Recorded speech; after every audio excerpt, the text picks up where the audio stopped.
It is No King's Day 2.0. Look who we have here. Hi, Joy Reid. Hi, Jim Acosta. How you guys feeling? Hey, Don Lemon. We're feeling good. Look, feeling Don. resisty. Yeah, feeling really good. I'm on the street with the people. We're on F Street in downtown DC, heading to the mall for big No Kings coverage all day long today. Love So, it. Jim, Love it. you're out there. Tell us what it's like out there. Yeah. And first of all, guys, Joy, Don, it's great to be back with you.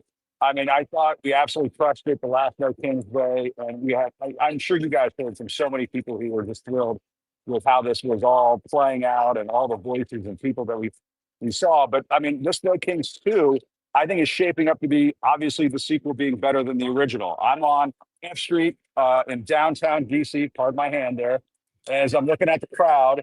And we've got about a crowd of about 1,000 people behind me right now. This is just marching down to the mall where there are even more people down in the mall. And, you know, this is a lively bunch. We've just been hearing some of the chants. Donald Trump is on the Epstein files. You know, I mean, it's a lively bunch. You know, that's even more. I heard that so while ago, just to start the salty language early. But I mean, this is to me, this is a pressure valve being released. I'm sure you guys are hearing this on your shows with your guests, people you're talking to. People are pissed off. They are frustrated. They are angry, and they want to voice that frustration and say we don't have a king in this country. No kings, and that's the message we're hearing down here on the mall so far. Very peaceful. Saying Donald Trump, right? Hey, I can't control the crowd, but you know, this is a very determined, resolved group of people here in Washington D.C. right now. You know, the National Guard has been on the streets here. ICE has been on the streets here. This is a community, and I grew up in this area. When I walk around downtown D.C., people they're sick of this. I mean, they're sick of this shit, and they want to get out here and make that message plain and clear. Well, I talked to Ezra Levin with Indivisible not too long ago, and they want to make sure they channel that anger, channel that frustration into peaceful, nonviolent resistance and action. And I think that's what we're going to see today.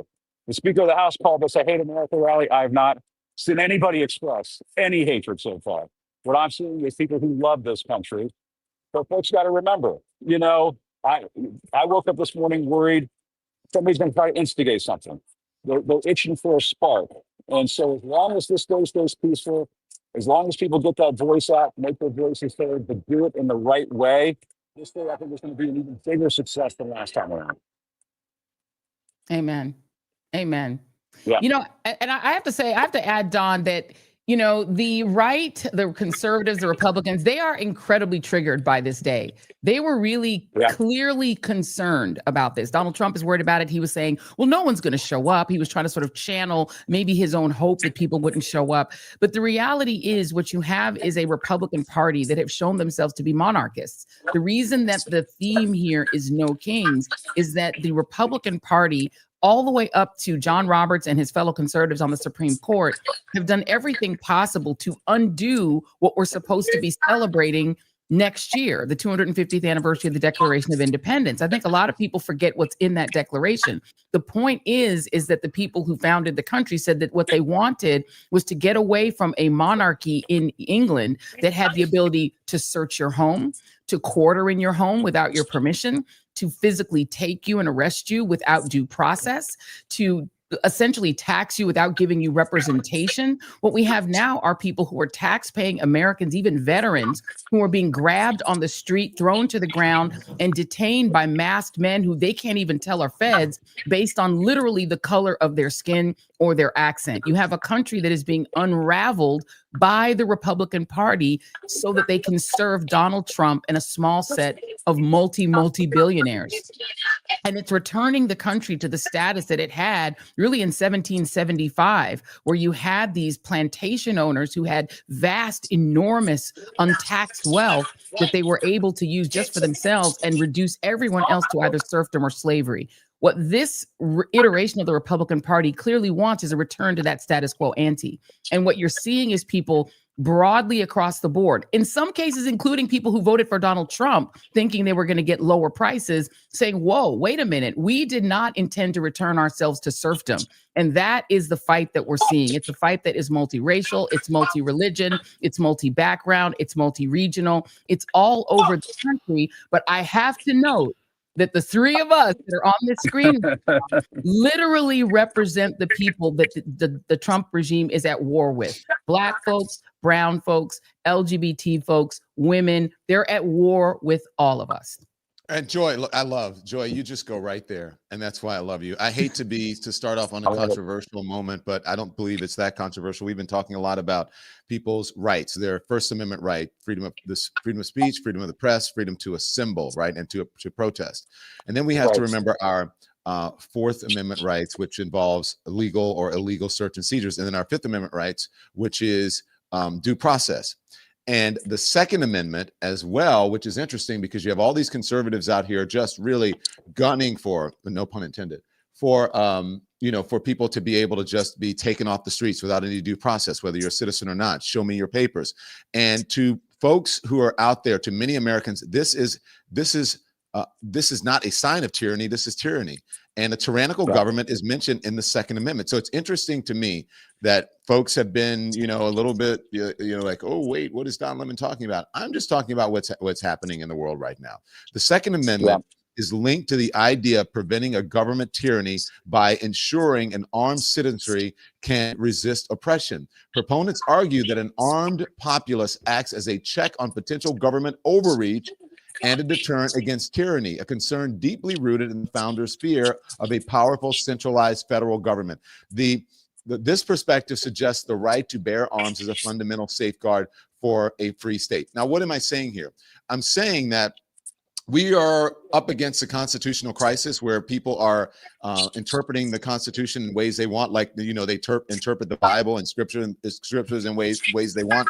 Our Constitution is very clear about the rights of the people. Those amendments are for the rights of the people. And I believe in this time that we're in right now, which is, I believe, a constitutional crisis, we need to make people very clear about all of their rights. If someone comes to your door, what you can do. That's right. If someone stops you, what you can do. What you can do out on the streets today. All of that is a constitutional right. If you're not breaking the law, if there is no due process, if there are no warrants, then your rights are being violated. And I think Americans need to know that and need to know the power that they have. Amen. Amen. And where are the Second Amendment people now? Like, remember all the "Don't Tread on Me" Tea Party people? Where y'all at? Y'all are saying that we didn't want tyranny. Y'all were afraid Obama was going to put y'all in FEMA camps. Where y'all at? Why aren't you at No Kings rallies? I thought you guys were the freedom people, the freedom from tyranny people. But I promise you, if somebody were to brandish a weapon at one of these armed masked thugs who don't identify themselves and try to kidnap them, if in a red state somebody decides that they want to try to bear arms to protect themselves, y'all going to put them in prison. So the reality is the thing that the Second Amendment people have constantly feared and warned about under Democratic presidents is here under Trump. All the things that you all have claimed, but what's happening is the armed populace is actually being weaponized against unarmed immigrants and U.S. citizens, including military veterans. So now what y'all really meant about the militia is you wanted an armed populace that could subdue the brown and black people that you don't want in the country. That is not just conservatism or right-wingery. That's Nazism. It's ethnic cleansing. And now don't say that I'm the one saying it's Nazism. Y'all own youth, your so-called youth, your 18 to 40-year-old youth from your youth Republican organization are literally saying they love Hitler. Don't forget the vice president of the United States who called Trump Hitler. He called him Hitler. Well, he said he might be, but he meant it as a compliment. And guys, I mean, on that "Don't Tread on Me" thing, I think the "Don't Tread on Me" people are treading on us. I think is what's happening right now in this country. Yes. And as they say, fascism is when one third of the population torments another third of the population, while the other third watches. And what's important about No King's Day is that this is about getting people off of what Charlamagne the God called the couch. It is time to get people off the couch. It is time for people who say, this doesn't matter anymore, my vote doesn't count, my participation doesn't count. You have to get up off the goddamn couch, especially if it's J.D. Vance's couch. Don't sit on that thing. That is, make sure Grandma put the plastic covering on that. You do not want to sit on that. But get off the damn couch and get out on the streets and make your voices heard. And my thinking on all of this is, guys, and I was saying this to my producer before this day started, is that this is about peaceful, nonviolent demonstration and redress of grievances. The American people still have a right in this country to exercise their freedom of speech. And that is sacrosanct. That is sacred. That is etched into our Constitution. It cannot be taken away. And you know what? If the ICE people and all of these thugs that want to come after us in mass because they're too fearful of the people because they have to wear a mask, if they're going to beat on us and torment us and abuse us, we're going to make sure our phones are rolling. We're going to make sure our cameras are rolling, that everybody is watching this, and that this is memorialized and recorded for history. And I will tell you, in the long run, it looks better on us than on them when the people rise up and do this in a peaceful and violent way. I mean, Amen. That's my take on this. Amen. Can I just say one thing to add to that real quick? I'm sorry, Don, because what Jim just said, I think is so resonant. You guys have to remember, people always ask, what would I have been doing in history if I were back then? This is what they did in Selma. Recall that what they were doing in Selma is they were testing the First Amendment right of Black and allied white citizens to march from Selma to Montgomery. Why? Bingo. To demand voting rights, but they were also testing, and they had a court case going at the same time about their right to peacefully assemble, because the governor of Alabama said you can't march. You're not allowed to physically march. They were testing that legally to go all the way to the Supreme Court if necessary, and there were amicus briefs being filed even as they marched. The first beating was an attempt by the governor of Alabama to say you're not allowed to use your First Amendment rights to march. So what you all are doing, if you are at a No Kings rally today, is doing what they did in Selma. Testing the rights of the First Amendment to be applied to the people who want to resist tyranny and authority. And at the end of the march, after John Lewis got his head bashed in, what they wound up getting was the very Voting Rights Act that John Roberts and the Supreme Court majority are trying to nullify. Sorry, Don, go ahead. No. Come on, Joy. This is all of our show. Yeah, we got hours and hours to go before we sleep. That was inspiring, Joy, I have to say. That was inspiring. Thank you. Absolutely. And let me just add to that, Joy, that first of all, you're watching the power of independent media. I mean, look at us. Yes. And when we did the No Kings the first time, you guys know, I'm sure you heard the response like, damn, you guys were great. You were better than cable or broadcast. It's like, yeah, because we're covering the real shit, the real people, and we can actually be ourselves, right? The other thing is that if you can't be at a No Kings march or protest, and we understand if you can't, put a sign in your yard. Yes. Do something to show solidarity. Put something in your window. Yes. Put it on social media, whatever you can do. But by all means, try to get out there and remember that you have rights. And speaking of, Joy, you mentioned Black and brown people, right? Testing the limits and what they could do with Black and brown people. Should we get some Black and brown hosts? Yeah. Oh, wait a minute. We got all different shades on here on this program, and this is way more diverse than I've ever seen. I'm so sick of turning on, traditional TV, and I'm like, how many white people can they fit on one screen with no? You know what I'm talking about, right? You turn on TV in the morning and you just like, it's like a blizzard. It's like a blizzard. Like, where the Black and brown people at? They're never there. It's like, what's happening? You wake up in the morning, you just want to hear the news, and you're just like, the weather outside is frightful. Well, and the other thing too is, ICE. Hey guys, can you hold on? I'm going to grab my earpiece. You guys continue, okay? Get your earpiece. Go for it, Don. Get your earpiece. Go ahead, Jim. No, and I was just going to say, when it comes to ICE, it is so important that we have diverse voices talking about this very important issue. Yes. I mean, my father is a Cuban refugee. He came to this country from a communist country. I'll be damned if my people came to this country so it could be turned into another dictatorship. Come on. You know what I'm saying? And I mean, that's, and we don't need Fidel Castro here or the Mango Mussolini. And by the way, can I just say this, Jim? Your father came here as a refugee from Cuba for real, not like Marco Rubio, whose parents apparently liked the dictatorship that was there before, and then he lied in order to make himself more authentic to Cuban American voters in Miami. His whole story is a lie. Your story is real. Marco Rubio has been trading on this idea, but if Marco Rubio was in Cuba in the 1950s, he would be for Batista. Because he's for Trump. Trump is Batista. And I please wish that Cuban American Republican. He's a Batista Republican. And these guys in Cuba need to understand y'all are worshiping the new Batista. Go ahead. No, and I'm going to say right now, and I've been thinking about writing about this, but I'm going to just say it right now. Shame on Marco Rubio.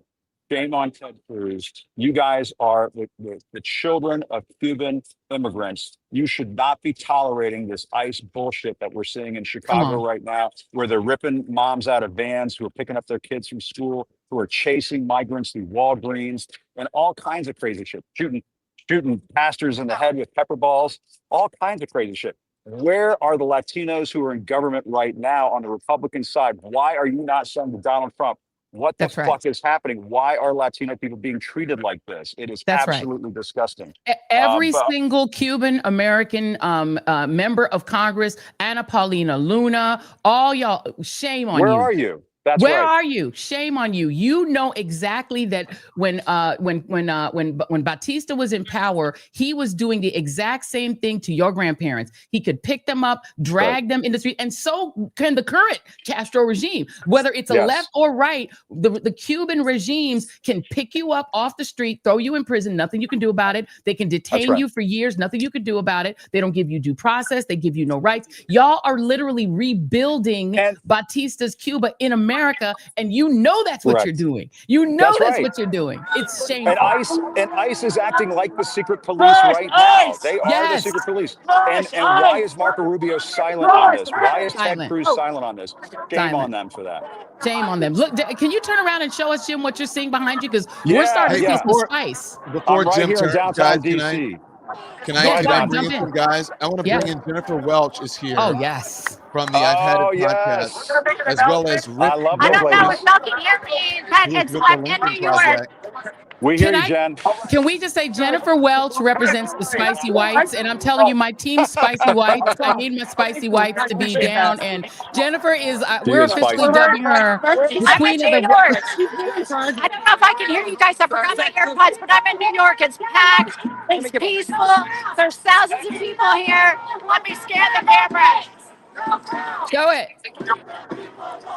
We can hear you, Jen. Go ahead. Keep on. Let's Show us what you got. Yeah. I'm seeing the same thing in DC, guys. As Jennifer is saying in New York, it is very peaceful. There are people gathered at this corner of 10th and F. We're actually right by Ford's Theater. And people are just showing their love for this country, but they're making their voices heard. They're saying we're not going to have a king in this country. We're not having fascists in this country, and so on. And I've been really proud of the way this has been developing thus far. We're waiting to see where this crowd is going to go next. I think they're going to continue down F Street, down to the National Mall. We kind of stopped here for a moment, and the cops are redirecting us. But I think we're going to start moving, it looks like. Is that right, Sam? We're starting to move again. All right, we're heading back towards the National Mall. But that's where all of this is going to, it's all going to come together right in front. It was basically where they had the Epstein statue. Remember when we saw that the other day? The Trump Epstein statue, which, I mean, I love America. I would just say I love people who have that creativity that they put into their patriotism. And that was an example. I'm pretty sure we're going to be standing right where that Epstein Trump statue was, which I kind of wish I had a miniature version of that. You know, when, you know, as a Cuban, I can say this. My dad had the fountain with the little statue on top in our front yard when I was growing up. I kind of want a miniature version of that Epstein Trump statue in my front yard, if that's okay. It can, water can shoot out of it. Messy, I don't care. Jim. Please. I have a Trump baby. I have one of the Trump babies. I have one that we rescued from a protest in New York, and I treasure him. It's the only Trump I actually like is my Trump baby. It's like a little blown up baby with his big belly and his teeny weeny little pee pee pee pee. You know, he has a little, I have the Trump Russian dolls. Hey, Rick Wilson, where are you? Hey, what guys. you got for us? Tallahassee, Florida. Not the biggest town in America, but there are over 5,000 people out today peacefully protesting on the streets. It was so crowded coming in. We had to circle all the way around to even get close to the Capitol area. And I got to tell you, the spirit here it's a bigger rally than the first one was, which surprises me a little bit. But it is loud. I'm walking over towards the center of it again right now, and just very high energy, very patriotic, and the theme of No Kings has so much resonance for the folks out here today. I think it really speaks to a movement in this country that is a lot bigger and a lot more dangerous for the MAGA movement than they believe in terms of its political power to sweep the board next fall. Hey, Rick, can I ask you, why do you touched on it a little bit, and it sounds like you've been marching, right? Good for you. Why do you think it's bigger this time? What happened? I mean, the obvious, but talk to us about it. Look, the first No Kings rally was very apparent that we were in the beginning of the fascism.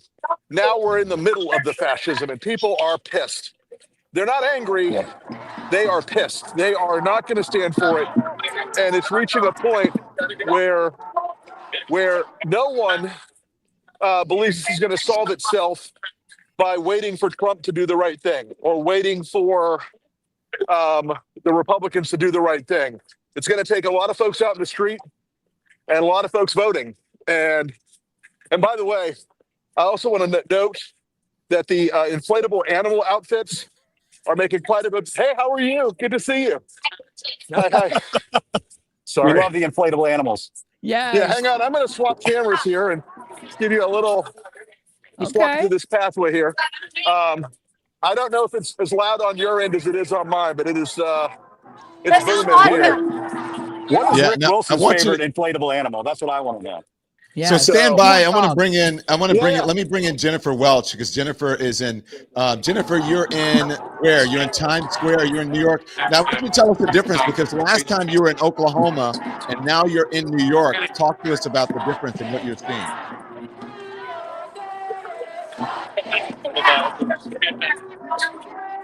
She's muted. Oh. Okay, she can't hear us. Yeah. But the looks, you can see how big that crowd is. That's amazing. Energy. Yes. Yeah. Definitely bigger than the crowd in a Cracker Barrel. That's right. Okay. Rick, Rick, you said you're in Sarasota or Tallahassee? Tallahassee. All right. Is that a red town? Is Tallahassee red? No. It is a Blue blue dot? dot in the middle of a giant red ocean. Yeah. Yeah. Andrew But Gillum guys, used to be the mayor of Tallahassee. Yes. That's Yeah. how, yeah. Right. So it's a progressive town. I will say, I've lived here for almost 30 years, and I've never seen crowds like this in this town ever for any kind of event like this, because it just, you normally get a couple dozen people here, and that's considered a big event. This has gotten much bigger, and people are just, people aren't gonna give their country up without a fight. That's the obvious, sort of obvious thing here. And Don, I mean, this is one of the things that the whole week they tried to brand this as, oh, hate America, hate. Yes, hi, how are you? Hi, nice to see you. Sorry, guys. But they tried to brand this today as an anti-American day. Oh my God! Hang on, guys. Hello, I'm gonna hug you now. I love you even more. I'm taking you flying. The plane's coming back from avionics. Sorry, one of my pilot friends dressed in a hilarious animal costume. So, but yeah, guys, it is this idea they tried to brand this whole week as anti-American. That's not even close to the truth. This place is rolling with American flags, happy people, patriotic people. They failed their branding, just as they're trying to convince us that, Portland is a hellhole when it's one block of people wearing animal costumes. Hey, guys. Right. Yeah, it's true. I mean, Caroline Levitt was on the other day saying, oh, it's Antifa, it's Hamas, it's all this and all that. They're afraid of this. They are panic stricken. You couldn't be more correct. They are terrified of this. This is what this is what they truly, they want people to stay home, be scared, and give up. That's right. And the message that people are giving here is they're not going to be scared. They're not going to stay home. And they're sure as hell not going to give up.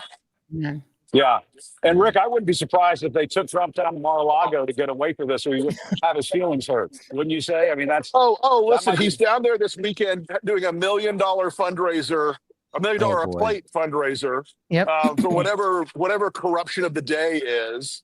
But it is, look, this across the country, we're seeing rallies like this. And this is a small town, guys. To put 5,000 people out in a town with only 300,000 people is a real thing.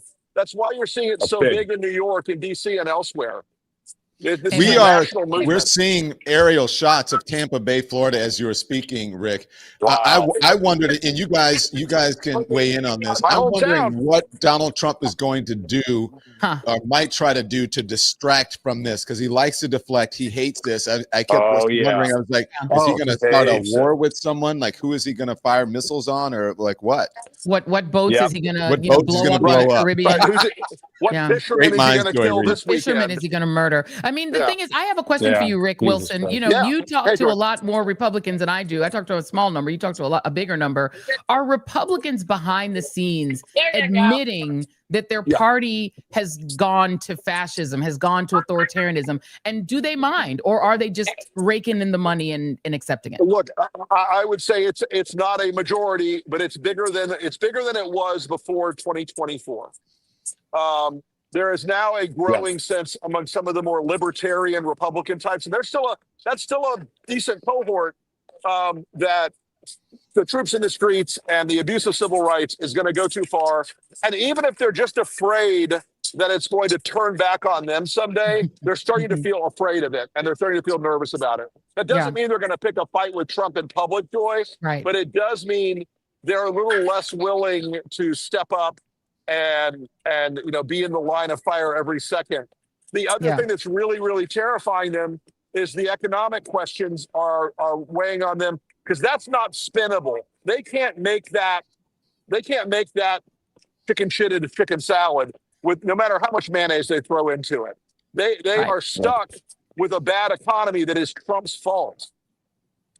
Yeah. And can I ask you this too, Rick, because, the Governor Pritzker of Illinois gave, I thought, a really good interview the other day where he said what people are starting to realize is that eventually when this turns, not everyone is going to have qualified immunity. And when the trials begin, some of these masked men who are wearing masks because they know eventually they could be tried for the things they're doing, people are concerned that eventually there are going to be trials. And I wonder for you, if the military resignation, such as the recent resignation of the admiral, if that is putting a chill into people, because they're realizing that military folks are like, I don't want to be here when the trials begin. You know what, Joy, I think the question that a lot of these ICE folks are the words qualified immunity, they're making a gamble. Oh, Trump will pardon us. There are civil aspects to this down the line. It doesn't matter if he pardons them for a federal crime. These people are the lawlessness that they are engaged in is going to come back to bite them. If we make it as a country, that lawlessness is going to be, I know it sounds like a reach to people, but it is going to be something that is the equivalent of the kind of reconciliation you have to have after a Nuremberg. You have to have trials. You have to put people on trial and hold them accountable and responsible for the violence and the criminality and the violation of American civil rights at scale. It's just not acceptable.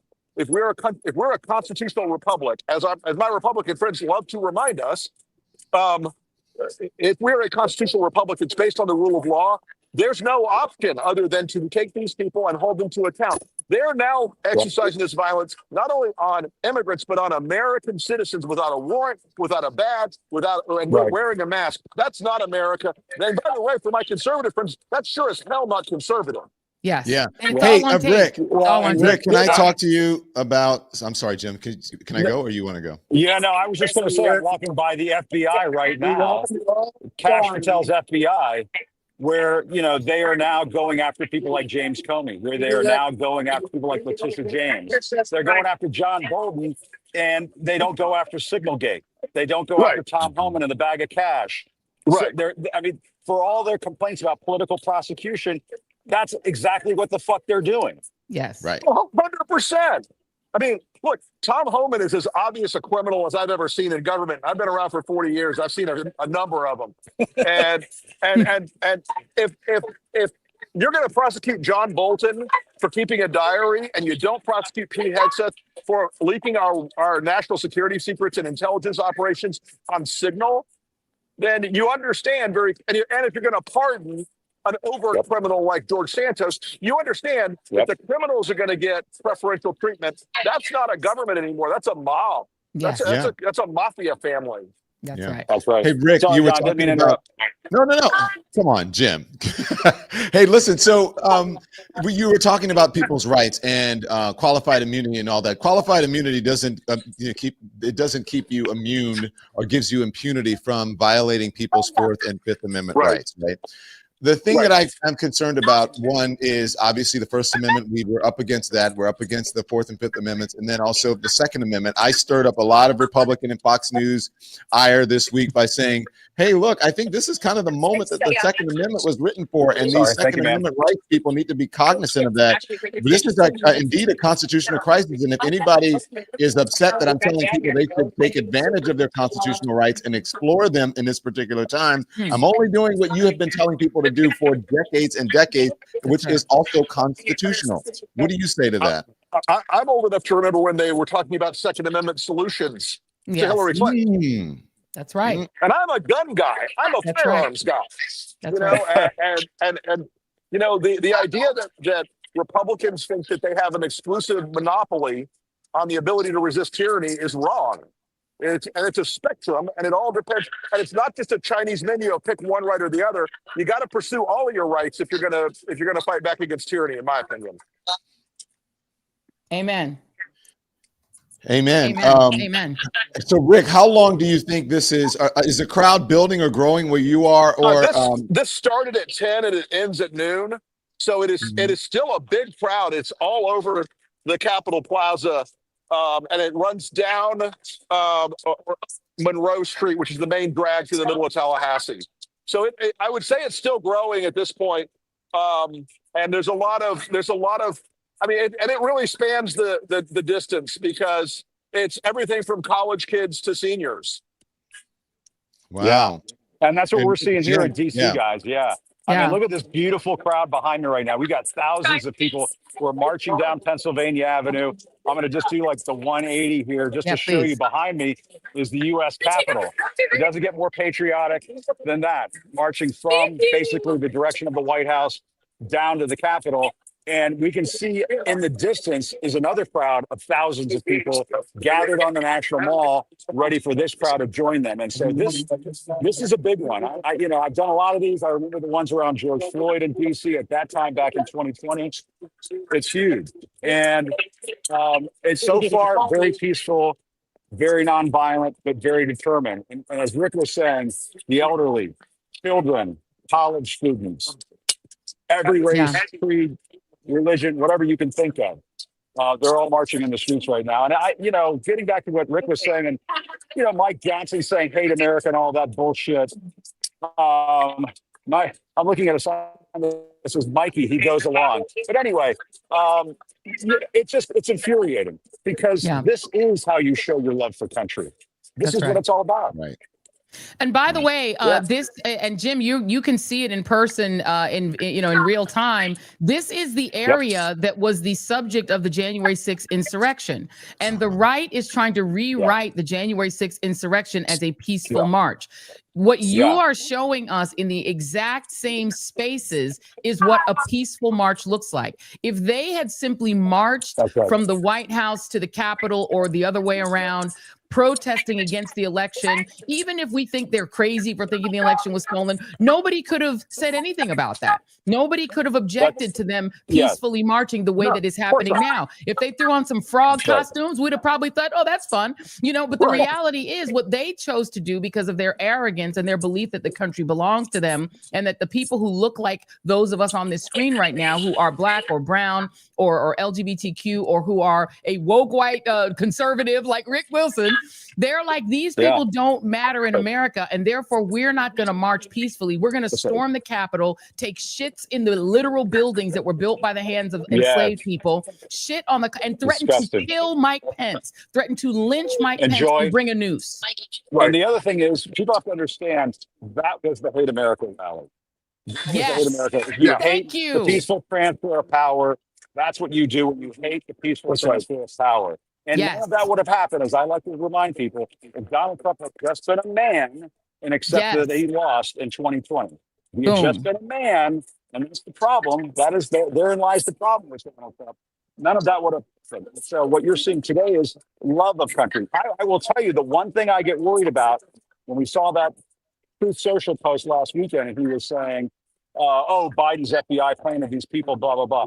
That's his sick mind at work, and it makes me worried that what he's thinking is that we need to have our own plans in like the No Kings protest and that sort of things. So that's why I say to people, be very careful. Don't be provoked.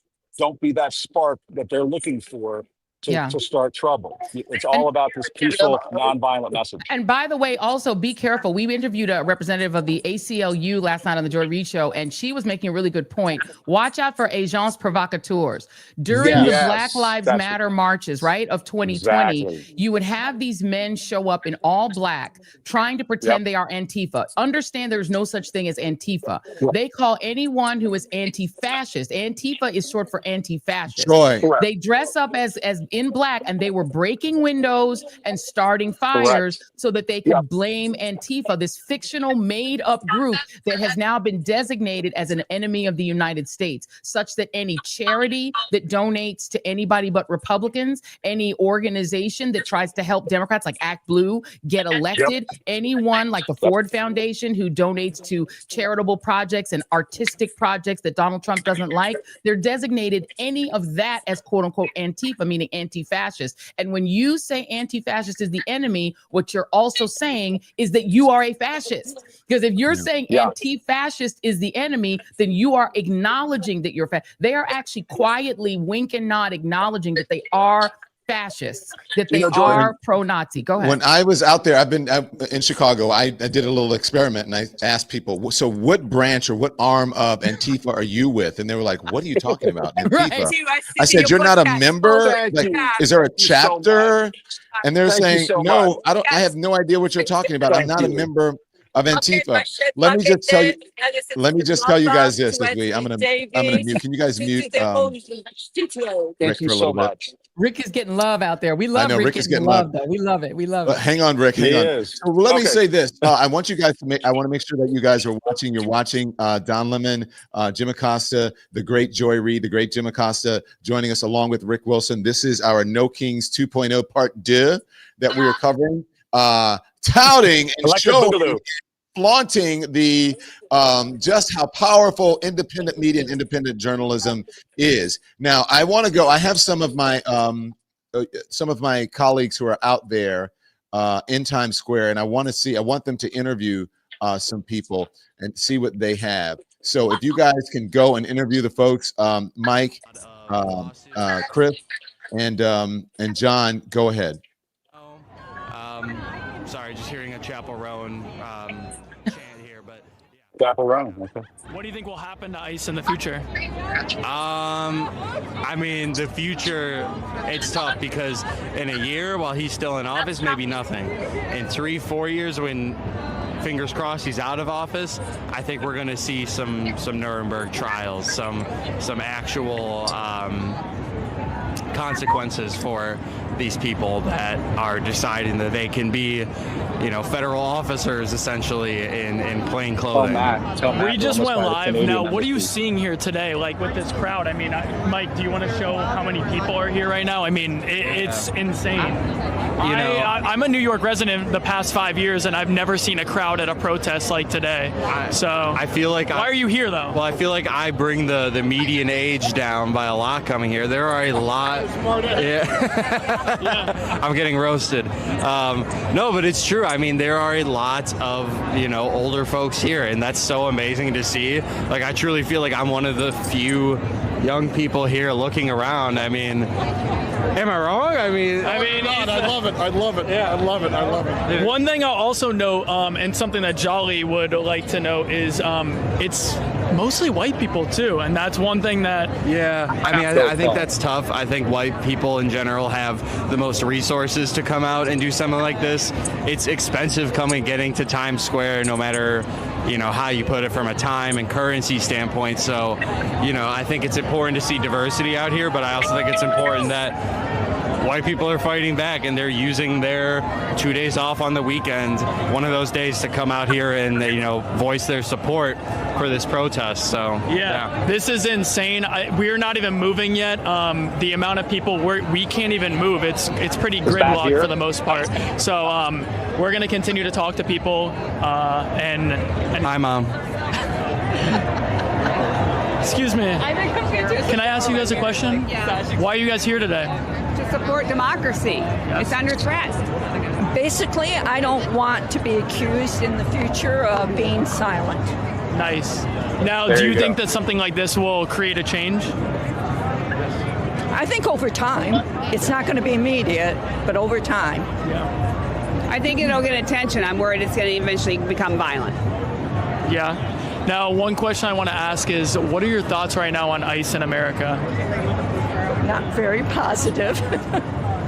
Not crazy about the mask. That is not crazy about how they're treating average people, our neighbors. And it's just, Yeah, we're treating people horribly, and what we need to do is hire more judges, not get more ICE. Exactly. Exactly. What do you think will happen to ICE in the future? What will happen to ICE in the future? Yeah, what do you think? Let's just hope they're not Trump's brown shirts. Yeah, I mean, I think, it'll develop into more. If Trump stays into power, he'll give them more power. Yeah. Thank you so much. Now, one last thing. Do you think protests like this in general will continue to happen? Yes. Yeah, absolutely. Yeah. Will you be there? Yes. Yes. Thank you so much. I think we're off. Thank you. All right. It should be on, that's great. That is my social media team out there, and they're doing a great job. They're like, what questions do you want me to ask? And so, I love getting out there and and speaking to people, and that's where you get to learn what's happening. And that's why, Joy, we have Rick, and we've got Jim Acosta out there, and others to be joining us later. Jennifer Welch, by the way, said it was so loud where she is. She wants to march for a little bit, and then she's going to come back. But make sure you guys make sure you subscribe, make sure you hit the thumbs up, and make sure you follow us, all of us, Joy Reid, Jim Acosta, and also Rick Wilson on all of our platforms, because this is how we stay viable out here on these streaming streets. And as you can see, we are not in competition with each other. We're all working towards the same goal, and that is informing America and fighting for our First Amendment rights, not only as American for freedom of speech, but freedom of the press, which we are members of. And, we got kicked out of some of the clubs because we were so boisterous and vocal and truthful about the tyranny that was taking over America. And the networks, they just couldn't handle it. But here we are with our own networks. Rick Wilson, can you talk about that, please? Look, independent media is one of the greatest threats to autocracy ever. Too many of these major media companies now are being sold to or bought by allies of one party and one president, and they built this machine where they own all the local stations, they own all the national stations, they own all the talk radio networks. Folks, what you're watching today, it may not be as slick as CNN or MSN or Fox, but we're people in the streets talking to your fellow Americans, expressing ourselves not only as people part of a new media, but as patriots who are willing to go out here and say, nobody owns the American flag, nobody owns the Constitution, nobody owns this country. We're all part of this great experiment. We're the inheritors of this great and amazing gift. And part of that gift is free speech and free press. Yes. Amen. And by the way, I was just going to say, and by the way, we didn't pay any bribes to be on and do this coverage. We didn't pay any $15 million bribes to the Trump Presidential Library. That makes us independent. Exactly. And we believe in diversity, equity, and inclusion. How about that? Look at the diversity on the screen. Can I just go back to something that your social media guy got the piece, and I do want to go back to him. I see he's talking to someone else, that he said it's a mostly white crowd. And most of the crowds we're seeing in most of these places are white. And I would add, it's not just that white folks have more resources. I actually think they have more responsibility. And people are stepping into their responsibility. The majority of white Americans voted to have this Trump regime. This is what they voted for. And so they're taking responsibility. And I am very happy, like I said, to see my spicy white folks out there saying we even if we voted for it, or if we didn't vote for it, or we stayed home, they know that their demographic is most responsible for this mess. And I love that they're out there taking full responsibility and putting their chest in it. God bless them. Should we go back to them and listen? Yes, please. I'm like, I come from an immigrant family. My family came here for a better life. They believed in the American dream. I think ICE is just completely out of control. Every time I look at the media, I'm just I'm scared, honestly, that they're just ripping people out of the streets. People that are trying to do the legal way, go to court, they're getting, as soon as they walk out, they're getting arrested. Parents are trying to take their kids to school, they're getting arrested. People that are out there working, they're getting arrested. I don't think that's right. What do you think will happen to ICE in the future? Hopefully, it's just they don't give them that much control. Like right now, I know that Chicago and California are doing the best that they can to show them like we're going up against you. We're not going to let you just come into wherever you want to come in and take people that are not doing anything wrong. If they're working people, you cannot say that illegal immigrants are all criminal and violent. Like a lot of people, especially like I've come from the experience, a lot of people, they travel here for a better opportunity. They're running from something like either their country, there's a lot of violence, or their family needs an opportunity. Everybody deserves to have a dream, and I feel like I'm not really like for it. Once again, what would you say to Donald Trump? You have one thing that you could say. Let me think about this.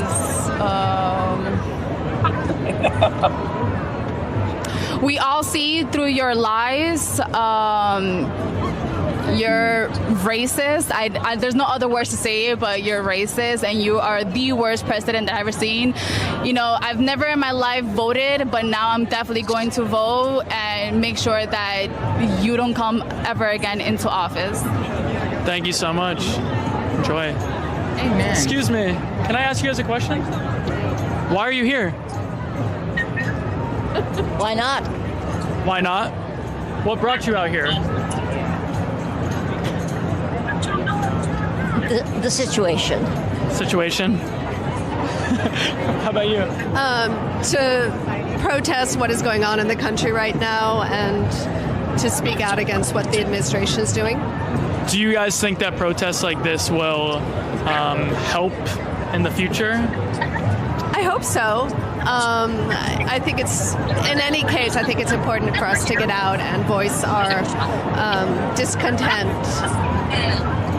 What would you say to Donald Trump if you could say one thing right now? It's really hard, just one thing. Bring back democracy. Stop. Thank you all so much. Yeah, thank you, Chris. That's a really good point. Stop. Mm-hmm. Yes. Right? That's right. The very simple and the truth. I love hearing from real folks out there. What do you guys think of what people are saying?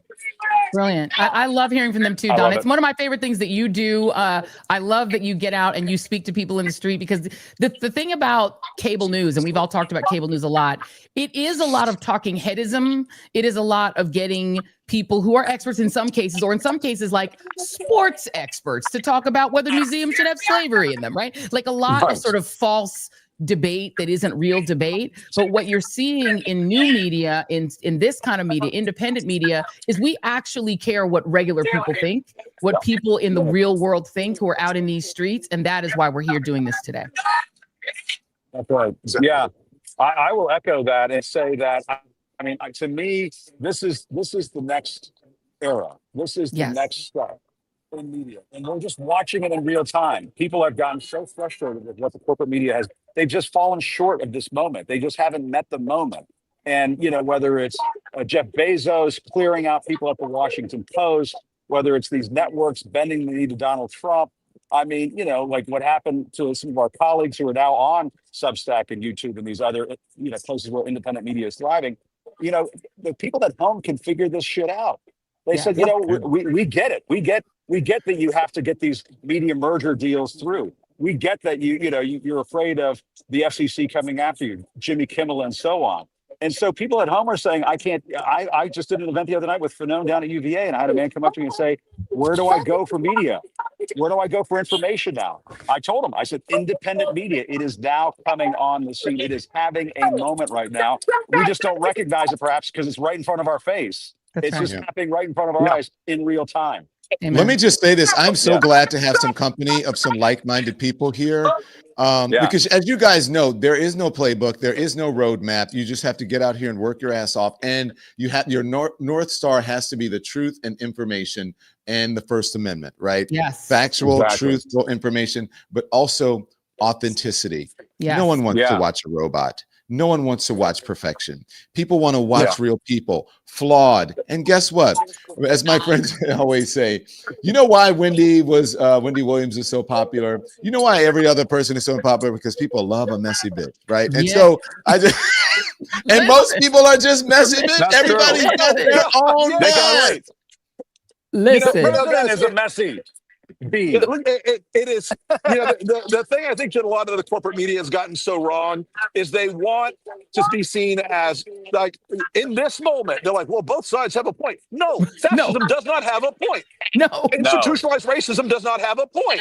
Yes. The idea that you're going to round up people without a warrant or a mask or while wearing a mask does not have a there's no side on that. You can't, you're not obligated to tell both sides of a lie. And by the way, Rick Wilson, saying I love Hitler is just bad. It's saying I love Hitler and that people need to go in. It's pretty simple. It's a pretty straightforward test. And let me tell you, all those New York Republican kids, if you guys think that is the only group chat where they're talking about how great Hitler was, I have a bridge to sell you. This is a broad problem now. These people have decided that it's okay to stand Hitler. They've decided it's okay to call black people monkeys and watermelon people. They've decided that's just fine. But the only sin they committed was getting caught. Yes, that's right. And Rick, you remember. Well, I was going to say, Rick, you remember because you've been in Republican politics long enough. The Bushes, the Reagans, they kept the nuts on the outside of the tent. They tried the best that they could, and now they run the show. And J.D. Vance the other day, when he was saying people should grow up, he should grow a pair. He should grow a pair because that is what the vice president should do. Tell those people. When I was a young Republican in 1991, working for the Bush administration, they took a bunch of us and said, "You're taking unpaid leave. And you're going to Alabama or to Louisiana so that we can beat David Duke, the Republican nominee." That was George Herbert Walker Bush, who would not have a David Duke in his party. Now, I'm surprised David Duke doesn't have a permanent suite at Mar-a-Lago. Yes, and he might. We don't know. He might. Trump had lunch with Nick Fuentes or dinner with Nick Fuentes at goddamn Mar-a-Lago. Yeah. Come on. Yep.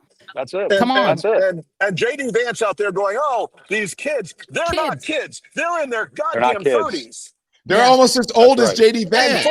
They're elected officials and senior staffers. There is no excuse. None. Bright line. And by the way, for being the master race, I would like to say that they have certainly mastered the buffet table, but not the race. No. Listen, I'm sorry, I went right I'm glad you said it, Rick Wilson. This is why we love Trick. We love Tricky Ricky. I'm a 62-year-old fat white dude, and I'm going to call them fat because they are. How about no kings, no seconds? I know that's mean, but no seconds. No seconds, no seconds. Right. I know that's mean, and I know that's cruel and all that stuff. But those people are the executors of an institutionalized level of cruelty in this country, so they don't get a fucking pass.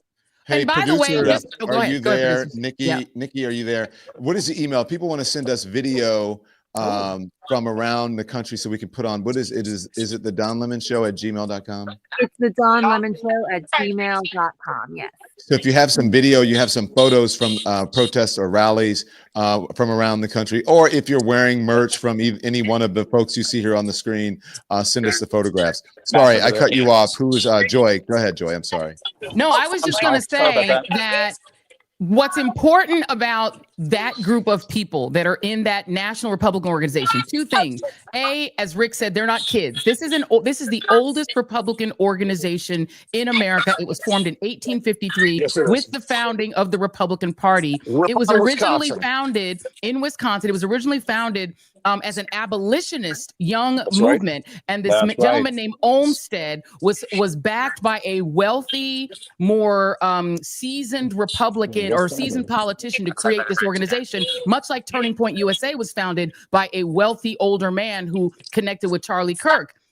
And so what you have to understand is the purpose of this organization. It's a 15,000 person national organization with chapters all over the country. And their goal is to groom the next leaders of the Republican Party. Some of the people in it, they're from 18 to 40 to be in this National Young Republican Federation.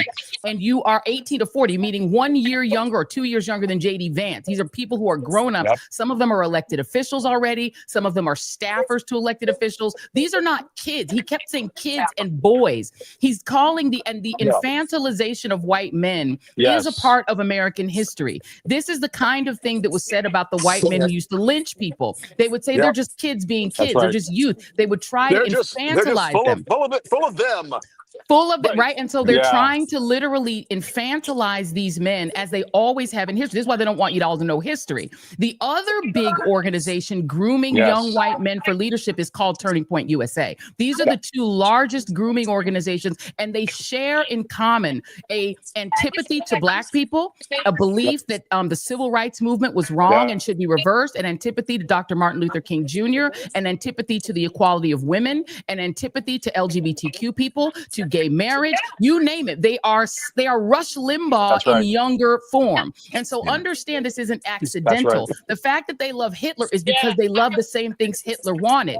Ethnic cleansing, purifying the nation racially, getting rid of as many brown people as possible to ensure a white majority into perpetuity. If you don't believe me, don't take it from me. Go to Eric Schmidt's speech that he gave conservative organization recently. This is the junior senator from the state of Missouri. He said what I'm saying, but he said it on stage into a microphone, that this country belongs to white Christian men. He said it, not me. Go watch the tape. So, Rick, I want to thank you. We got to make room here for some other folks. Rick, thank you. We appreciate you joining us from Tampa.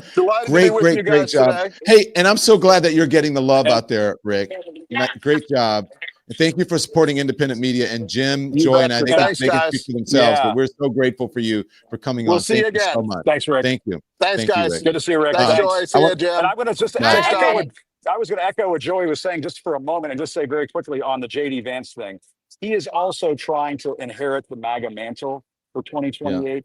And that is exactly what he's trying to do right now. The race is on inside the cabinet room among J.D. Vance, Marco Rubio. I've heard even RFK Jr. wants to run in 2028. And they're all going to try to suck up to that white nationalist base because I think that's where the energy is in the party right now. And that's what's really scary about this moment, too. And by the way, can I just say to your point, Jim, you're right. The race is on. And by the way, Charlie Kirk was a part of the people that were being groomed to potentially be successors to Trump. The biggest question on the right, and Rick, if he was still on, would back me up on this, is what happens when the elderly Mr. Trump finally meets his maker and goes down to where his debt and his inheritance is going to live in eternity. So once he descends below the earth, they need to figure out like what's going to be the leadership. And they know that no one has the real charisma or the star power of a former TV star to do it. So the race is on to succeed him. Here's the problem for J.D. Vance. Your wife, Usha, is a brown woman. She is a brown Indian American. And if you go deep, as I sometimes sadly do, so that you don't have to, into what MAGA people say to each other on X Twitter and other right-wing platforms, you will find that they hate J.D. Vance because he's married outside his race. They see J.D. Vance effectively as a race traitor. Far right MAGA based people don't want J.D. Vance because they think he betrayed white people by marrying this brown woman. So I'm not sure he also doesn't have the charisma to take it over, and the weird shit with couches. It's all weird, right? Then you go to other people who want to inherit this, like Marco Rubio. He may want to pretend he's a white man, but they know he's not Mark Ruby. He is Marco Rubio, and they know that's who he is. And Rafael Cruz has the exact same problem. He married a white woman. He's trying to whiten himself up, but they know that man is a Cuban, just like Jim Acosta. They know Jim Acosta Cuban too. They don't like him neither. No, not just like Jim Acosta. Do not put them in the same category there. Yeah, not authentic. The inauthentic kind of fake Cubans that we sometimes see in Miami who try to say that they're white, but everybody knows who you really are, your ethnic background, Ted Cruz. So that's why Ted Cruz can't inherit it, Marco Rubio can't inherit it, and JD Vance can't inherit it. The people they're also going to have to compete for are Donald Trump Jr., who, whenever he's sober, is probably going to try to get the leadership of it too, because that's his father, and they believe in a monarchy, and a monarchy normally goes to the son, and the other one too stupid, so he probably can't even try it. They're not going to give it to the daughter, even though Trump is sexually attracted to the daughter, but she's a woman. So you have to think about it. And then you've got other people like Charlie Kirk's widow. You're going to have a fierce battle royale inside of the Republican Party to inherit this kingdom. There's already a fierce battle royale for who's going to inherit Turning Point USA. Joy and Jim, you guys know that. But I have to say that Jim Acosta is not I will vote for Donald Trump. He's not part of those people. No Donald Trump for me. No. Even though that's a vibe, y'all. Y'all know it's a vibe. It is a vibe. Let's bring in Michael Fanone real quick now because they're seeing what's taking place at this ICE stuff. But go ahead. You're right. Thank you, Jim. Let's bring in Michael Fanone. Michael, where are you? We can hear you at a rally. What's going on? Senator from Connecticut, I'm here in Washington, D.C. We're at 3rd and Pennsylvania Avenue at the No Kings rally, just a stone's throw from the United States Capitol. I'm joined by tens of thousands of Americans. We're out here smashing fascism in real time, starting the fight that I began on the steps of the Capitol on January 6, 2021. We're fighting against this administration's fascist authoritarian takeover against the United States. And I want to show you something, Don. I want to show you how many people are here. You know, Donald Trump said this was going to be a low-attended event. But turn around and look at this crowd. Look at this crowd, Don. Connecticut, the state that invented the submarine, the helicopter, the hamburger, the wiffle ball. Oh my God! It is packed. On our license plates, though, it's packed. Jim, It's a very simple Michael, statement. can you hear it says me? Connecticut. Yeah, I can hear you good. So, Michael, this is what you did as a police officer. You're an MPD. We were the first state to adopt our own constitution. Have you seen crowds like this? In my Is this like state, an we couldn't inauguration wait size to be crowd? self-governed. What do you make of the crowd? And by the way, Chris Murphy, Senator Chris Murphy, is speaking on the stage control and Talk to us about the crowds and your experience and your history. Before any other state, before our founding fathers, we wrote down in Connecticut. The last time I saw a crowd like this, Don, was at Barack Obama's first inauguration. I remember it well. I was working.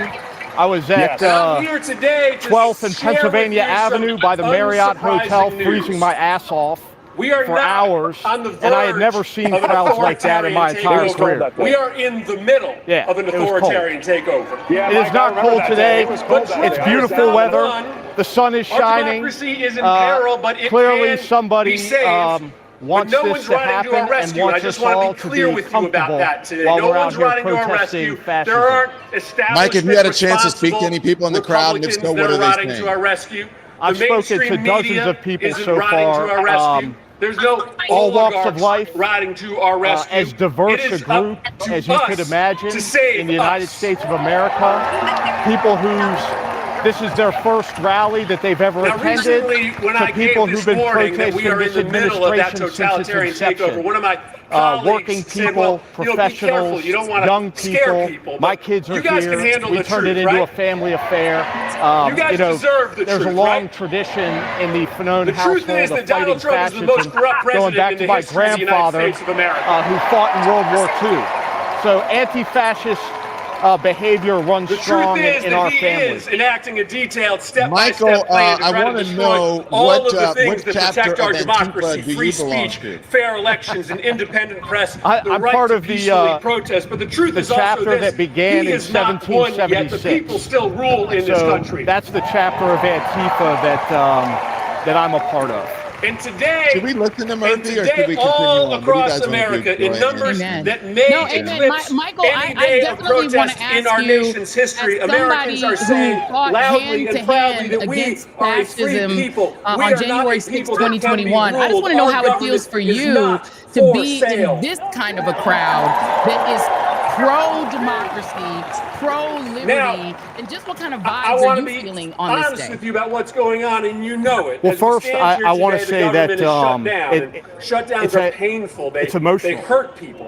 As somebody who felt betrayed by his country in the aftermath of January 6th, it's nice to see these kind of numbers turning out, which really dwarfs the size of the crowd that Donald Trump brought to storm the Capitol on January 6th. And so for the first time, I think, since that day, I feel like America's got my back, just like I had America's back. Republicans have been on an unplanned vacation from D.C. for 5 weeks. Yeah, I agree with that. We love her so much, so give her some love.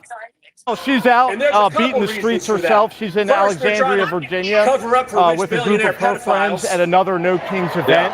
As you guys know, there's about 2,500 of them taking place all across the country. He thinks that he can act more corruptly when the government is stand by. I was going to ask to a get question. in on you this. can hear me too.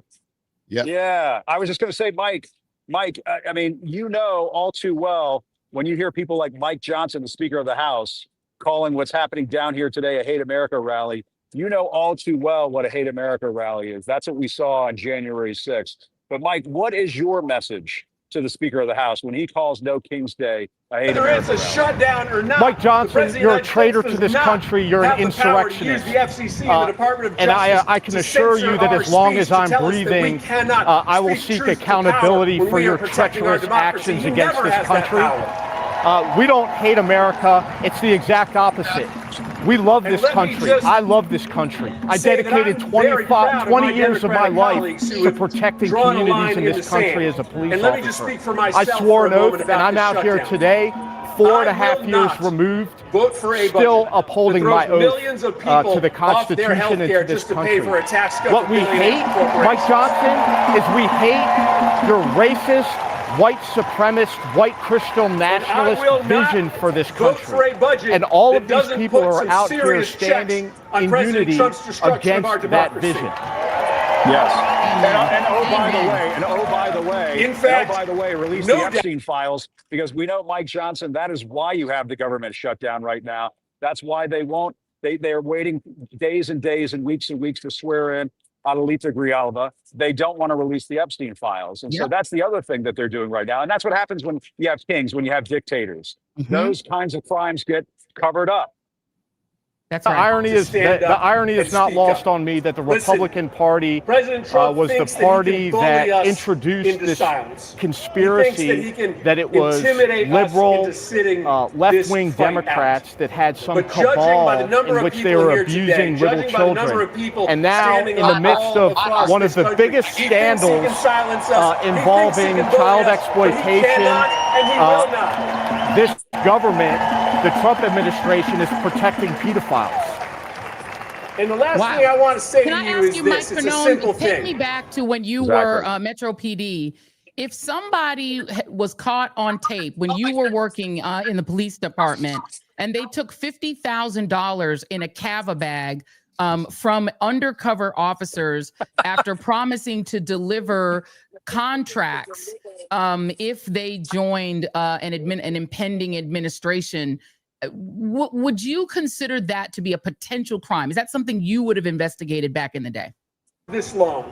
Well, I work narcotics. But that being said, I've worked closely with the public corruption squads at the FBI on cases in the past, and that certainly would have been a no-brainer. Tom Homan would have been arrested, he would have been prosecuted, and most likely, based on the fact that everything he did was caught on videotape, I'm pretty sure he would have been found guilty and would be incarcerated. That being said, this administration has eliminated those public corruption task force, which were charged with making sure that our law enforcement officers are upholding their oath and abiding by the law.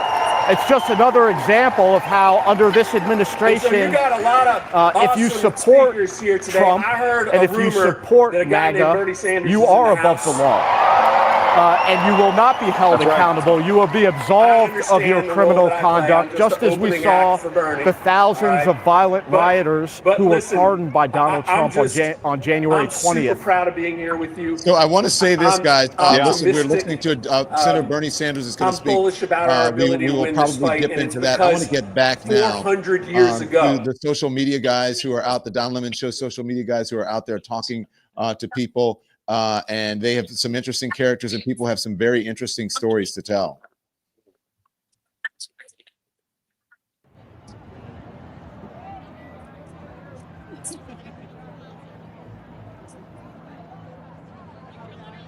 Yeah, and I was just going to echo that, what Mike was saying about Tom Homan, and just say at least he was eating a kava. But anyway, I don't know if anybody knows that. Why are you here and what's going on? We are 9 months pregnant fighting for our kids' future. Wow. So no excuses to not show up today? Hell no. I'm not sitting around and watching this on TV. You have to show that you're not okay with what's happening. Why are protests like these effective? I think that popular movements, they take all sorts of forms, and people showing their discontent and standing up for what they believe in, sharing our voices, and showing that we're not afraid is very important. It makes you feel like you're not alone. You're not alone. The majority of the country doesn't approve of what's going on in their name, and so it's just great to be here. There's, how many thousands? I mean, 100,000 people? Yeah, it is packed here right now. We haven't even moved too much, and it started about an hour and 30 minutes ago. Now, what would you say to Donald Trump if he was watching right here, right now? Get out of office immediately. You're not helping anyone. In fact, you're hurting a lot of the entire population. Immigrants are welcome here. We are all immigrants. What are you talking about? You're not Native American.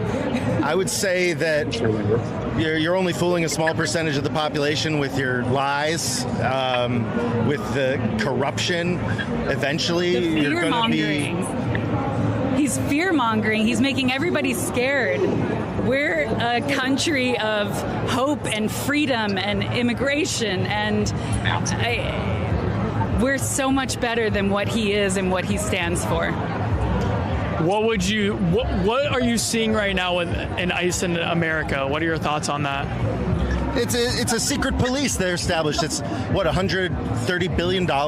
They're wearing masks. What kind of civilized society has a police force that is supposed to be protecting our interests wearing masks, afraid to identify themselves? It's absolutely intolerable. Policing your own people is not what America is about. Well, I mean, policing is one thing, but they're kidnapping people off the streets. It's indiscriminate. There's no due process. There's no warrants. They're literally just harassing people on their way to work. It's absurd, and it cannot be allowed to stand. And what I would say to Donald Trump and to all of the people, all the cronies, all these people that are in it for the money they're making and the fame that they're generating, eventually you will be held accountable. This can't stand. You're not going to win. Thank you all so much. Thank you. Let me talk to you, sir. I see you have the camera here. Why are you here today? We're here to protest Donald Trump and his fascist regime. And do you think protests like this are effective? Absolutely. There's tens of thousands of people here. It's really easy to sit behind your screen at home and think there's no hope for the world, but then you come here and you see all these people marching and protesting. It's going to make a difference. What would you say to Donald Trump if he's watching right now? Your days are numbered. Your time is coming. And what does that mean? It means you're going to be out soon. And even if you make it to your full term, history's not going to be light to you. You're on the wrong side of history. Thank you so much. I appreciate that. Ma'am, I love your hat. Can I ask you a question? Sure. Why are you here today? I'm here because I'm here to support democracy. I love America. Yeah. I love America. And I think we want to make sure that our rights are preserved as Americans. I grew up in the 80s where everything was about hope. And you felt like you could have the American dream, and I'm looking at you guys, and like I want every single person still in America to have that feeling. And I feel like our rights are being taken away. So free speech, you name it. But I'm confused because Mike Johnson and Donald Trump were saying that this was an anti-America rally, and you're saying you love America. Wow. Yeah, this is a love America rally. I mean, do you see hate here? We look around. I see. A little bit of an issue with the signal there. Oh, they're back. What would you say to Donald Trump if he's watching right now? I hope you're having a bad day. Protect all of America, right? Like there's a bunch of us out here that love America too, and we could still come together and listen to us. We want to be, we want to be, right? And that's real. So what are you seeing right now with ICE in America? What are your thoughts? I think it's terrible, right? Like I think most Americans, if you ask most of the people walking right now, they're from parents who were immigrants here, right? We've all why does this generation get to be the one to close the doors on future immigration? We shouldn't be, right? We need to keep those doors open and also bring in amazing brains from around the world. Again, I grew up in the 80s where we would export democracy by inviting the world to come and learn here and then go back to their home countries or stay here and grow the economy. 2/3 of entrepreneurs are people who are either first or second generation immigrants here in the United States. You wouldn't have Apple without immigration. So, let's remember that. Yeah. Thank you so much. I appreciate it. As you can see, there are tens of thousands of people out here. We have. It's insane. I mean, yeah. I'm a New Yorker, and I have never seen a crowd like this for a protest. It's very peaceful. People are happy. There's a lot of dancing. There's a lot of marching. We have only moved about one street in over an hour, which is pretty incredible to me. And that tells me that this is a very large crowd in front. I think I'm in the middle right now. So I'm going to go back to the studio with Don, Joy, and Jim. And we're going to continue to talk to people as you guys continue your coverage. Well done, Chris. Go ahead, Joy. I was just going to say, can we listen to Mehdi Hassan? We see our friend Mehdi, our good friend. He's on stage right now. Can we hear him? Yeah, let's listen. Oh, wow. Democrats, not the big D Democrats, not the Democratic Party. Those of us who are from all parties and none. But those of us who care about saving America so that we can get to our 250th birthday and still be free when we reach 250 years. Come over to our side. The side of no crowns, no thrones, no kings. The side of freedom, of liberty, of the Constitution. The First Amendment, the Fourth Amendment, the 14th Amendment, the 22nd Amendment, which says 2 terms means 2 terms. And if you're not worried about Donald Trump trying to stay on for a 3rd term, you should be. He's literally selling merch. So I worry about free and fair elections in 2028. But then I say, why should I worry? I see all of you here today. What is there to worry about? We here today are not spectators. We are citizens. We are not bystanders. We are proud and patriotic Americans. And we Americans, we the people, will not allow our country to be taken over by demagogues and dictators. We will not stand for it. So let me ask you this. I need to hear you. Are you willing? Are you willing? Answer this. Are you willing to sit back and let Trump shred our freedoms? No. No. I can't hear you, DC. They need to hear you in the White House. Are you willing to let Trump shred our freedoms? No. Are you willing to sit back and bend the knee to fascists and white supremacists? No. Are you willing to be the Americans on whose watch democracy died? No. Good. Because people power is our last line of defense. Remember this. Donald Trump has never, ever, not in 3 elections, won a majority of the vote. Never. And I'll say this to you. Here's the math that they are scared of.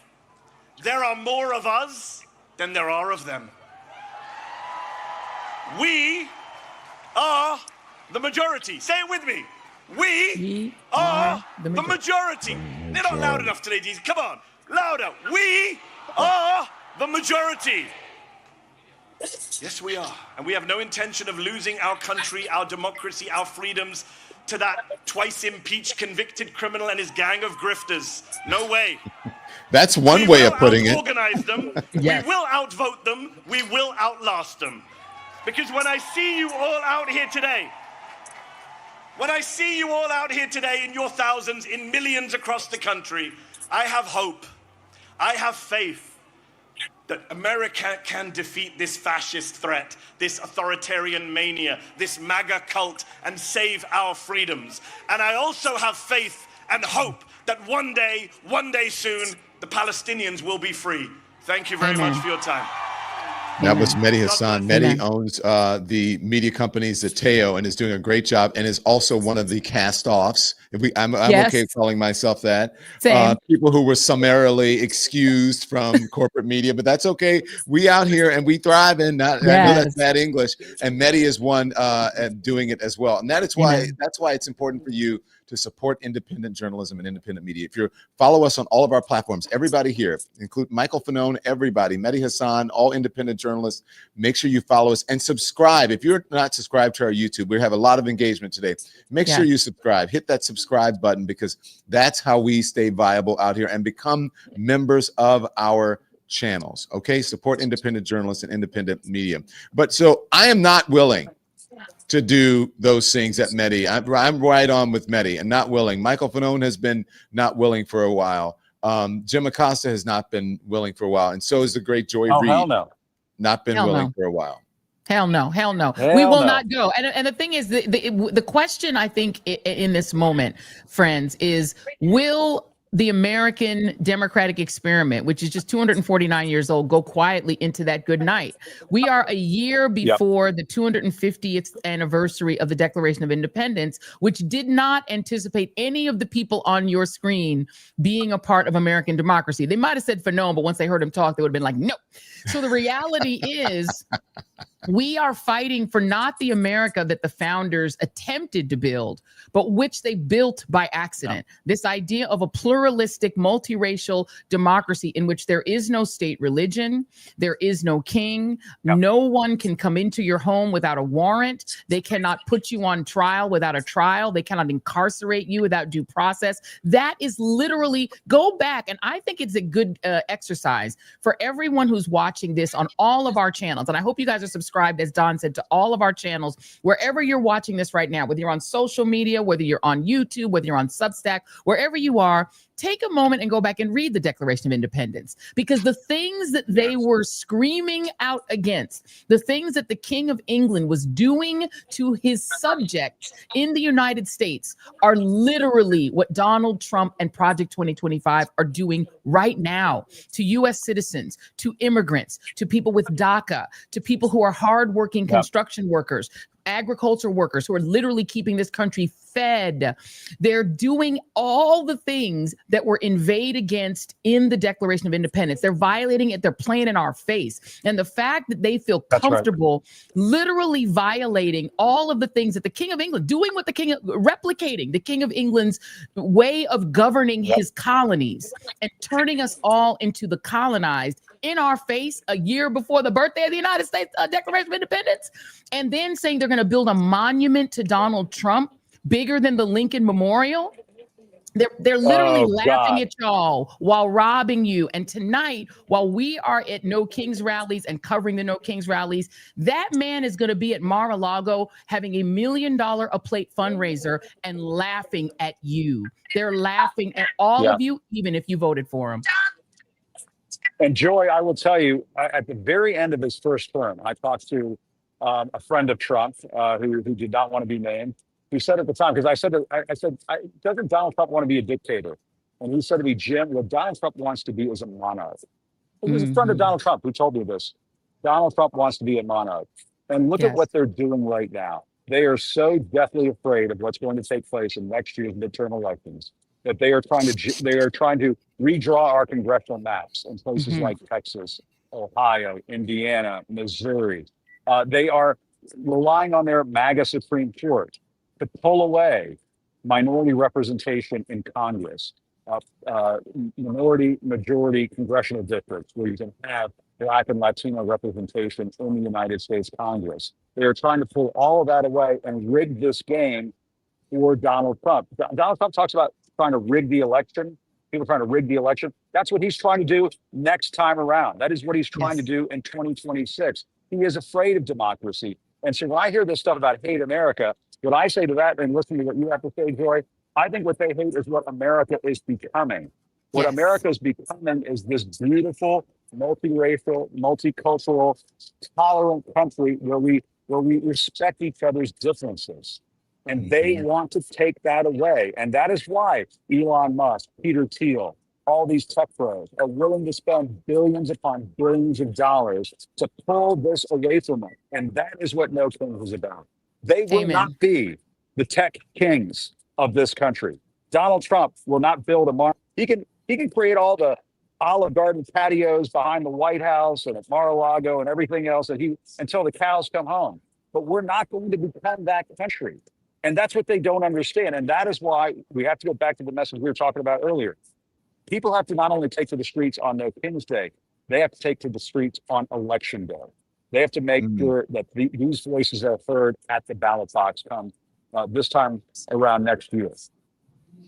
I want to just tell everyone, we saw some shots of Chicago. So as we start going through the time zones, right, people who are an hour behind New York, they're going to start coming online and doing their marches. And then 2 hours, we'll get to that Central Time, and then we'll get to Mountain Time, and they'll come online and start doing their marches. And also there are some happening earlier, but the big ones are scheduled usually around noon in those cities. And then as we get out west, Pacific time code zone, we'll get San Francisco and LA, and you'll start to see some of those. But so that is Davenport, Iowa you're looking at. We had Chicago up for a minute. So you see people all over the country who are, out there exercising their First Amendment right to be able to peaceably assemble. And look at that crowd in New York City right now. Is that not amazing? And that our social guys are out there. They said they have gotten 1 block in over an hour. Here's the thing. I think there's so many people that it's not, this thing that was supposed to be a march through the streets. It's so big. It has just become a rally of people standing around in New York City and the streets are just filling up, north, south, east, and west. And people are just there celebrating and happy to be together with like-minded people. I'm so glad. I have not heard about any unrest or anything like that. Nobody out there seems anti-American to me, or like they're fascist or any of those things, Jim. I'm going to tell you something right now. This is a beautiful sight that I'm seeing down here right now. And I'm going to just show you, you were showing Times Square a few moments ago. I'm at what is basically the Times Square of democracy. I'm right basically in front of the U.S. Capitol, right on Pennsylvania Avenue, just down the street from the White House. And look at this massive crowd. It is all around me. It is just going back block after block after block. Thousands of people down here in Washington, D.C., and they're drawn to the very thing that Mehdi was just talking about, that Joy, you and I were just talking about, that Don was talking about. I think this is really heading into the 250th anniversary of America. This is America declaring its independence all over again. And I really, Democrat, Republican, y'all need to come home. Y'all need to come home to American democracy, to what America is all about. America has not always been perfect. Obviously, we know that. It has been, from time to time, it has been unreal. It has been not the place that we want it to be. But I really feel inspired by what I'm getting a little emotional. I'm kind of feeling it right now because I'm inspired by this outpouring of support and love of country that is taking place right now. And you're absolutely right, Don. What I'm seeing down here is people who there are people coming up to me, putting their arms around me, saying, thank you, Jim. Thank you guys for what you do. This is people coming together. This is what we need right now. That's the spirit of what we need. Amen. And our side is the side that not only loves the country of what it can be. When you have children, right, you think about what they can become and you love them as they are, but you also try to help them grow. And America is a very young country. It is in the history of the earth, a child, and it is a young country that is still going through its growing pains. And one of its biggest challenges is that it was born as a slave empire that now has to refashion fashion itself into a democracy. It was born as an oligarchy. But we see, and many of us whose families immigrated here, and Jim and my family were immigrant families, there's something that our families were drawn to that is a kernel of what America could be. It's not, they weren't drawn to America as it was, and my family came in the 60s. It was what it could be. They saw the potential. People outside this country, I have a lot of friends from outside of the United States who are in the African continent or in Europe. They see the potential. They see it, but they see us waste our potential. They see us throw our potential away, and it makes them sad for us. Right now, the predominant emotion among international people when they look at America is pity. They pity us. They feel like we have somehow lost something that was so possible and that we got so close to. During Obama, they were like, oh my God, you guys are almost there. You guys are creating this amazing thing and we all envy it. And now they look at us with pity because they're like, how did you let this fool, this incompetent, maybe senile fool walk back into your White House with Project 2025 tucked under his arm? They don't understand why we're going back to a king 250 years after we got rid of a king. They don't get it. Well, Joy, to some extent, we are trying to lay down the ghosts of the 20th century. And they need to finally be put to rest. The ghosts of oppression, the ghosts of injustice, the ghosts of racism, the ghosts of putting people down. And when I see what's taking place in Chicago, and Don was just there, when I see what ICE was doing, it is in such stark contrast to the story that I heard from my dad when he came to this country. He came to this country in 1962, 3 weeks before the Cuban Missile Crisis, and first got to Miami. Then they came up to the Washington, D.C. area in Northern Virginia. He talks about how a Presbyterian church in Vienna, Virginia, gave them coats and sweaters to my family because they'd never experienced a D.C. winter before. He talks about the teacher at the Vienna Elementary School who took him out of class to teach him how to read and write. President Kennedy at that time did not call immigrants who were coming to this country rapists and killers. You didn't have immigration beating the shit out of people and pulling them out of school pickup lines and violating their civil rights. And when I hear about my dad's story of immigration, when I hear about his experience of being welcomed to this country, it wasn't always perfect. We heard stuff from time to time. Don't get me wrong. We heard stuff from time to time. Very true. But you contrast that with what we're seeing now. What we're seeing now, what Trump has instilled in young people in this country, what he has instilled in the ICE thugs who wear masks to violate people's civil rights all around this country. That is not who America is. And I think it's part of the reason you're seeing so much energy on the streets right now. What they're that kind of like white nationalist fascism that he is trying to ram down people's throats, that is fueling this movement that you're seeing right now in this country, because they say, hell no, that is not who we are. Amen. And your family came here, Jim, after this country needed to pay back its sole debt from Operation Wetback during Eisenhower, who was actually one of the better Republican presidents, but they tried this during the Eisenhower administration called Operation Wetback, where they were trying to take their literal field workers, run them out of the country and send them into Mexico with the most brutal regime before this one. And people died as a result of the violence, brutality, and fascism that Eisenhower used his military background to unleash on people in this country. And when Kennedy came along, they had a soul debt, and they paid it back not only by allowing your family to come, my mother's family to come, but my father's family to come. They aggressively went to African nations like my father's, the Congo, and said, send your smartest young men here and we'll educate them. They did. He came under the same program as Barack Obama's dad. So Kennedy was paying back the debt that Eisenhower left on the charge of America. And now we are going to have a debt to the Latino immigrants, these hardworking people. Y'all all know, if you've ever been anywhere in the presence of these Latino immigrants, you know they're the hardest working damn people that I've ever seen in my entire life. They are keeping us fed. They're building our buildings. They're working in our restaurants. They're lining up at Home Depot at 5 o'clock in the morning, just wanting to work and take care of their kids and their families. People are like, oh, you need to be home with your family. They're doing it. And we are going to have a huge moral debt to them and to the U.S. citizens who are getting caught up in these raids, black, white, and in different brown. You were talking about You're Operation right. Wetback, rounding people up, but rounding people up from a country that they were here first. The border did not cross Mexico, right? Right. I mean, Mexico did not cross the border. The border crossed Mexico. And people need to we need to be reminded that this is, let's just be honest, this is stolen land. Yes. And so if anybody is a real American or is deserving of having all of American, or whatever the American dream is supposed to mean, that would be Native American people, and quite frankly, Mexicans, people who were, who were here before white folks, before colonizers came. But I got to tell you, Jim, as you were talking about that, I got a little emotional because that, and the thing is too, is that before, I don't know, the last maybe 2 or 3 Republican presidents, or maybe 2 Republicans, especially Ronald Reagan, the gold standard. We're very pro-immigration, right? And wanting to figure out how to incorporate people into this country. There's no way you're going to stop it. It's just because of proximity. It's just right there. It's like here to here. You know what I'm saying? That's right, Don.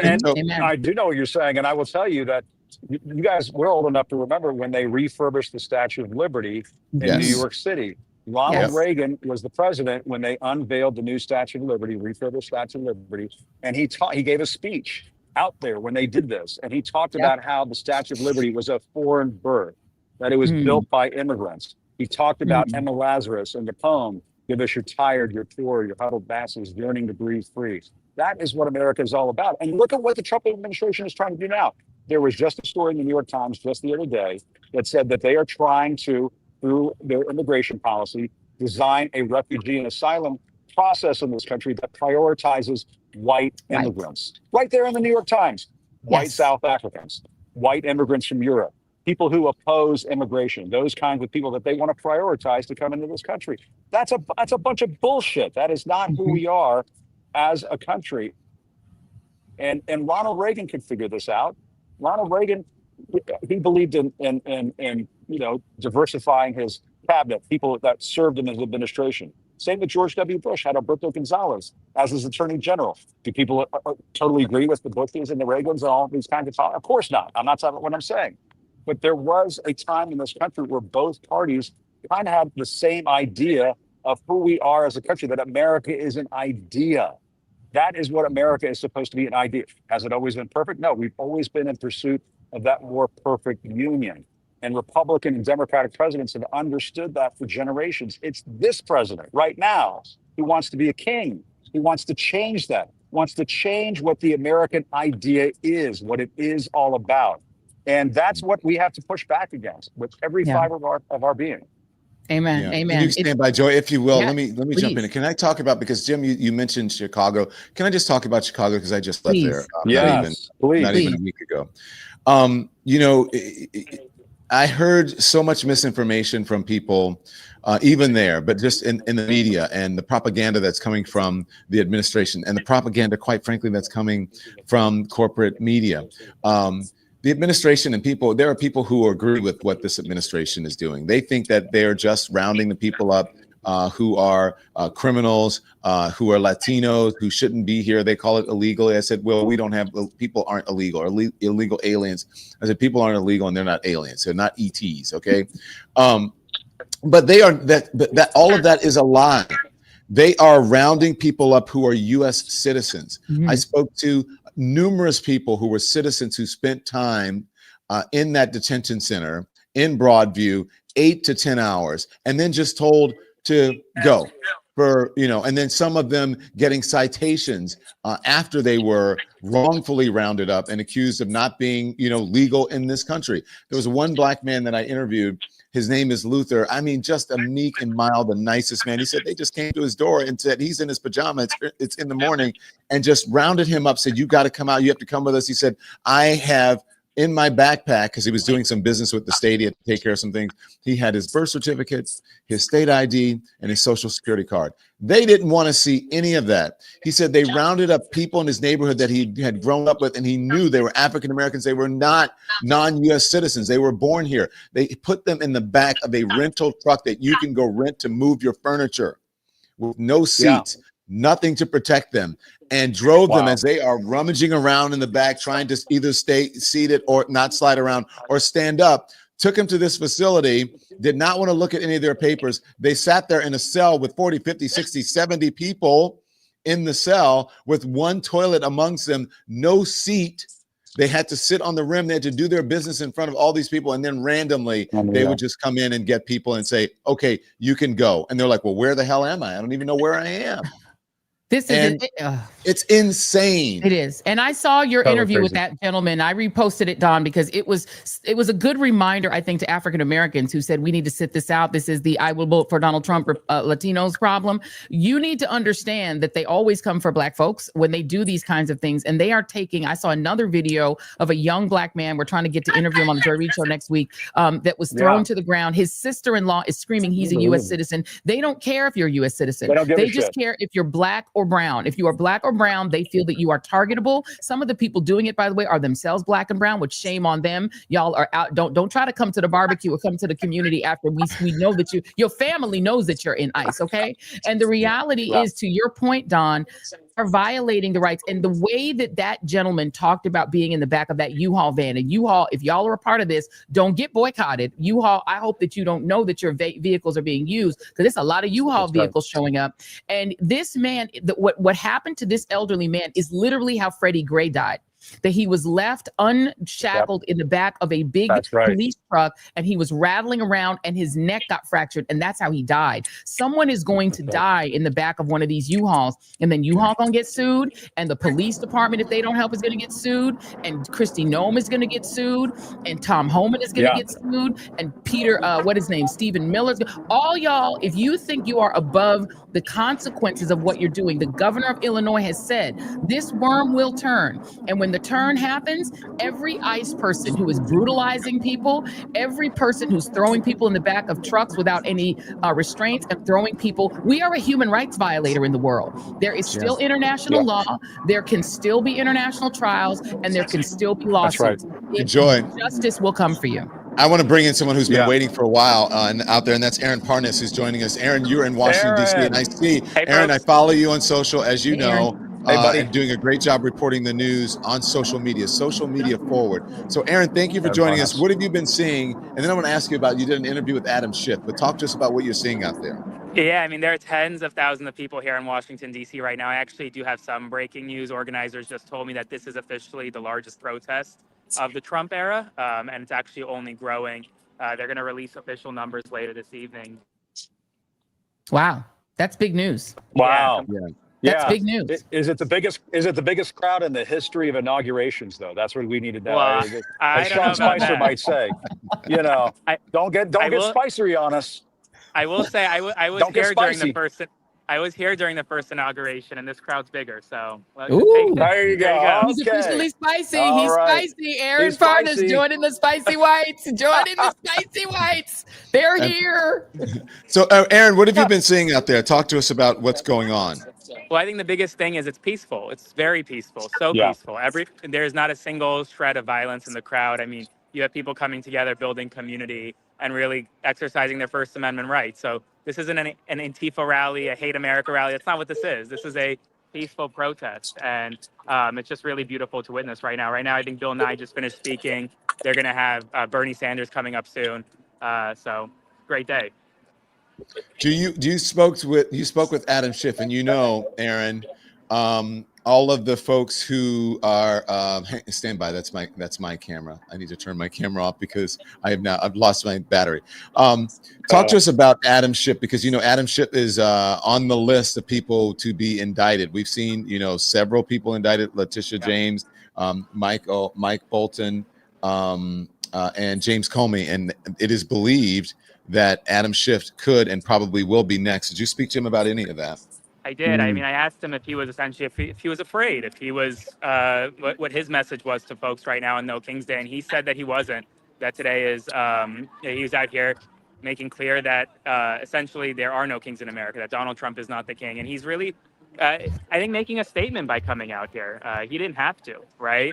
So I think Senator Schiff being here and meeting with folks, he's getting a great reception in the crowd as he walks by. And I think, and I kind of told him this, listen, if he ever is indicted, he's going to have millions of people at the courthouse ready to help him fight back. And that's what the crowd is really projecting today. So. Amen. Hey, and Aaron, I was going to ask you a question. I know I put you in the position of speaking on behalf of Gen Z from time to time, but it is kind of an important component in all of this, an important demographic to talk about in all of this. Yeah. What do you think about their role in No Kings, their role in this movement that is building up in this country? I mean, I remember you telling me one time that your basic recollection of the presidency and your lifetime is sort of like Donald Trump.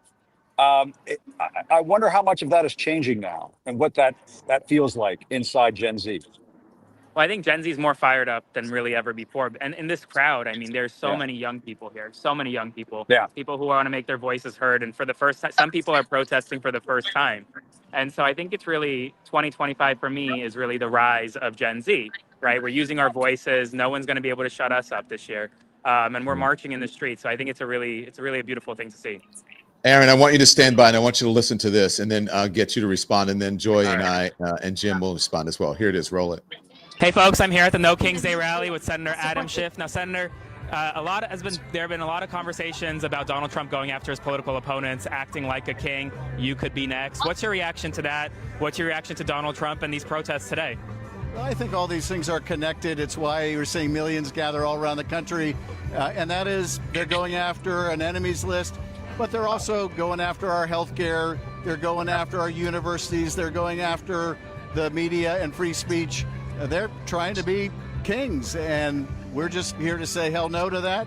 It's wonderful to see everyone out there, and one of the signs I just was looking at really caught my eye, and it said silence is compliance. And I would say even more than that, silence is complicity.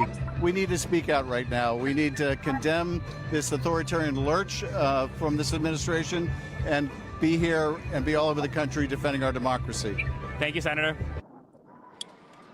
Beautifully said. Beautifully said. Can I ask Aaron Parnas a question really quickly? What is the sort of primary motivation for the people that you're talking to that are at that rally? What are they saying is their main motivation? Truthfully, it's actually like this is the first time that many of them feel comfortable coming out and making their voices heard. I think a lot of this, like a lot of the people I speak to, they're afraid. They've been very scared over the past 9 months.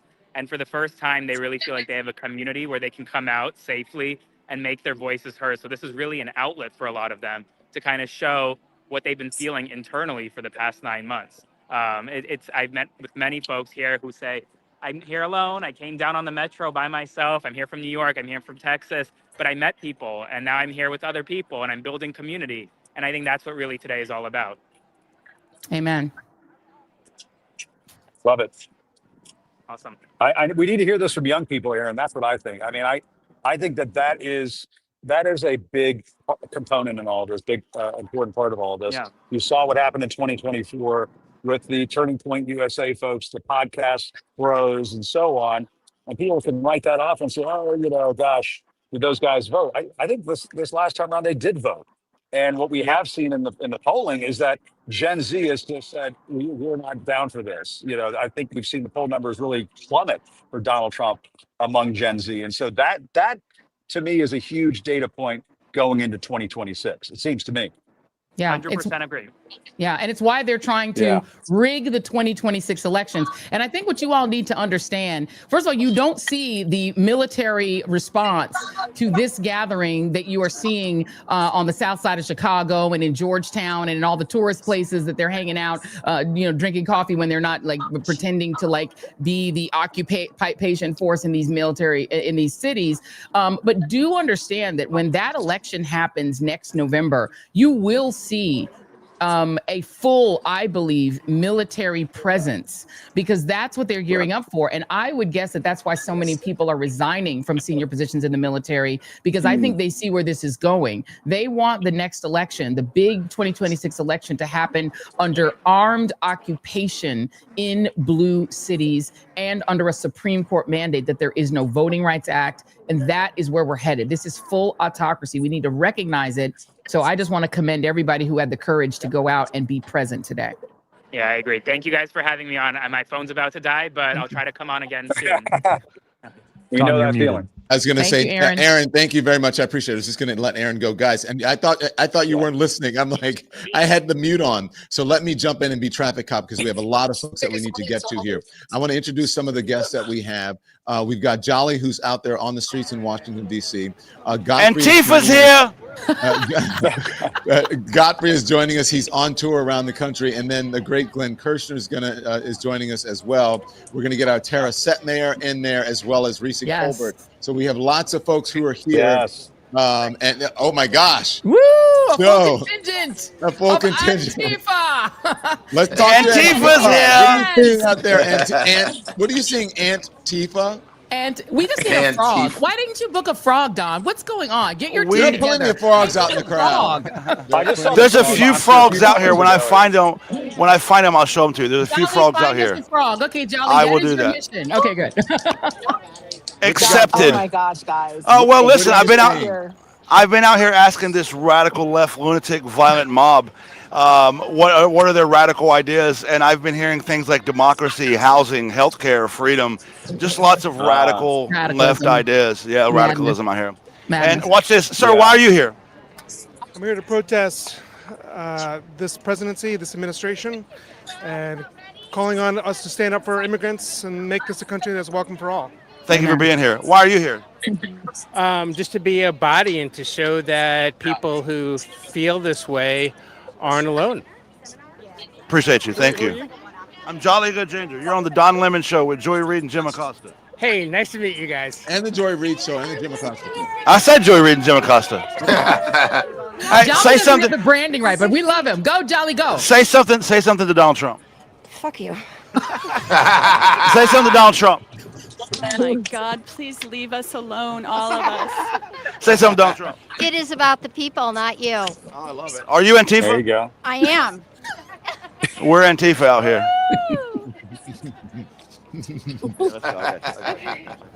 Go ahead, Jolly. Keep interviewing. Oh, he's getting photos now. He's getting love. He's getting love. Give Jolly some love. I'm telling you. Sorry. Tara Setmayer. Tara, tell her what you seeing out there. If Tara can hear us, or Glenn, somebody jump in. Tara's there. Go ahead, Tara. Go for it. Can you guys hear me? We got you. I just didn't know if you could hear me because I have my earbuds Yeah. in. All right, awesome. Well, I'm right here on Pennsylvania Avenue, and I'm by the Johns Hopkins University building, right here in the middle. There are so many people out here. Look, the Good Liars guys are out here too. They're hysterical. But the sentiment has been really, really good. I mean, they're good guys. People have really been creative in their signs. There's so much fun. People are singing the national anthem. I appreciate it. It's unbelievable. Like, thank you. I was in Philly last time, Appreciate and it's pretty something. It's pretty amazing to be in DC. We love it. We love it. We love it. Yeah. What I love, Don, about this picture is when what you you're. have the dictator sign. Amen. Well, Tara, where were you last time? People like this. Philly. I was in Philly last time. Got it. And how does this compare? I was in Philadelphia last time. It's bigger. It feels bigger. It's everywhere you can see.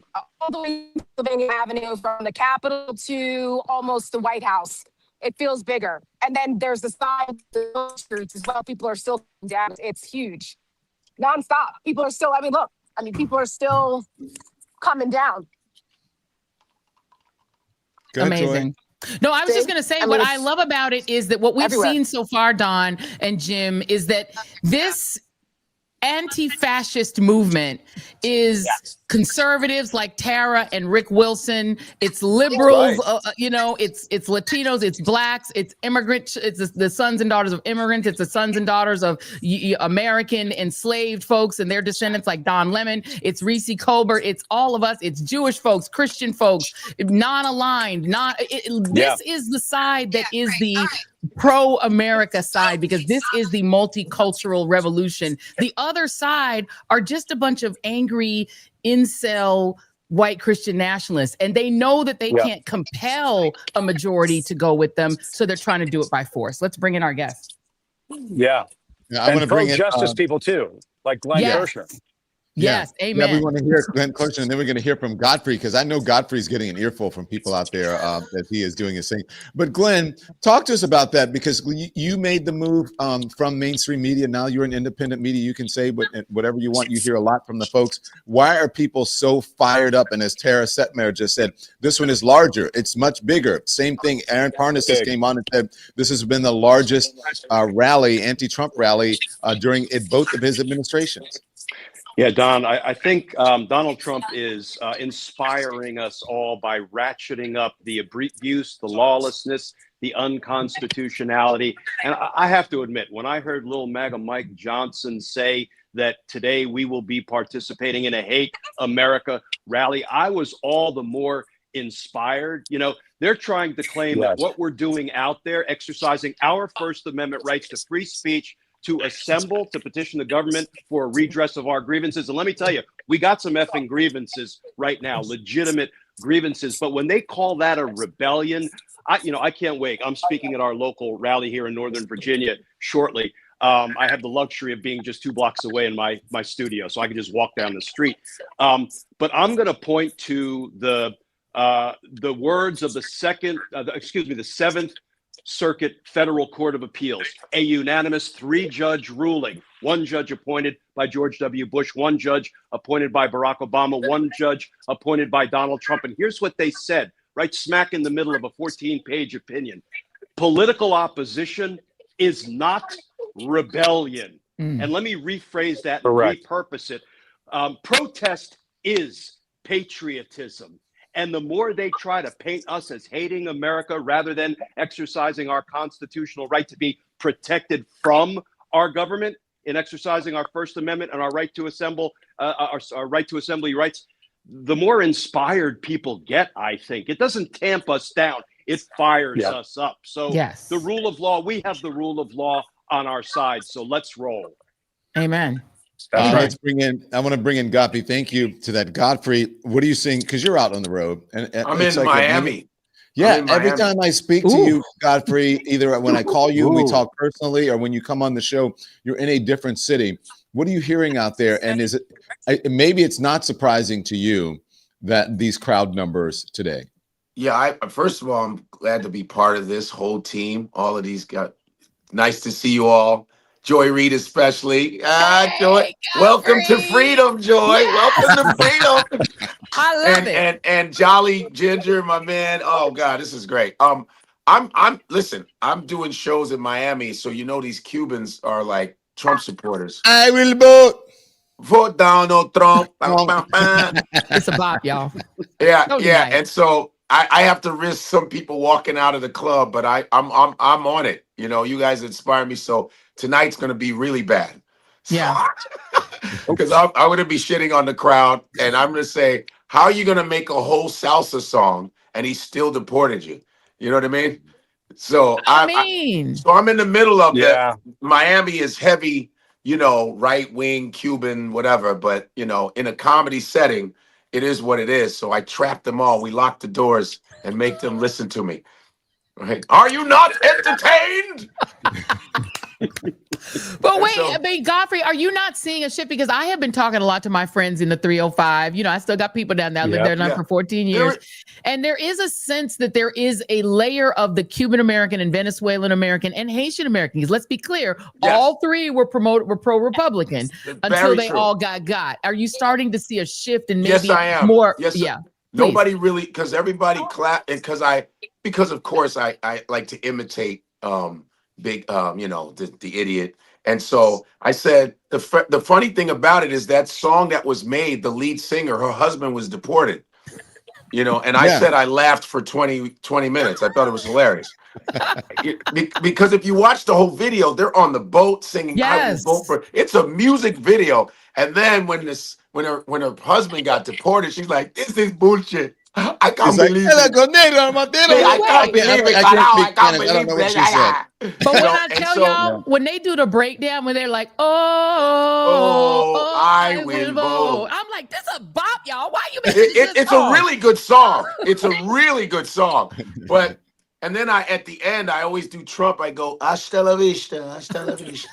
So, hey, stand by. I want you guys to stand by. I want to get to Jolly. Jolly has someone to interview. Jolly, who do you have? Hey, I found a raccoon. Listen, I'm on my mission to find a frog. My commander, Reid, my Antifa commander, has given me orders, and I will find a frog. But listen, are you in coalition with the frog?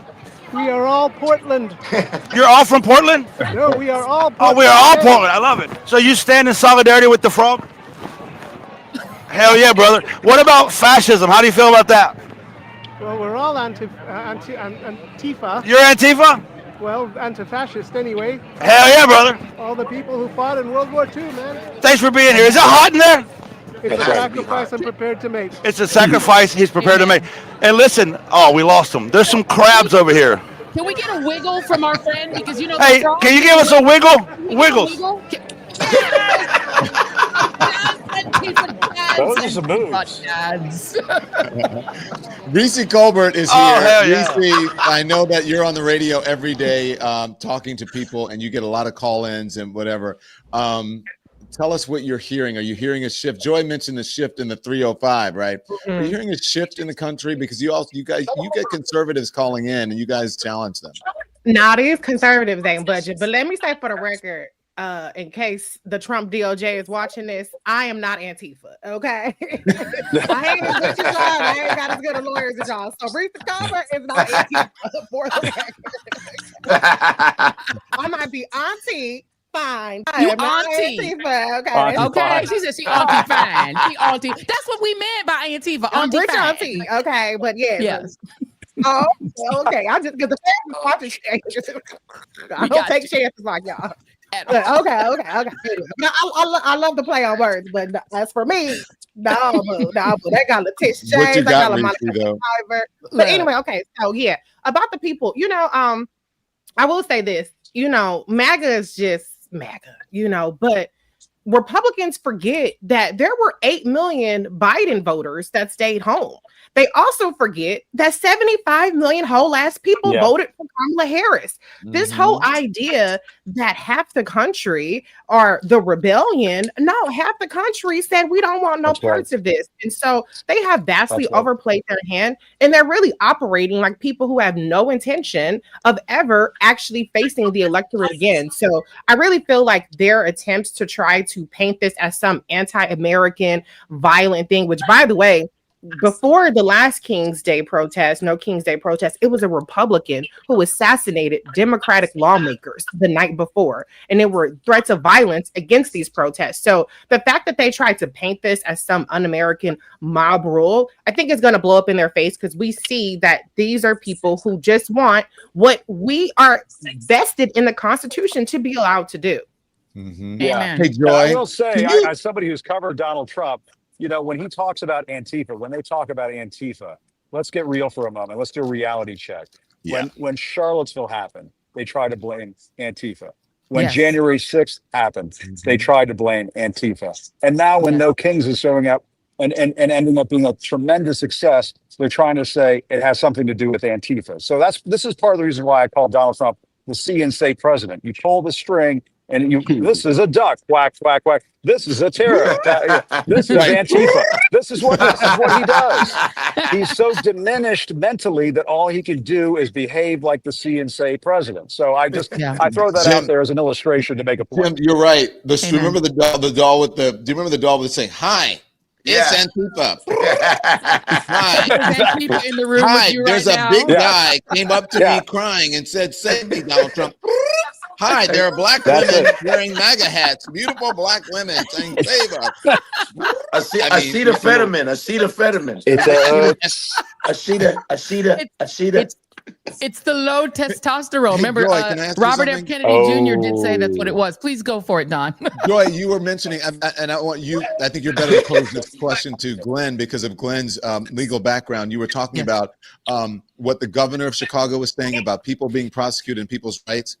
Absolutely. Yeah, let me throw this to Glenn because this is something that I found very interesting. So the governor of Illinois, Governor Pritzker, he made in an interview, Glenn, a really important point that the people who are masking up and violently assaulting people, in some cases in plain clothes, they're not showing warrants, they're going in people's homes without a warrant from a judge, and they're throwing people on the ground and then throwing them into trucks unshackled. They could fall, they could break their necks, they could hurt themselves, they could die like Freddie Gray. All this is happening. And he says, just you wait. There will come a time when the administration will change and when you'll have a Justice Department willing to prosecute. And they are assuming that sovereign immunity is complete and total for them. He was saying it's not. And that eventually there could be either civil or even criminal violations that will eventually be adjudicated. Do you agree with that?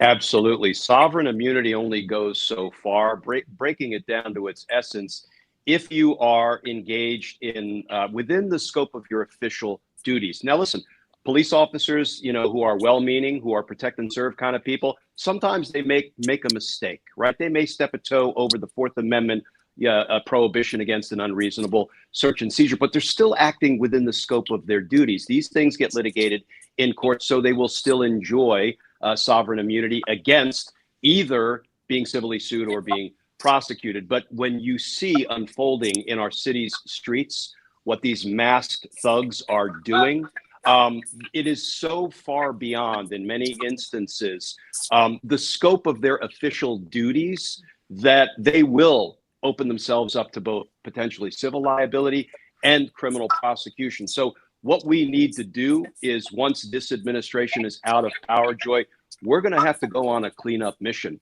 The rule of law will come back into the light of day, and we're going to have to hold these folks accountable. They feel bulletproof now. They're feeling themselves because they got Donald Trump behind him. First of all, we know he's going to introduce all of them to an undercarriage of a bus eventually. Yeah. But we're going to have to make sure that they are held to account by applying the rule of law, and that day is coming. These imbeciles will not kill the rule of law.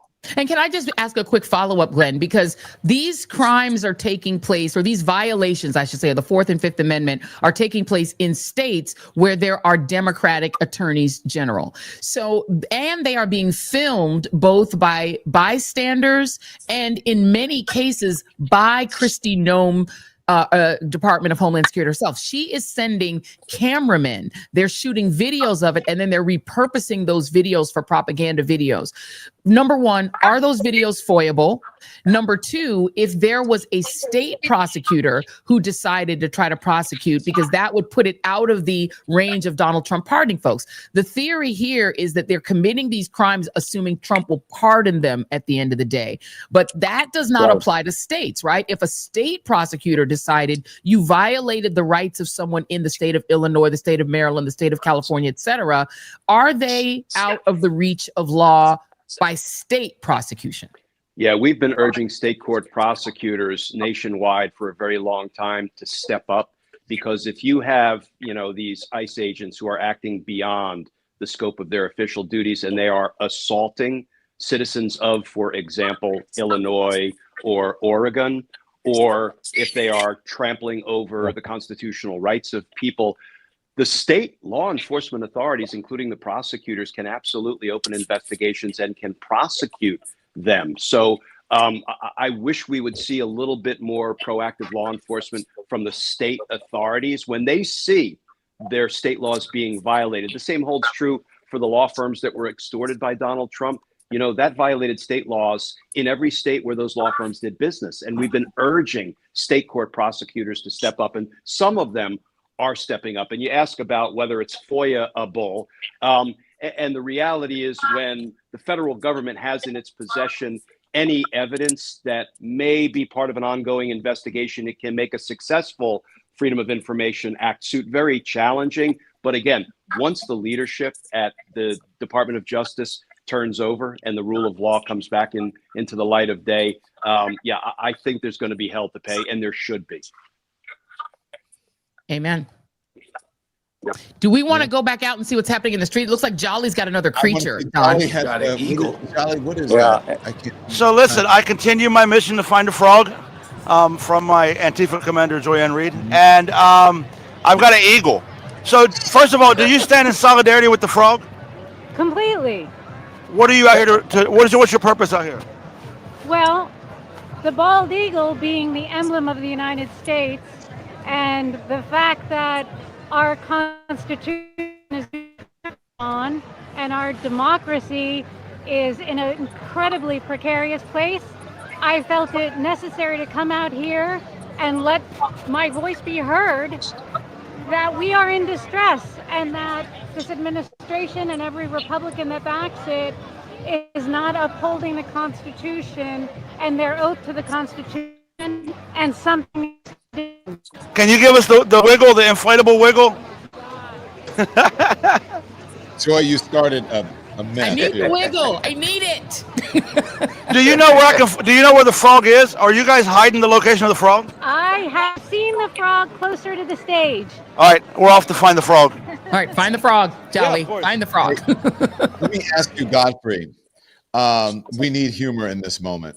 Do you just do the Trump impersonation, or do you actually talk politics in your routine? Oh, I do talk politics. But I do it in a way where, you got to get them to like you first. and then you tell them, boy, you guys effed up, man. You guys voted for your own demise. And I'd be like, Dios mío, Dios mío. But if you speak good Spanish, they like that. Oh, carajo, Dios mío, presidente estúpido. They go, yeah. El presidente estúpido. I can't believe it. Oh, Dios mío, Jesucristo. If the Spanish is tight, they're like, I like this guy. I like this guy. But Joy Reid, you were right. They're realizing, because they screwed up, they're realizing there is change. I mean, it took, them getting deported for them to actually go, oh shit, we thought we were good. No, you're not good. You know what I mean? It's and when I do the invitation, it's a neutralizing thing, because when I'm in the South, I'm around Trump supporters. When I imitate what Donald had actually said, they're like, oh man, you sound just like him. Yeah. Did you get it? He's an idiot. You know what I'm saying? Hey, Jim, I can only imagine that all the inroads that Donald Trump made during the election with Latino voters and some voters that may not actually supported him, that this has just reversed that and even worse than it was before. Yeah. Oh, his numbers are tanking among Latinos. His numbers are tanking among Gen Zers. I think even in Miami, things are starting to change a little bit. That's a hard nut to crack there. The Cuban American Republican, dominance that has been in place there for a very long time. There's no question about it. But when the rubber meets the road, when people are getting deported, when a lot of mixed status families. I come from a mixed status family. A lot of mixed status families. They feel the boot of Donald Trump's thugs.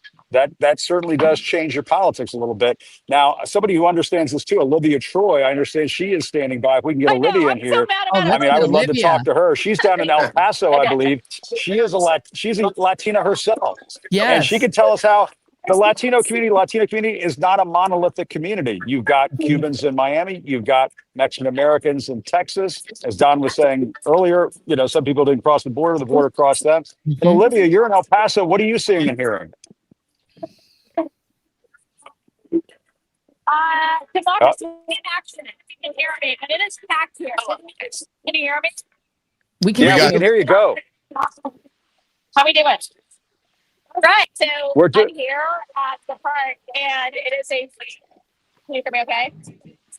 You're all good. We got delay. Everybody, let Olivia talk, and we're all going to be quiet. It's just a delay. Go ahead, Olivia. No, it's okay. No, I'm here at the park. It is packed, and I'm just looking for a. Oh, damn. I think her connection isn't great. Yeah, we need to get, maybe if Olivia gets into a little bit better, we definitely want to hear from her because she's in Texas. And we definitely want to hear that perspective. But I wanted to get Reese back in as well while we're waiting to. Oh, wait a minute. We might have a creep. I'm sorry. Oh, wait, hold on. Stop the presses. Breaking news. Everyone in the chat. Y'all need to go over to the YouTube channel now. Breaking news, please. I had to leave the studio because that's the only way they would tell me the secret location of the frog. I found him, the frog. And so explain to us your sign here. Your sign says hot enough for you. What does that mean? Basically, the old adage of like, how do you boil a frog? And one degree at a time.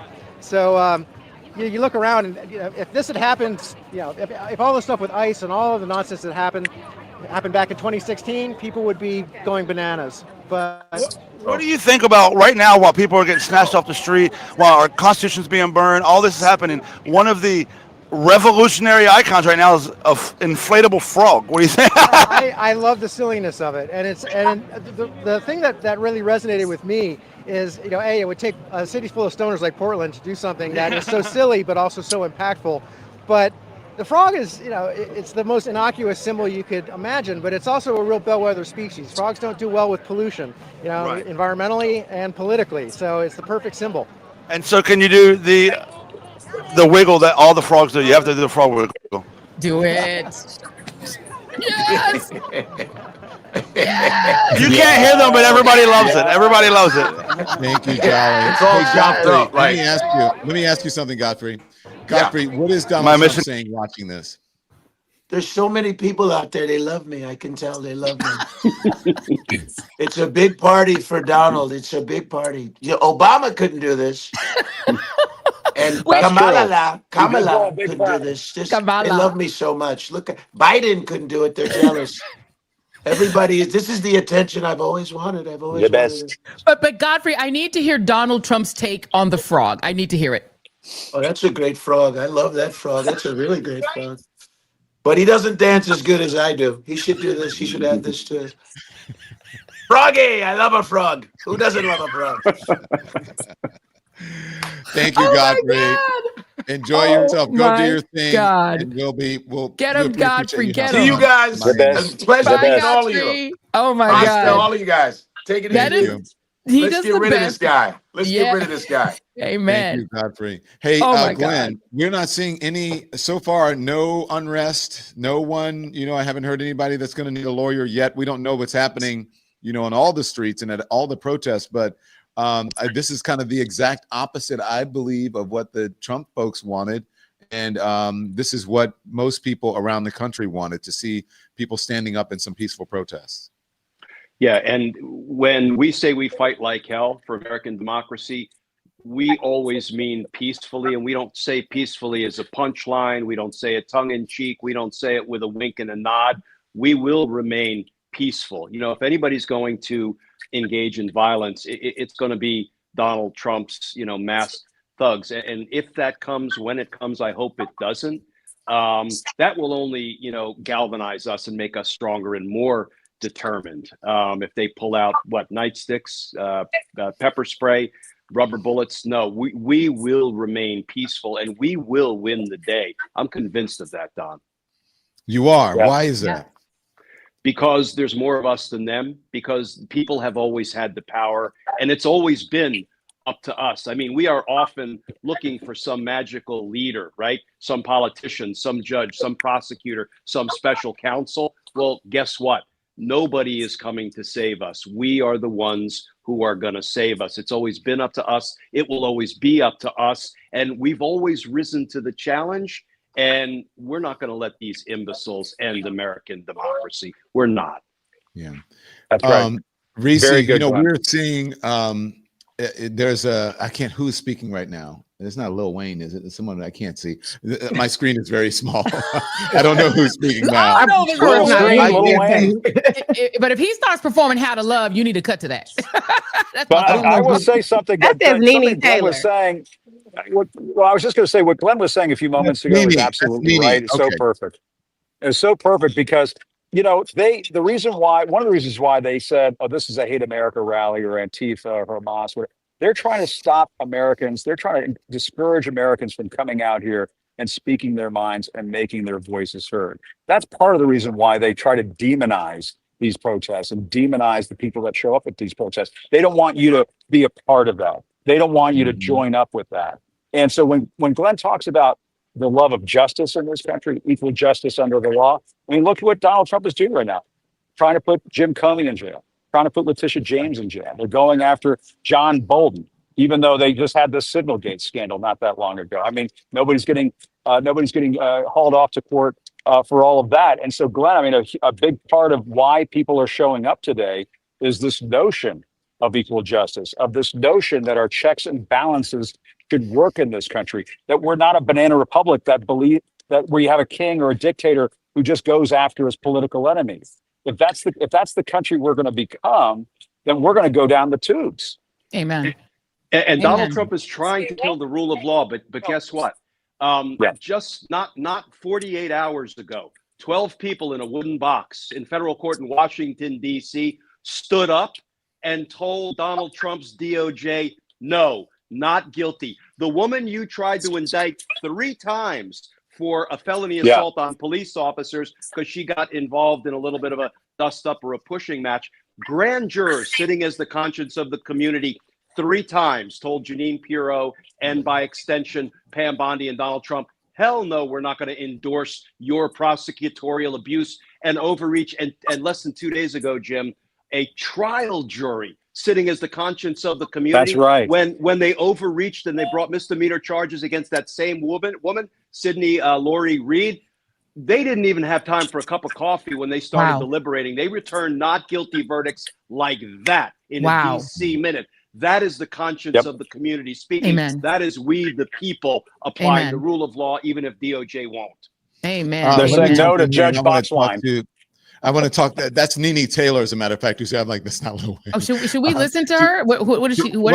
No, we've got folks that we need to bring on, Joy, because it's backing up. Washington D.C. based activist and co-founder of the abolitionist organization Harriet's Wildest Dreams. Nice. Speaking now, but my question goes to Reese. Reese, I've been hearing from a lot of people. Let's be honest, of color, saying this is not our fight. I'm not getting out there, but you do have diversity in the crowd.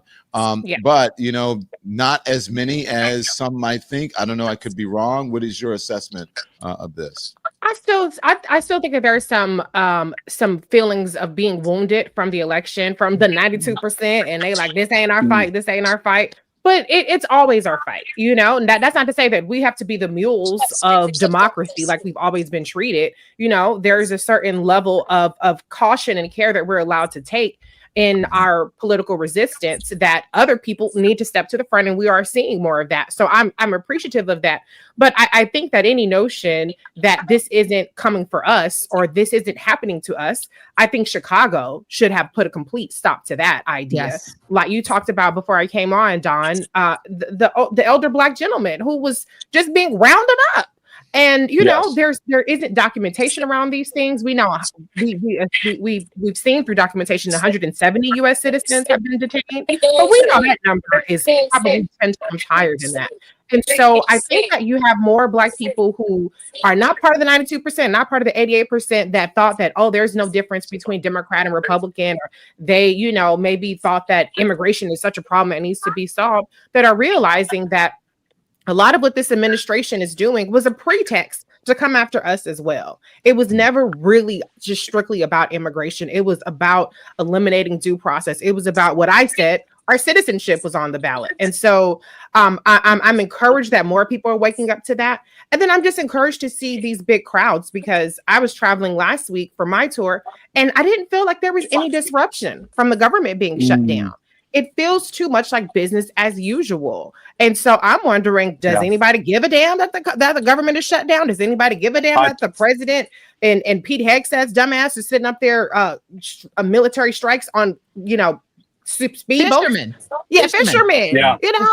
Does anybody care about this? And how about this? Hey, Jim, can you stand by for premiums are going to go up? Yeah, in favor of tax cuts That's for when the they'll rich. feel it. They'll notice. Go ahead. In case I get kicked off, I just want to say one thing. Here's the thing. My litmus test for 2028 and the presidential primary is, what are you going to do to prosecute these criminals in office right now? And as much as there is prosecutorial misconduct from that dingbat Lindsey Holligan and Pam Bondi and all these people, notice that they are prosecuting elected officials for conduct while in office. John Bolton's indictment is based on conduct when he was serving in the Trump administration. Jim Comey was a member of Trump's administration when he conducted this stuff. So nobody should feel safe for all of the actions that they're doing now.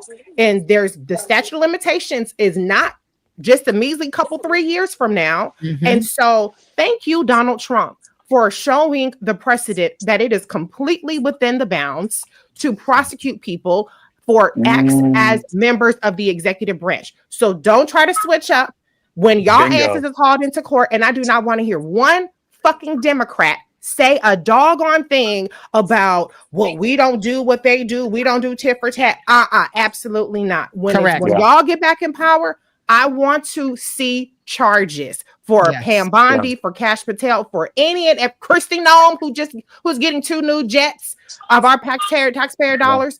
Everybody needs to be investigated, point blank, period. That's my number one issue for the presidential nominee, and that's my number one issue for a congressional candidate and for Senate candidates. Reese Colbert, thank you very much. Thank you, Glenn Kirshner. I appreciate it. We'll see both of you. Follow them on all of their platforms. Appreciate you joining. Also, Jolly, I need Jolly to stand by as well. I want to bring in now D.L. Hughley, the great D.L. Hughley, who is joining us. Oh, my goodness. DL is on the road. Wow. DL, what do you think of these protests? Well, from what I see from your newscast, it seems to be par for the course. I think that America. Reese was saying something I find very interesting. When we were talking about the government being shut down, I think it's how disconnected most people are from the government. They don't really know how it works or see it in their everyday lives. I think that the people who are in government certainly have seen it. I certainly if you're traveling a lot, I know you've seen it. But I think there is a palpable tension in the country. I think that even the people who are supportive of Donald Trump understand that things are not going quite the way they thought. And I think that his overreach, I think his tactics, I think that everything he's doing is having a compounding effect, and people are finally starting to see that this isn't the presidency they're not getting what they were promised.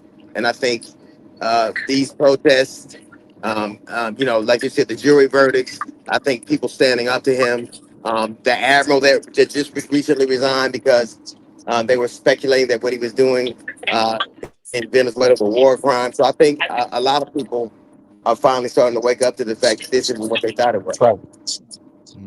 Amen. And DL, can I ask you, how much is you can ask me your anything, mindset? you can ask me How you do it? How you do it? My friend, I mean, how much of your mentality right now is let's try to combine, because there is all this purple revolution. I do love purple, as you know, but there is a lot of talk about whether we need a purple revolution, whether we need to be reaching out to people who voted for Trump and combining with them versus telling them, fuck off, you screwed up, you screwed the country, we don't want you we don't want you on our team. Where are you on that? I think that if somebody voted for this 3 times, I would not be inclined to trust them. If somebody didn't see all of this, then I either question their judgment or their morality, and I don't know that that vacillates. I think that's kind of that's baked into the cake. If you didn't see this in 16 to 12 years, then I don't know anything that could change your mind, and it would all be just for convenience sake. It would all be just smoke and mirrors. So I would be inclined not to trust them. Amen. Same. Position We now. agree.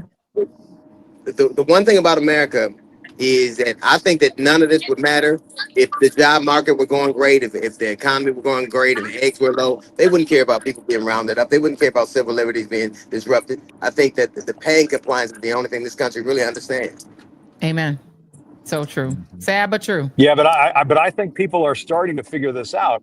When Obamacare premiums are about to go up, in some cases double for people who rely on Obamacare for their health care. And at the same time, they're handing out tax breaks to the rich and the major corporations.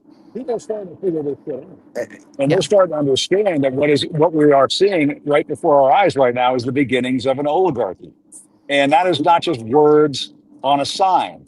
Those are policies that are being put into place right now. And it's one of the reasons why the Democrats are holding out during this shutdown. And I will say they've been shitting the bed on a lot of fronts. Tactically, this has been a very good idea for them. Because it is something, when you have Marjorie Taylor Greene out there saying, My kids' Obamacare is going to go up. When Marjorie Taylor Greene starts making sense, that's when I start clicking my heels and saying there's no place like home. That's all I'm going to say. Right on. Hey, DL, I know DL doesn't like panels, but I don't think he'll mind sharing the stage with this next person. That's Congressman Eric Swalwell. Congressman, thank you for joining us. You're on with Don Lemon, Joy Reid, Jim Acosta, DL Hughley. What's going on, Congressman? Hey, I'm in Sacramento right now, California's state capital. It's the capital right behind me. We have Prop 50 in just 20 days. Prop 50 is not to save California, it's to save the country. It's going to match what they're doing in Texas. And so I'm motivated to make sure everyone here gets their ballot in so that we can win the midterms. Amen. And look at this. Congressman, how worried are you about that? About 10,000 people here at the state capitol. It's going to be close, Wow. Jim. It's right now it's polling around 52%. But we got to get the ballots in, and we can match what Texas is doing. And by the way, on November 4, we win California, we win Virginia, we win New Jersey, we win the Pennsylvania Supreme Court. That's a sweep. That's momentum, baby. That's how you go into the midterms with your confidence boosted, the other side demoralized, and you win and sweep the midterms. But can I ask you, Congressman Swalwell, because you are one of the small number of Democrats who is willing to fight fire with fire on the other side, as is your governor. How do you get your colleagues who, I'm shocked it's only polling at 51%. You still have Democrats out there saying, we don't like gerrymandering, and still trying to play this old game of politics when we are in fascism. How do you get your colleagues, including your leadership in the House and your friends over in the Senate, to understand how to fight this fight? Yeah, we fight too many of these fights with one hand tied behind our back, Joy, and it's usually the upper hand.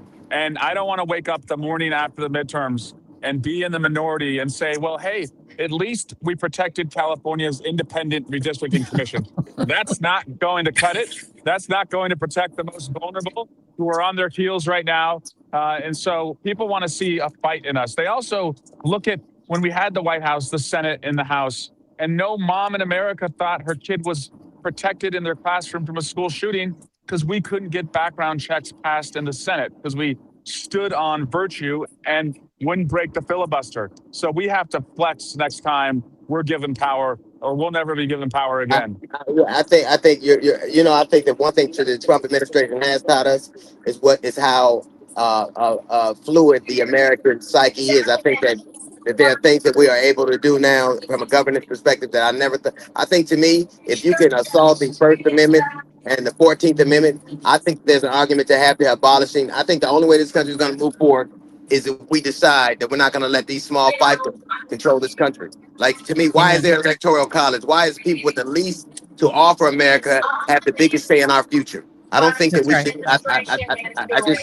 I think we can't. Yes, that's right. It's an arcane system where we have this electoral college where the people who don't provide the most population, the most income, have the biggest sway in our future. With the Flintstones and the Jetsons, and we're letting the Flintstones run the country. It's ridiculous. Look, this is so true, because if you look at the way that the country is set up, every state has a big blue metro that is the entire economic engine of that state. Texas has them. California obviously has them. Donor states, donor cities. You look at New Orleans. That is Louisiana. Take New Orleans out of Louisiana. What is their economy? Take Nashville out of Tennessee, the blackest city in Tennessee. Take that out of Tennessee. What is their economy? They are stealing. They are occupying blue cities in red states as well. And the governor of Tennessee says that's going to be permanent because they want to seize control from these cities where black and brown folk are concentrated, because that's also where the money is. That's where the culture is. And that's why America is successful, is because of blue America. And blue America been carrying red America for so long. They're like a big welfare. They're the welfare queen. And red America wants us to keep paying for what they want, which is ethnic cleansing and white supremacy. And they want us to pay for it with our bodies and with our money. And we can say no to both. And we're saying no today. Congressman, you want to weigh in on that? Yeah. Well, and also they think about the money that's going to militarize our cities. And then you're telling Americans as we go into open enrollment that we don't have enough money for you to have subsidies for your health care, right? Or we're sending $40 billion to Argentina because they like MAGA. But we're telling Americans that we don't have enough money so that you can provide health care for your family. And so we have to get out of this Epstein But shutdown. That's this also a priority if you want to talk about that, DL.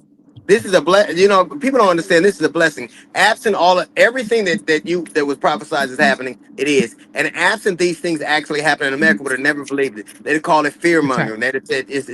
America needed to see this because America's never really had to prove itself. It got to say things. It got to write these lofty words and do all. But now this is the test of who we are. This is the first time this country's ever been challenged and had to prove that a democracy is worth fighting for, and that we are a pluribus unum. We have to prove it now, and I think that it's like we were like this great champion who never really had to fight anybody, and now we do. And it is the people who have decided. There are people in this country, like we're a country right now, like I alluded to earlier. You can go to any major city in the country, you can see a car that are 50 years back. So this is a country, and the only way you do that is to drag people kicking and screaming to the future, because the best way forward for black and brown people, and people need to understand this, is forward. There's nothing back for us. If black people had a time machine, it'd go back 8 years. That's it. That's all we go. We ain't going back no further than that. And I think that the political figures, I think that's very good. Like the Jasmine Crockett's. Amen. We go back 8 years. Obama, that's 8 years. We go back to the second Obama. Right. The first, the second one. Yeah, the second. It's true. Not true. Yeah, Congressman, can I jump in and ask you something? Yeah. Go ahead.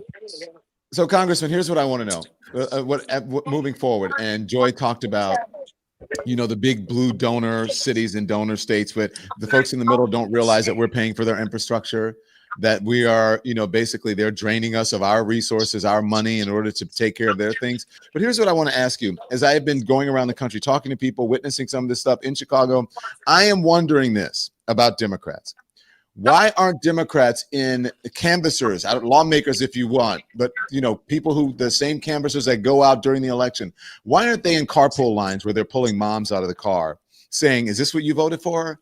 That Donald Trump lied to you, vote Democrat. Why aren't you guys, when someone says, would you like to be on our show on whatever, it's CNN, MSNBC, ABC, or whatever, say, yes, I would like to be on the show. Why aren't you doing the interview in front of a hospital that is either diminished or shut down, and saying the government isn't open because this hospital isn't open because the Republicans have shut it down? Like, why aren't Democrats out there at schools, at places in Chicago and Portland or whatever, saying, come vote for us? Because I believe the election starts now. I agree with DL. This is an opportunity. And I believe Donald Trump has diminished all the gains that he made among Latino and African-American communities just from these acts of these ICE folks and troops out on the streets violating people's due process rights. Go on. We have to become better storytellers, Don.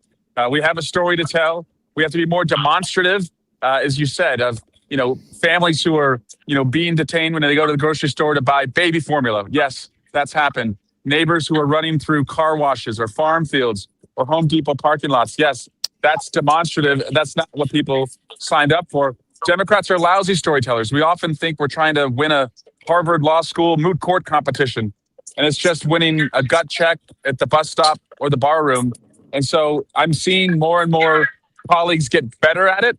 Let me also just say, Don, not everybody has to be a messenger. Like, I don't think I need everyone in our caucus being the messenger. I agree. But we have kind of an Avengers-like crew, and you mentioned Jasmine Crockett and Robert Garcia and Jared Moskowitz and many others who are stepping up.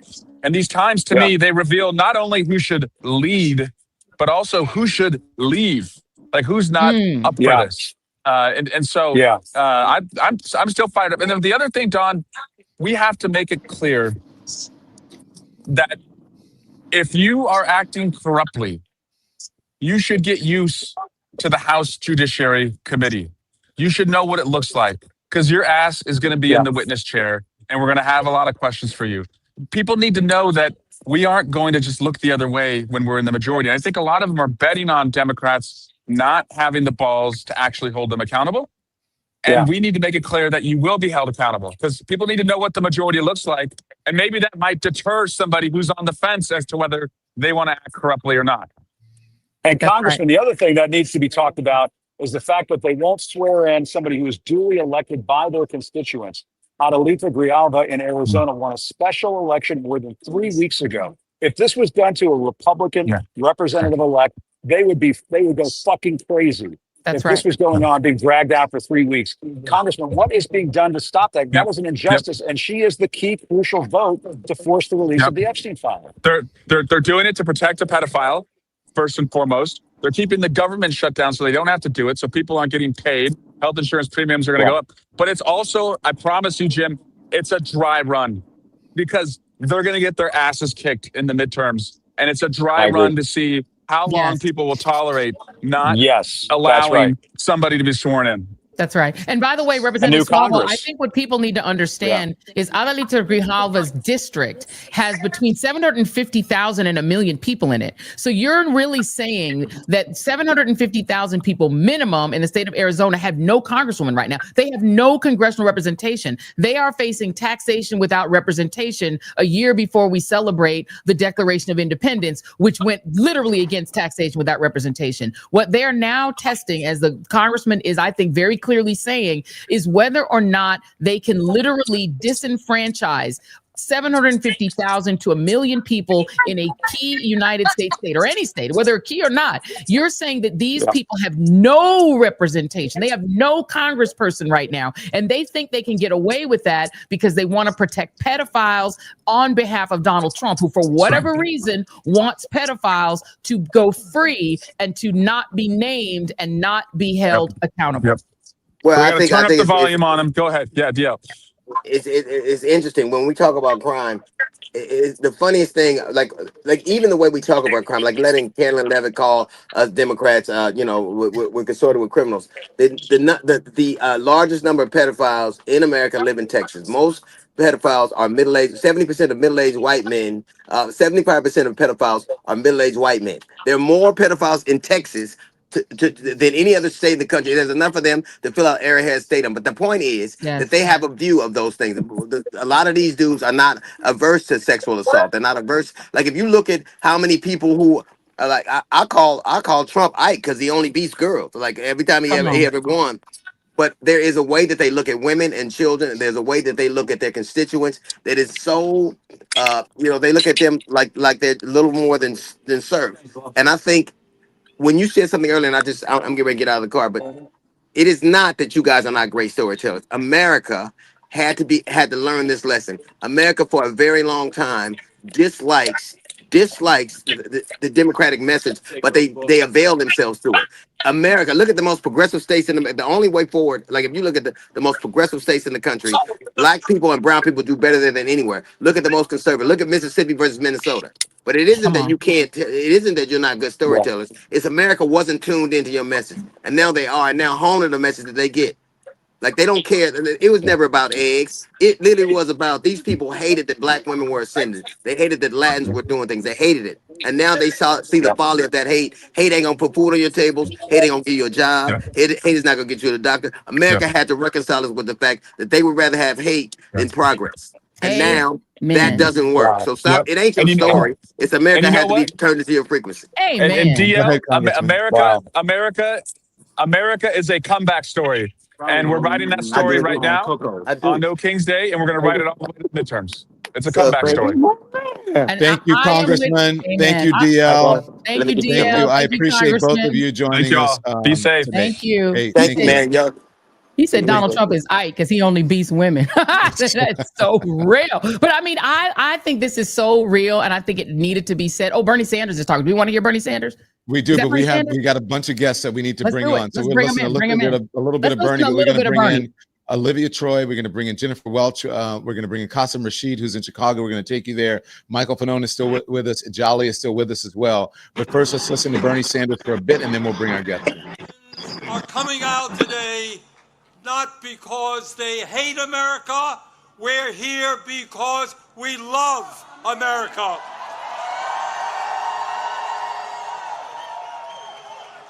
We're here because we're going to do everything we can to honor the sacrifices of millions of men and women who, over the last 250 years fought and sometimes died to defend our democracy and our freedoms. In 1776, with extraordinary courage, the founders of our country announced to the world that they would no longer be ruled by the King of England, a king who had absolute power over their lives. They demanded freedom. And to bring that about, they fought a bloody war against the British Empire and the most powerful military in the world. Tens of thousands of Americans died in that 8-year war, but our forefathers fought on and they won.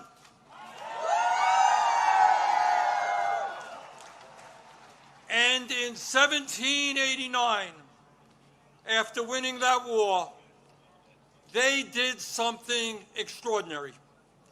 They established the first democratic form of government in modern history. They said loudly and boldly to the entire world, no more kings. And that right there is the theme of today's marches all around the country. I want to bring in California Representative Robert Garcia, listening to Senator Bernie Sanders there as well. We'll continue to monitor that speech. But Representative, we just spoke with Representative Eric Swalwell. And this is, I believe, a momentous day. I believe in opportunity for the people who are opposing the tyranny of this government that we have right now. People are out marching, they're protesting, they're exercising their First Amendment right to assemble. And so far, so good. What's your assessment as you are, what are you observing as you see this? Now, incredible. Obviously, Bernie's amazing, doing a great job there. No, we're excited. Look, I'm out here in California, and so we're about an hour away from our No Kings event that's going to start here in Long Beach. I'm actually hitting up a couple of the events. And so right after I get off with you, I'm going to go meet up. There are thousands and thousands of people already lined up at our park, or Central Park here in the city of Long Beach. It's really exciting to see just people motivated and united, really to say enough of Donald Trump, enough of his wanting to rule over us without any regard for decency, for humanity, for our democracy. And I think what you're seeing today in cities across not just the country, but in some cases the world, is a rejection of Donald Trump. And I think we should be very clear about that. This is about telling Donald Trump that we are here and we're going to stand in between him and the harm that he's trying to cause so many people across this country. Whether they're immigrants who are here that are just trying to work, whether it's women whose rights are being moved backwards, whether it's union workers, and certainly if you're out in this community right now and you're a government worker during this shutdown, Donald Trump is trying to, of course, hurt government workers and raise the cost of healthcare for the American public. And so very motivating to see what's happening right now. And Congressman, let me ask you a question. Are your colleagues on the Democratic side as fired up as yourself and we heard Representative Swalwell? Because we see those of you who are very much out front on the Epstein files release, on fighting no healthcare, no vote. But what we haven't seen is your leadership kind of start to follow suit. There's sometimes seem to be standing up. But do you feel that there is a strategy against this autocracy emerging inside of the party? I do. And I think there's a lot of people, all of us. I mean, we felt horrific after the last election. And I think there was a lot of soul searching and organizing. But I think what you're seeing, especially recently, is also newer voices, younger folks, people that want to take their country back from this authoritarian and this wannabe king, and a party that is willing to bend the knee every single chance they get. I think you are seeing new energy on the left, new energy in the party. And I think that there are examples out there. And I think, what Bernie and, for example, Alexandria AOC have done across the country with the rallies, or what you're seeing happening with Zoran in New York, is they understand, we understand that our coalition, we need to have a big tent. We need to bring people into this coalition, even when we have different perspectives, and push forward. And what people want to see is right now, they're less interested in your ideology. I'm a progressive, but what people want is a fighter. People want fighters in this moment and that are clear-eyed about the danger of Donald Trump to our future as a country and the world. And I think that is what the base, that's what voters, what people on the street are demanding of us. And so what I've told folks, and I've said this to folks in the House, I'm like, if you're not ready to be in this moment actually fighting, then create space and room for those that want to do so. Because this is not a moment to show bipartisanship and let's hold hand with the Republicans. We have to fight like hell every single time and push. Yeah. Jen, do you have a question for the representative? Yeah. Hi, Congressman Garcia. Jennifer Welch. At it. Good to see you. When do you think Moses Mike is going to swear in the Congresswoman? Because I've had it with the delays on that, with delaying democracy and delaying her voice. Amen. 100%. It's really disgusting what he's doing. He is now complicit in this White House cover-up on the Epstein files, and I'm completely convinced that a huge part, I mean, Magic Mike or Moses Mike or whatever Mike we want to call him, MAGA Mike Johnson right now is completely complicit in covering up the Epstein files, and he's willing to keep the government shut down to not seat someone that represents over 800,000 people back home in Arizona. And to not seat her is completely criminal. Her constituents deserve a representative, and the American public deserve access to the Epstein files to see all the powerful men in this country and around the world that have harmed, raped, and hurt women. And so, and in some cases, we're talking about children. And so he should seat Adelita immediately. The government shutdown has nothing to do with it. And those of us in the party and in Congress, we should be demanding every single day that she gets sat. It has to be a priority. And we have to continue to push the Epstein files issue. This shutdown is, of course, about healthcare, but it's also about a Republican Party that right now would rather cover up pedophilia, monsters, people that have hurt children and women than support government workers, than support people across this country. So we're gonna get to the truth. Miles Taylor, where are you? And do you have a question for the congressman? Yeah, well, he's the head of the Oversight Committee, by the way.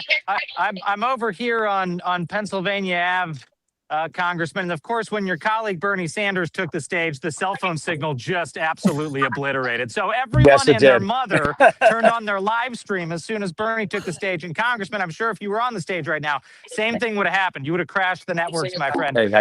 Yes. You know, Congressman, I do want to ask you, I think people who are watching right now are really interested to know, as you and I have talked about in the past, what changes when the Democrats retake the House and you go from the ranking member to, knock on wood, chairman of the Oversight Committee? What changes and how do these investigations, these huge investigations into the Trump administration, get supercharged? Look, first of all, we're preparing right now. And so I'll say number one is like, I'm not waiting. We're not waiting on oversight to get into the majority to do the work. We're forcing subpoenas. We're fighting like hell. We're in the mud. We're doing whatever it takes. We're using every tactic in front of us to launch investigations, to get information, to hold people accountable. We can't wait for the majority. So we got to do the work now. And we're encouraging folks in the Democratic caucus, like, we got to act like we're in the majority, like right now. And I think that's what Trump does and Republicans have done so well, and why we've been caught flat-footed. And so I think us as a party, as a leadership, we have to act like we're in the majority right now. And as far as when we get additional powers, when we hopefully flip the House on oversight, that gives me as chairman and our committee the ability to subpoena any person in this country. We can subpoena documents, whether it's from the banks that have funded, we know this the sexual trafficking ring that Jeffrey Epstein had, whether it's bringing officials in front of our committee on Epstein, or whether it's Kristi Noem and the kidnappings and the inhumanity that she is causing across this country, taking on people that are just here working, and in some cases, U.S. citizens, and actually arresting them. I mean, it is crazy. And so our ability to subpoena, to investigate, to hold people accountable is important. And my message also to the Trump administration and to those that are out there essentially carrying out their ass is that the oversight committee is going to be there to hold you accountable. And so if you are out there working with ICE, for ICE, and you are harming people, you're throwing people on the street, you're arresting people illegally, we're not going to forget that. We're not going to forget that. And we're going to ensure that everyone is held accountable. And at the top of that list is going to be Stephen Miller. Amen. And Congressman, I mean, one thing I want to say is that, I mean, Donald Trump has been effective, I think, in the last couple of weeks of knocking the Epstein files out of the headlines. He's just going batshit crazy on a whole host of issues. But I mean, one of the things that you've been able to uncover, Congressman, is that, I mean, he's already in the Epstein files, that birthday book that had that letter with the crude drawing and so on. But we still don't know the full extent of it. I mean, that's the undercovered part of the story. Isn't that right? That's right. I mean, remember that birthday note said it didn't exist. I mean, Donald Trump literally said multiple times that note doesn't exist. And then we got the note, and then he says, "Oh, that's not my signature." We know that's BS. We also know with certainty. Note, I've never seen a note. Never met a note in my life. Not my handwriting. Yeah. Yeah, exactly. And we know with certainty that he is in the batch of documents and photos and videos that the DOJ has. And so, look, we've talked to numerous whistleblowers. We talked to people in the government. I personally had conversations with survivors and those that have been horrifically harmed and abused. And so we know that the truth is going to come out, and all of the co-conspirators and those that were involved in harming these children and women, they're going to be held accountable. And so Mike Johnson can try all he wants to delay, not to Adelita, not get us the files. But I want to remind folks that there are hundreds and hundreds of good civil servants. In some cases, these are FBI agents, other folks in other agencies that have worked on this case and on the Epstein files. And they know what is in there. And it is going to come out. And so this cover-up, this is a massive White House cover-up. Yeah. And they are not just protecting the president. We're talking about very, very rich and powerful men that right now are in this country doing everything that they can, pulling every lever they have, using every ounce of intimidation that they can to ensure that this never sees a light of day. I also want to ask you about other investigations here. I'm going to show you what I think might be the sign of the day. This is the life of a show trial. And full disclosure here, this sign was made by my wife, who is out here at the protest. The life of a show trial. But I bring that up, Congressman, because in addition to Epstein, we have got some extraordinary miscarriages of justice happening just in the open. I mean, these aren't Watergate in parking garages in Washington. The president of the United States is prosecuting his opponents, but as we've all seen in the past few weeks, it's about to get supercharged. It's not just about elites inside the Beltway who've crossed him. It's not just people like me who he's threatened to throw in jail. He's now going to start designating Americans on the terrorist watch list. And as Joy and others have said in the lead up to this event, I mean, they were equating us, everyone. Miles. Yep.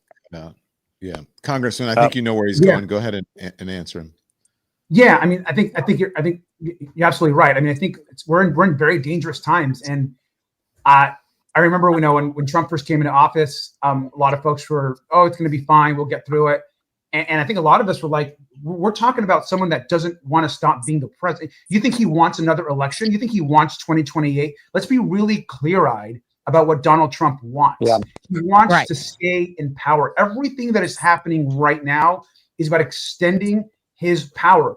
And all those groups on the right, these so-called conservative organizations, they're now complicit.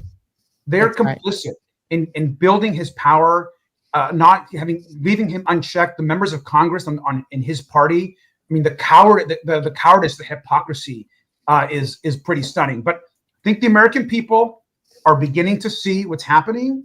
Many of them are feeling betrayed, especially on this Epstein issue. I talk to Republicans all the time that are like, I can't believe he's not doing this, and that he broke his promise, and we're feeling betrayed. Grocery costs are still going up. And so we have a lot to talk about, but it's going to take everything you guys are all doing, the people that are marching to push and to continue to push us in Congress. We have to be in this fight all in, and I'm proud to stand with you guys. I gotta get out. You're getting the boot. Your team is saying he's got to go. He's getting the hook. But wait, real quick, I want to ask Miles Taylor a question. Thank you very much, Congressman. Thanks, Keep up the Congressman. fight. We appreciate you, Congressman. Keep up the fight. But Robert Miles, Garcia. you said something that I want to dig a little deeper on, because I notice a pattern, and you, as a person who worked in the national security side of the first Trump administration, do you notice a pattern? Donald Trump used to say lock her up, and he meant Hillary Clinton. But Hillary Clinton has no special knowledge of Donald Trump's crimes. I mean, she and her husband Bill were at his wedding, but that's about the extent. They used to be friendly when he was a Democrat. But I see a pattern in the people that Donald Trump has said he wants prosecuted and the ones that Pamela Joe and her gang have actually prosecuted. Tish James, who has inside knowledge of his financial crimes against the state of New York and his children's crimes in terms of manipulating charities. Adam Schiff, somebody who sat and was a senior part of the January 6th investigations. John Bolton, who would have special knowledge of anything Donald Trump did vis-a-vis national security that might relate us to crimes in the international sort of crime syndicates that involve Russia.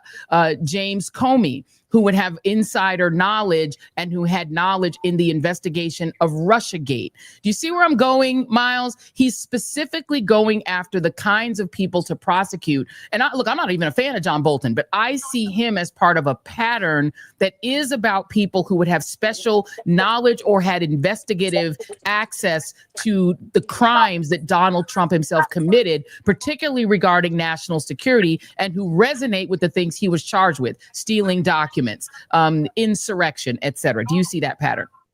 Joy, I'm glad you brought it up. In fact, this week, I did a quick tally in the back of my mind because I was amazed I hadn't seen this anywhere. There are 14 people who have either been indicted, threatened with prosecution, or investigated by the president, who also wrote books critical of Donald Trump. Now, one of two things is true. Either Donald Trump has just become a really prolific reader, and he just, he just doesn't like the quality of the books that are coming out against him from people like me and Bolton and Comey and others. And Michael we know Cohen. That's not true, because and Michael Cohen, I know he doesn't read. Or it's two, that he knows these people are being critical of him and he wants to shut them down. I mean, that's quite remarkable. 14 people who've written books critical of Donald Trump, threatened with investigation. I don't think that's a coincidence. I haven't heard a single person who's written a flattering book about Donald Trump, like his FBI director, Kash Patel, who's come under investigation. Has anyone looked into whether Kash Patel, who wrote, a lot about national security and intelligence in his book, did he keep a diary? Are they going to look into his diary like they did to John Bolton? I mean, I think John Bolton here, that's right. Love him or hate him, he's going to have an exquisite case for selective prosecution because there are so many other people who they've declined to look into, not least of which is Pete Hegseth. Pete Hegseth, who shared classified information on the same encrypted messaging app that they accused John Bolton of sharing classified information. And he's sitting in the job of Secretary of Defense, and they have decided not to do anything with that. So, I mean, the examples go on and on of selective prosecution. But yes, Joy, I mean, I think you cannot escape. Of course, this is not coincidental. And the only one who would think it's coincidental is someone who's missing their prefrontal cortex. Oh, you mean like Carolyn Levin? I need to get Qasim Rashid in. Qasim is in. Look, I believe it's the center of the United States of America right now, and that is in Chicago. Qasim, thank you for your patience, and we really appreciate it. What are you seeing in Chicago? Jump, guys. Thank you. Qasim, thank you, Miles. Thank you, Miles. We'll see you soon. Thanks, bud. Thank you very much. We had Olivia. Olivia's gone, as I think Olivia left. Qasim, take it away. I saw you there last week, and not even a week ago, you and I were standing in Chicago and witnessing what was happening. Tell us about the protest there today. It is fantastic. I'm right here in downtown Chicago right now. I'm gonna have my camera pan out and show you literally thousands of folks here. It's peaceful. It's beautiful. I will say, I've had more than one person come up to me and give a shout out to Joy Ann Reid. That they're upset that she's no longer on cable, but they're still excited about the work she's doing. Oh, thank you. Thank you, friend.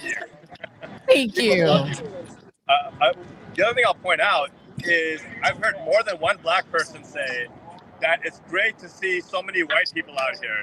Now Trump is in trouble because the white people are also after him. So I think we're seeing people push past and recognize the unity we need to fight this fascism. It's exciting, it's inspiring, and I think we're just getting started. Amen. Yeah. Jim, you have a question for Qasim? Qasim, I mean, I have a question. I was going to ask about Chicago, and I mean, to me, you know, the governor has, I think, said it exactly right, that what Trump is trying to do is basically invade a state that he has not been invited to with the National Guard. I mean, what does it feel like to people in Chicago to have the Texas National Guard being deployed into their state involuntarily? I mean, to me, if the roles were reversed and you had the Illinois National Guard going into Texas, I think we know what would happen. People would go batshit crazy. They would be pissed off. How are folks feeling about that? Because to me, it's just outrageous. Absolutely, no. I think you nailed it, Jim. People here are pissed off, they're furious, and I think that a lot of these folks don't realize that Chicagoans have a history of opposing fascism. We drove out Trump.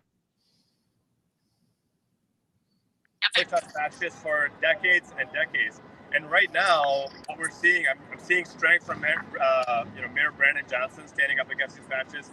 J.B. Pritzker is contemplating arresting these ICE fascists. The chief judge of Cook County just issued an edict saying that any ICE person who targets somebody in a courthouse is going to be arrested. So we are leveraging all of our powers locally. Of course, the federal appeals court unanimously told that the National Guard cannot be deployed there. So we are pulling our levers. The people of Chicago are showing up. But make no mistake, we're pissed about what's happening. We're not going to take this thing down. Yeah, I agree. So, Qasim, you've been watching over the last week. Is there any difference the way folks are being treated? I would have to say, just from my assessment of what I'm seeing on the news, no. I'm seeing moms being pulled out, and at the car pickup line, I saw 2 moms this week being picked up and then let go, picked up for no reason and then just let go. We're seeing ICE agents ramming into cars. What is it like there in the city now? Well, a couple of things. One, if you recall, back on October 4th, DHS put out a press release saying that 10 cars ambushed one DHS agent who then had to fire in self-defense. The video footage since then has shown that this was a complete lie. There were no 10 cars. There was no firing in self-defense. It was a proactive firing, and there's been no accountability there. So people are ticked off about that. The second thing we're seeing, Don, you and I met in Broadview at the ICE facility. Since that time, they've put up even more barricades and shut down the street even more and deploying more law enforcement. My friends who were there yesterday saw police deployed batons and hit them. People got hit in the face. So they are increasing their aggression. And what did I say to you, Don, in our interview? That every act of violence that we're seeing is coming from ICE against ordinary folks peacefully protesting. I will say in Chicago right now, I've been talking to the Chicago police, and they've been fantastic, so credit to them. I think it's a testament to Mayor Brandon Johnson, who's built a good alliance with them to stand in solidarity with Chicagoans, with Illinoisans, protesting this ICE fascism. But my sincere worry and fear is that ICE is getting more and more emboldened.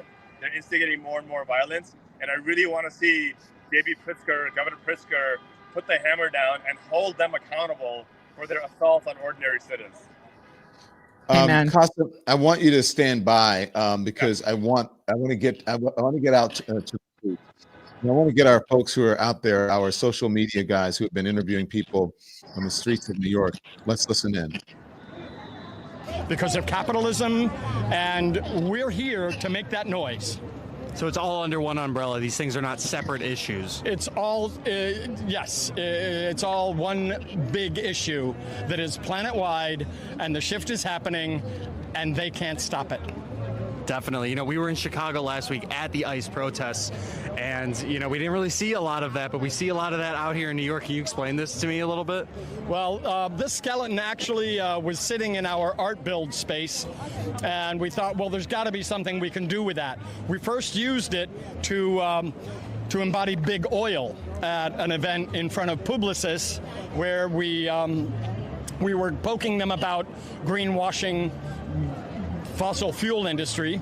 And then when we went to bring our Carnival of Collapse to the Federal Plaza event in August, we decided to dress him up as Ice Agent Skelly. I love it. The skeleton's lived a few lives, it sounds like. Yes. The whole Carnival of Collapse event that we have created is changeable, and it's flexible so that we can use it to protest a wide range of the intersectional issues that we're dealing with. Amazing. I have one last question for you. Everyone is out here protesting a few different things, but it all seems to center around Donald Trump. If Donald Trump was right in front of you right now, what would you say to him? Donald Trump, your days are numbered. Oh, baby. Thank you, sir. Thank you so much. Keep fighting. Thank you. Thank you. Extinction Rebellion. Yeah, thank you, sir. Here, kids. Thank you. Can I talk to you really quick? Sure. Sure. What brings you out here today, man? I scream, you scream, we'll all scream from ice stream, glacial collapse. There's a whole carnival of collapse all around us, isn't there? Okay? And this guy is digging coal pits and digging oil. Chill, baby, chill. Please don't drill. Solar energy is the most effective and cheapest energy, and we're missing the boat. China's selling it to the world, you know? The negotiator extraordinaire is missing the whole boat, okay? And so Extinction Rebellion, you may have heard about the pollinators, huh? You know? Well, that's just a half of it, as we're losing a third of our species as we speak, okay? All right, if that doesn't bug you, it should, all right? So that's our the Don Lemon Show social media team out there, and we'll get back to them. They're interviewing people. I love to hear from people, whether, look, he's talking about pollinators or whatever. I still want to hear it. Qasim, you spoke a minute ago just about seeing people. Wow, look at Chicago. Oh my gosh, look at this protest that you're at, Qasim. This is incredible. If you want to go and interview some people, we would love to hear. Please. I don't know if you can. Yeah, you'd have to take your headphones off to do it, but we would love it if you could do it, because I want to hear from some of the folks in Chicago. But what other stories? I know you're hearing love for Joy, and we all have it. We're all stuck there. Well, I have to say that I am not upset that she's not there. I don't like her exit, but I'm happy that she's here and that she is thriving. Amen. But what else are you hearing from people there? The sentiment, are people just fed up in Chicago? Yeah, well, I'm wearing my favorite shirt, that billionaires are the only minority destroying this country. And what we're seeing is signs for in support of immigration rights, in support of LGBTQ rights, in support of abortion access, for climate justice, for healthcare, for economic justice, for democracy, due process. Gracias para usted. Gracias. Hey, how you doing? Thank you. Thank you.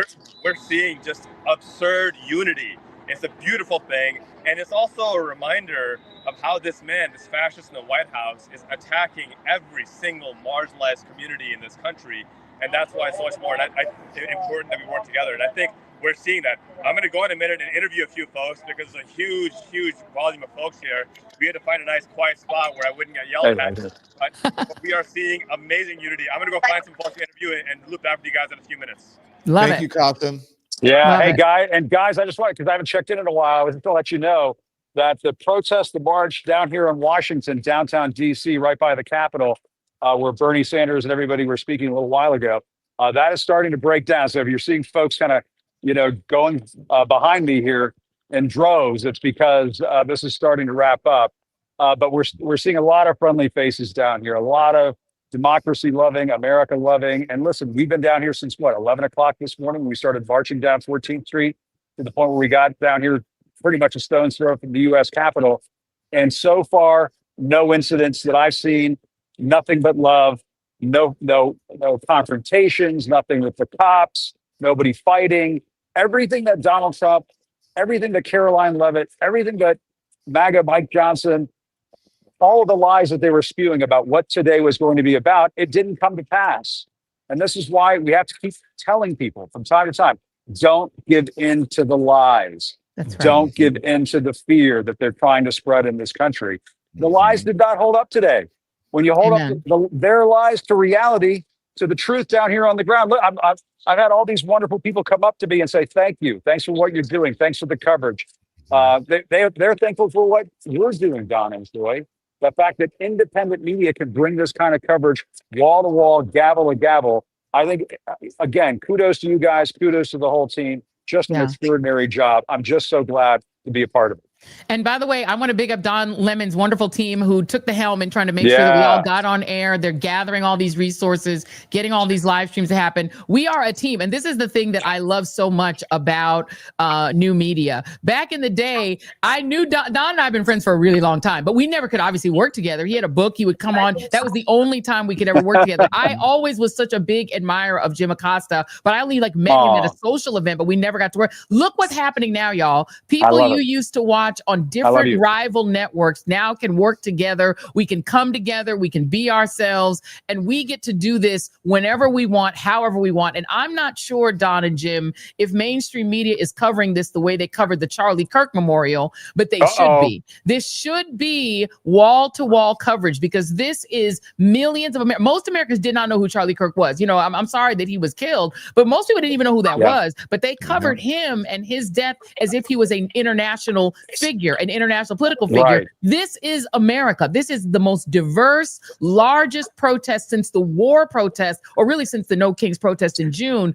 But when there are protests like this, and you all can attest to this, mainstream media would often not cover them. C-SPAN would cover them wall to wall, but we would often demand, we would beg to be able to cover. I remember the first Women's March, we were told we had to cover Donald Trump because he was at the National Cathedral doing like a church service. And we were like, no, but there are thousands, tens of thousands of women marching for their freedom. Yes, the mainstream media made the decision it was more important to cover Trump in church falling asleep. We now get to control our own fate and give you all the important information about what your fellow citizens are doing. Go for it, Jim. And I was just going to say, the reason why you're not seeing the coverage now, and Joy and Don, you guys know this all too well, is that the corporate media, the legacy media, they've been cowed into silence. They've been put back on their heels. They're in a state of panic. All of these news organizations are being meddled with by their corporate overlords, and those corporate pressures are bringing to bear, I think, a suppression of the coverage that we need to be seeing in America right now. Americans need to be seeing that a peaceful, nonviolent demonstration just took place once again across this country that is saying no to fascism, no to authoritarianism, no to white nationalism, no to ICE running wild in our streets and grabbing people out of their homes and grabbing people out of their minivans. That this all happened again today for the second time in less than 6 months, without the shit hitting the fan that Donald Trump, Stephen Miller, and Mike Johnson, they were all begging for it to happen. They wanted it to happen. Caroline Levitt was saying it was going to be Hamas and Antifa, and they're liars. They're liars. And it was going to be violence, and it was leftists and people who hated Americans and whatever. Hate America. It's happening all over. Olivia Troy is. I mean, it's happening in El Paso. It's happening in DC. Monique, the old El Paso. Pat Cocciarella joins us as well, and Michael Fanone is still here. So, Olivia, it is still going on where you are. Oh man, it is. It's getting more and more packed in a minute, and I'll tell you this. What is really incredible in the feeling here, John, is that those are one of the largest military bases in the country. There are here. There are immigrants here. We were looking out at the border of Juarez and El Paso. And I am here. You're a congresswoman on an Escalade, and I'm going to swear to God, it's super hot here. So our equipment's over here and everything, and we're making it work. But she's here joining me. Here she is. I'm going to give her the mic. And you guys can talk to her. We're cutting out. Yeah, we don't have a good signal for you, Olivia. We don't have a good signal, unfortunately. Try to see if you can get closer to Wi-Fi. Yeah, let's see now. Let's see. Okay, we'll try that. You sound good. You sound good now. You sound good now. We hear you. Yeah, we hear you. Stay there. Ask Veronica a question. Yes.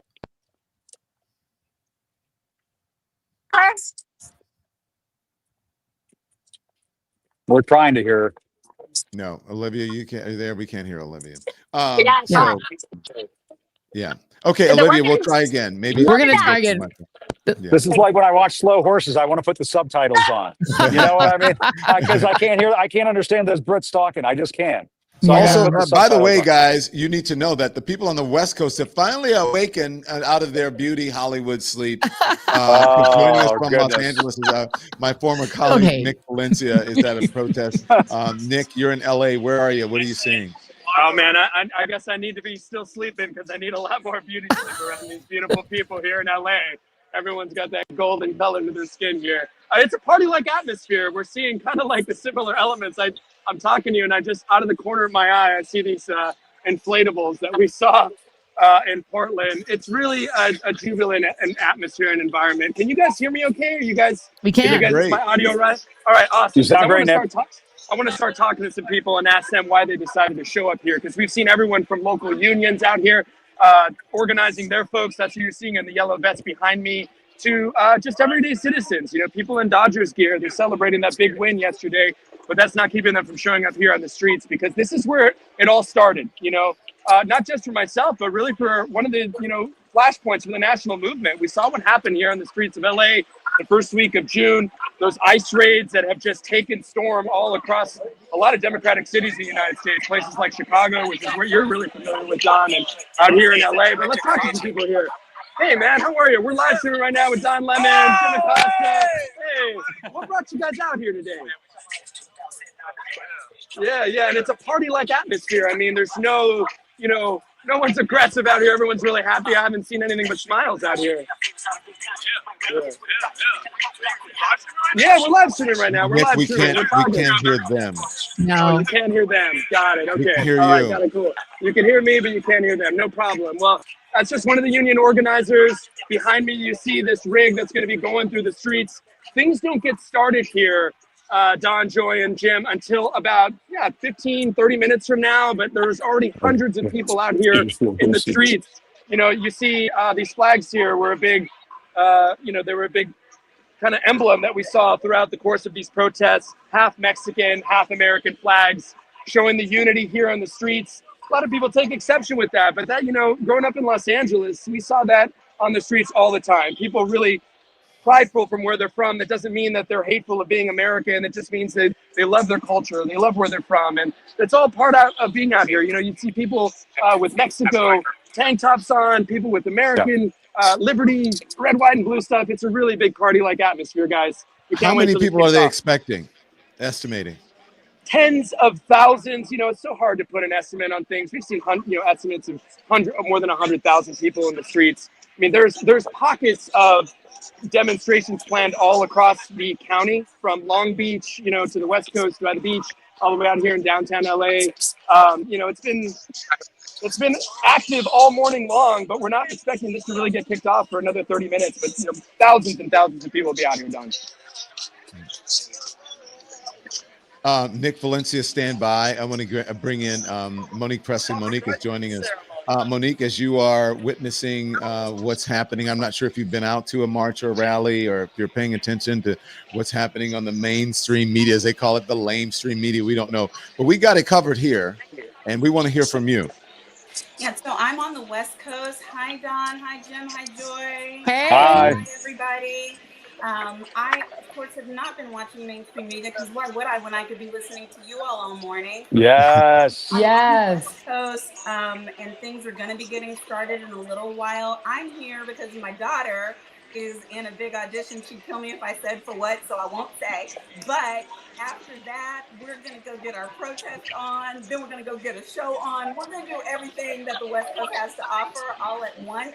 But I really just want to first say and agree with each of you who's been talking about the difference between mainstream media and what you all are doing, and the fact that you have given this event and given, frankly, our citizenry the coverage that we deserve, because people are going out and making their voices heard. And when you flip to the other channels, it's nowhere to be found. And no, Joy, I wouldn't have wished for you to lose your show. Don, I didn't want you to be off mainstream. Jim, I didn't want you to not be covering the White House. But look at God, right? Look at God. There we go. Yes. Praise be. Yes. And it's not just a demonstration of the power of independent media, but also, as Joy was just saying, the power of collaboration. Yes. Right? Yes. The power of when people have respect for each other and can find common ground, can come together. You all don't cover things the same way or from the same vantage point, and that's the beauty. Yes. Because then you're all together and we get to see that. But frankly, I don't know if I'll be the first person today to say it, but let me go ahead. What the march really just kind of makes me sad though. I'm depressed by it. I'm kind of infuriated by it actually, and I can't shake it. I hear the people being all optimistic, but I took my daughter out there 2017. We had on our can you say the word, the P word? You can say We pussy. not all you can say it. The Yeah. pussy Okay, hat. we Sure. had on our pussy hats. I had my 10-year-old daughter, with her cute little pink beret, and we marched down. And there's no marches like this when that man is not in office. And I've seen the marches before, and we're seeing the marches again. And I need these marches to convert to votes. And if all the people who are out there are the ones who voted, then I need them to get their folks. Okay. Yes. Yes. I'm focusing on my folks. Yes. And I need them to focus on their folks, because Yes. the folks I marched with in 2017 have let me down every 2-year vote since then. And so I'm not really trying to march nowhere with them anymore. That's my truth of the day. I saw Congresswoman Jasmine Crockett posted a picture today of her and Vice President Harris.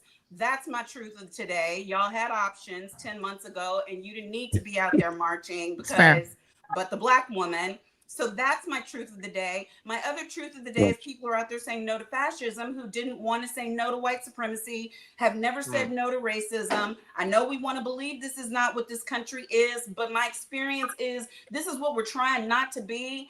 Not that it is that we are not it. That's not necessarily my truth or the truth. So I am encouraged that people are doing it.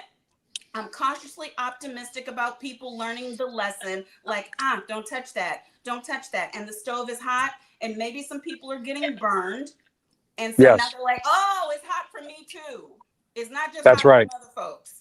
Yeah. And so I pray that converts in short order to what we need in 2026 in order to put a check on this madman's power and all those GOP sycophants who don't care about breaking laws in order to hold on to power. Yeah. Hey, Jack, I know that you're there. Jack Cottrell, I want you to stand by. Just give me a second. I want to go to Qasim real quick because Qasim is someone who wants to interview, and then we'll hear from Jack after this. Go ahead. Qasim? Wait, do we hear him? Yes, you're good. Qasim, go ahead. Hey guys, I'm here with Gloria right here in Chicago. He's a small business owner in Chicago. And Gloria, thanks for giving us 2 minutes of your time. Just tell us a little bit about why it was so important for you to be here today and why you're being so relentless and raising your voice against this fascism that we're seeing in this country. I'm here today to support the people. We're walking in solidarity. I think the numbers are proven fact to show that we dislike the Trump administration and what they're doing. They are fascists, and we are anti-fascists. So I am here in solidarity of the people, for the people, we the people here of the United States. You made a comment earlier to me, Gloria, that you don't like saying Antifa. You're very deliberate to say that we are anti-fascist. Talk a bit more about that. Put that mic real close to her mouth. Words are very important. So therefore, the Trump administration is trying to demonize the word Antifa, trying to make it sound as if though it's a terrorist group. But it is not. It is anti-fascism. It's been around for thousands and thousands of years. If anybody, one of the oldest ones who's an anti-fascist would be Jesus. Another one would be Socrates, and many others before us, Malcolm X, Martin Luther King. We all stood up for humanity. It's when we lose our humanity, that is when you are a terrorist. Amen. Qasim, thank you very much. We appreciate you. Qasim Rashid there with a Chicago resident who's out there. Thank you so much. Stand by. We want to get to Jack Cottrell. Jack, you have been covering this. You cover this on your show. This is a culmination of many things, of many outrages and upsets by the American people. And so what say you as you are witnessing this? Well, Don, thank you so much for having me. Don, Joy, Jim, so many of my favorite people. Everyone's tuning in. We have hundreds of thousands of people watching across platforms. This is what the real media looks like. By the way, this is new media is the media now. And I was just out at the protest in DC. I think it's like 200,000 people out in the streets. Bernie was getting the crowd fired up. It was incredible. The team at Indivisible, the team at Move On, It's just so incredible to see. And my takeaway from the first No Kings protest as a young person was I just heard a lot of there were no young people out there. This is your future. Why aren't you involved in it? I know this is a little bit small sample size, but there were a lot of young people out there that I saw today in DC. So that was really uplifting to me. But I also saw everyone in frog costumes, in dinosaur costumes, and I think really leaning in to the moment of weakness that this is for Trump, losing court case after court case, the lowest poll numbers he's seen in either of his presidencies, just getting shut down in every scheme and every plot. This is a moment to point out that if you pre-capitulate, you give him power that he doesn't have. I have no idea why Wall Street or universities, ABC, any other media outlet thought that Donald Trump was some big tough guy that they had to bend the knee to. Every time that we stand up to him, it shows how insignificant and insecure the people in this administration are. Every time we go out on the streets, we show that they don't have power over us. And that's what they need. They need us not to do that. They need us to be afraid. They need us to capitulate. That's where they get their power. And everyone in a frog costume or every T-Rex out there, anyone who is protesting is just showing how pitiful these people are and how just insecure and sad Stephen Miller is. And that Carolyn Levitt thought that she was going to go on Fox and call us criminals and that was going to stop us. I cannot wait to see what new filler she gets in her face to try to cope with the embarrassment that has been this weekend for her. But I have just been so happy. I was out in DC for 2 hours. I had, of course, come back and hang out with y'all for a little bit, but I'm going to go back out. But this has just been a fantastic day. And I'm glad it is pissing him off. And I hope Donald Trump's golf trip has been ruined today. But the demo that I saw out there, seeing young people just gets me fired up. And it's incredible that so many people are tuning into y'all right now. I'm just stoked. I know that, Monique, what you said was so perfect. It's not enough to just go out and be in community, which is so important, but to do something with it. I always hear that, joy is an act of protest. But not if that's all you do. I love that you have your joy. I love that you are finding people who are in this fight with you, but also then do something with it. And so I completely feel that pain of those who bring out a sign that might have said if Kamala was president, we wouldn't be here right now. But I want to be in it constantly, right? If we kind of become numb to the fight that we're always in, if we think that maybe we're in power for a little bit or we get a couple of wins and just because you're feeling good, it doesn't mean that marginalized people aren't always having their rights assaulted, aren't always having people come after them, then we kind of fall asleep to this. And I don't want to be asleep at the wheel anymore. I don't want to be asleep at the wheel if a Democrat is president, if a fascist is president. And so I totally empathize and feel you on that. But today I do feel maybe there is something that has shifted, at least in the way that the public is perceiving this administration as weak and fallible rather than something that is unbeatable, right? And that's what Trump wants us to think, that he is inevitable. And I hope today is one of the first days in shifting that view, that shows that he is weak, that he is beatable, and maybe that changes things a little bit. Amen. Amen. That's my rant. That's my rant. Monique, can I ask you something? Good job, Jack. Yes, Jack. Monique, Go, Jack. are you there? I'm here. Monique, let me ask you. By the way, Jack I'm in front of the Dear Leader thing behind me. I just wanted to point out that I'm in front of the Dear Leader banner. Oh, there's the Dear Washington, Leader DC. banner. You guys see that? The Kim Jong-un It's giving bullshit North that they Korea got here in Washington, D.C. Yeah. Caroline Levitt is sort of like the little North Korean lady who sits at the desk with the mountains behind her and spreads the propaganda. That's what she does. But she and Stephen Miller and the liars at the White House, they're 0 for fucking 2. 0 for 2. Second No Kings Day. They tried to trash. And guess what? Y'all fucking lost again. That's all I got to say. There you go. There we go. Let me ask you something real quick, because you mentioned, I wanted to ask you this before. You talked about, that it's making you sad. And some of the guests have been mentioning that they're not, there's diversity out there, but not a lot of people of color.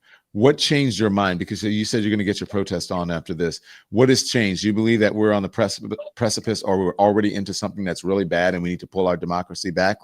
What's different than you? Because before, if I had asked you, I'm going to be honest, and I've asked some of my, some of my Black girlfriends, I would say, you go to the protest and they'd say, I'm having chicken for dinner. You know what I'm saying? So what has changed? Why do you think this moment is different? Yes, no, I don't know that it's different. I love a good protest, Don. You know that about me. You're a pugilist. You're a pugilist. My daughter wants. Thank you. And I want. Oh, thank you so much. I appreciate it.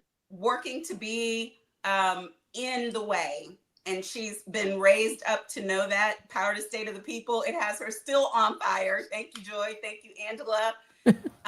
And so I'm going to take her out there. I see we've lost Don, so I'll just randomly talk. But we still have Joy in the anchor chair. We still got you, girl. We got you. Keep going. Keep going. But I want her to be a part of it. And I love a good protest, but I want to observe it and see it more so than be in it and among it at this hour. And I don't blame anybody who wants to go or doesn't want to go, or, you know, I'm with everybody wherever they feel, as long as they are doing something. You know, that's the thing that I know you say all the time, Joy, and that Don says, and that's what I believe. Like, your something doesn't have to be today. It's great if it is. But, and Don, I don't know if you could hear me or not, but I was just saying I love protest, and I'm taking Grace because she wants to go, but I'm gonna be more of a protest observer. Like, if I find a little orange vest, I'll be a legal observer. I'm not necessarily like gonna be fist up on it. I'm going to continue to work toward getting people to turn these into votes. So I hope these enthusiasms work. And Monique, I will say, and I said this earlier in the live, and thank you all for tuning into this live stream. If you guys are tuning in, this is like the Avengers of fighting fascism. But I'm with my take on this, Monique, and I don't know what you think about this, is that I'm actually glad that these protests are almost all white people, because white folks have the responsibility of their demographic having been the one who affirmatively chose this. And D.L. Hughley said earlier on this broadcast, and I think it's absolutely true, that America needed to see exactly what it's like when they got their heart's desire. And for 6 out of 10 white Americans, this was their heart's desire. They wanted unfiltered Trump. They wanted Project 2025. They wanted ethnic cleansing of America. They hated the idea of having to hear Spanish in Walgreens. They wanted to go into Walmart and not hear any or see any brown people. They wanted to go in Home Depot and not see brown people. They wanted to see them suffer. They wanted to physically watch people who are undocumented, who they call illegals, which again is their word. It's the N word for brown people. If you say the word illegals, you're saying the N word. I hear it as the N word, and I get to think you're racist because that is a racist term. But they wanted to see those people. They needed it viscerally. Now that they're seeing that suffering comes with them getting their food prices go up, with themselves losing their employees, with themselves getting harmed. Now you have a lot of white Americans going, oh, this isn't what I voted for. And the tariffs that Trump said he was going to do, now hurting them. They go, oh, shoot, he's helping Argentina and not me. And so a lot of people are waking up to it. And so to me, the farmers, the people who asked for this, rural America said, I want Trump. They're the ones who were singing the English version of I will vote for Donald Trump. Okay. And Joy, they don't want to be bailed out. They don't want these. They don't want the handouts, right? They just want their to do markets. it. Right. Because they understand that once the markets are gone, once Argentina and these foreign countries stop buying American soybeans, they ain't coming back. So their markets on giving you a one-time cash bailout doesn't do shit. So now that they're getting, this is why I need my spicy white people to be the movement. This is your turn to do the March on Washington. And by the way, what they said about the March on Washington before it happened, the reason DC was empty during the March on Washington, they said it was going to be violent. They said it was going to be fights. They said it was going to be murder. And so they said that about the March on Washington. They said it about the march over the Edmund Pettus Bridge. We can't let these blacks march. They're going to do violence. Now you're having the same thing being said about the No Kings March. They're going to be violent. It's going to be terrorism. Voila, it's not. But our spicy whites are responsible for overturning fascism. It's your turn. You always said y'all wanted to have your own 60s civil rights movement. Baby, you're on deck. You got the bat. Hit that thing out the park. White America, stand the hell up. But it's a generation. Jack Cottarella says he's got you, Joy. Jack is ready to lead this. And him and Jolly Good Ginger, and the frog. We're going to get out there. Jack, get out there and do your thing. Hey, if I can for a minute, I want to get back to the social media guys. The social media guys who are out because they have been out there and they have been talking to people, and we love to hear from them. And this is their final say. So let's see what they have to say there.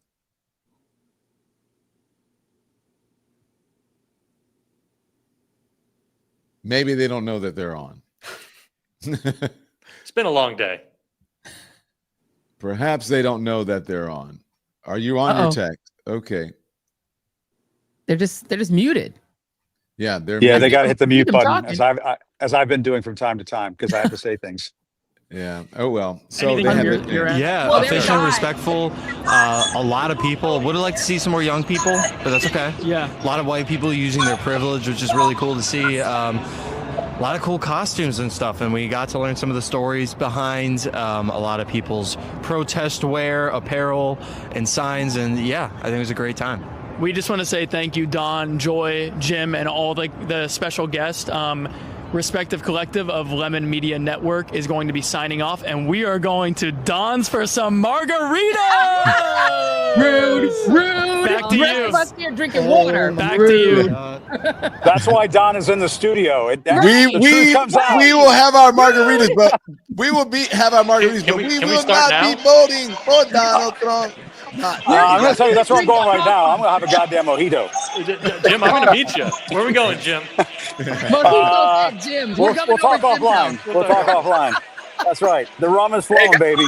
Hey guys, I'd love to jump in here really quick. I know you all are wrapping up, but the party's just getting started over here. No, Nick, we were coming back to you. Go ahead. I was just about to come back to you. Go ahead. I know you all are wrapping up, but the party's just getting started over here on the West Coast. We're going to continue out the live coverage. And just to speak on Joy's point, the diversity in this crowd is something that Los Angeles can really, really be proud of. There's Black people, brown people, Asian people, the spicy white people are out represented in full effect out here on the streets. I talked to somebody earlier and I asked them, what brought you out here? Why show up here? Is this all about Trump? And one person said yes, they really were. It got under their skin, that photo that Trump posted all those months ago wearing the king crown on his head. But they also said, if you think that this is just about Donald Trump, you're missing the point. This is about a ruling class being born right in front of us. This is about the haves and the have-nots. This is about the gap widening between the haves and the have-nots and the middle class going away in this country. Everyone sees it. It's not just the immigration raids. It's the price of the economy, the groceries. It's the economy collapsing. We were promised so much by the president on day one, not to include the Epstein files. I mean, they were supposed to be released. But now we're seeing the things that he campaigned on. He can't celebrate those. They're not victories. People are struggling to survive out here. That's why there's so many people out in the streets today. And you're right. It's not an aggressive atmosphere. It's a party-like atmosphere. People are coming together for community because we really need that now and more than ever. It's not just a Latino community. We're so proud to see our Black and brown brothers and sisters come together, be shoulder to shoulder, and really understanding that this is more than just about us. It's more than just about the individual. It's about the collective, and we're all standing up today. That's what today is about. It's not just about Donald Trump. Let's just be clear about that, guys. Thank you guys so much for having me on. Thank you, Nick. Amen. Thank you, Nick. We'll see you soon. You'll Thank be you, back Nick. on. Let's try Olivia one Love more you, Nick. time. I want to make sure that her mic. Olivia, you there? How's your mic? Hey, can you guys hear us now? Do we have a steady stream? Finally. I'm taking Olivia to the Icon store next week. I gotta tell you though, I think it's the heat. My phone keeps saying it's overheating, and I've got to tell you, there are a lot of people here. This goes on for miles, and so I think with everyone here, who knows? We're on the border. Stephen Miller's probably pissed that I'm here with Women Escobar. So I'm probably blocking her signal, but I'm gonna hand over to her for a little bit. You can hear her okay? Here we go. We can't. No. We can't. Olivia. Olivia. We love you. It'd be great. We love We love Olivia you. so Feel the much. democracy coming out of her heart. The democracy coming out Yes. of her heart. We love Yeah, her. you sound like Charlie Brown's mom on the phone right now. Where's the Patty? Okay. We love you, Olivia. Look, thank you, Olivia. Thank you. So there we go. Jim. How dare look, you? Jack. How dare you? Jack, I love you guys. That's Chris. Jack, I thought we were cool. What are you doing? Why are you getting to? I'm drinking coffee. I'm just. Did you bring enough for the rest of the class? I need a little right. Out of a pressure. Don Lemon Show mug, by the way. Show you Where's mine? Where's my merch? I know we need. Well, look, I think the chat needs to get together and demand Jim Acosta merch. We're trying to get him on OnlyFans. It's either merch or OnlyFans. We're one or the other, Jim. It's only feet. It's or. Jack, I'm going to be doing what you're doing soon out of one of these. Hell yeah! What are we having? That is, I'd probably be a little tequila and something. How dare you? Other, Rude. The Jim Acosta thongs are now available in the merch store. I'm just gonna Are you modeling them? Yes. act now while supplies last. I can show you a sample for mine. We have the Don Lemon ones as well. And there's a big lemon on the front, and it's also it makes you smell fresh. Ooh, a like little lemon makes you lemony fresh. Oh wow! Boom. This is what Monique is uncomfortable. like. Anyway. Monique she's literally like her sound went out just and then. She's like, I don't hear none of this shit. Guys, I'm a Christian, damn it. This has been this is my breakfast. I woke up. This has been my lunch. No. Oh no. Don, your blood sugar is gonna spike with that and tequila together. You realize that, right? Yeah. Yes. And lemon heads. And lemon heads. Yes, I'm a Monique. Texas girl. They don't let us graduate high school or go to college if we don't know how to handle our liquor. Oh, she told There us. you go. She told us. Handle liquor, walk in heels, and do a face. When I tell you every change Texas a tire. and change a tire, every Texas girl I know change a tire, walk in heels, do their hair, and do their makeup. No doubts, and they would just do that tire in a face, in a full face. Okay, how about that? Don, I have to bounce. So I just wanted to say to Yes. Joy's point a couple of minutes ago, I can't agree more that I feel like the right people are leading this protest and this movement. And I said earlier this week, this thing that is true to me that I want to repeat here. Shared suffering breeds community. Ooh, yes. And sometimes people don't understand why, and whether it's Black community, brown community, Asian community, why we are such a why there is such an enhanced sense of culture. But some of that we is because we have had to be the we that fights you.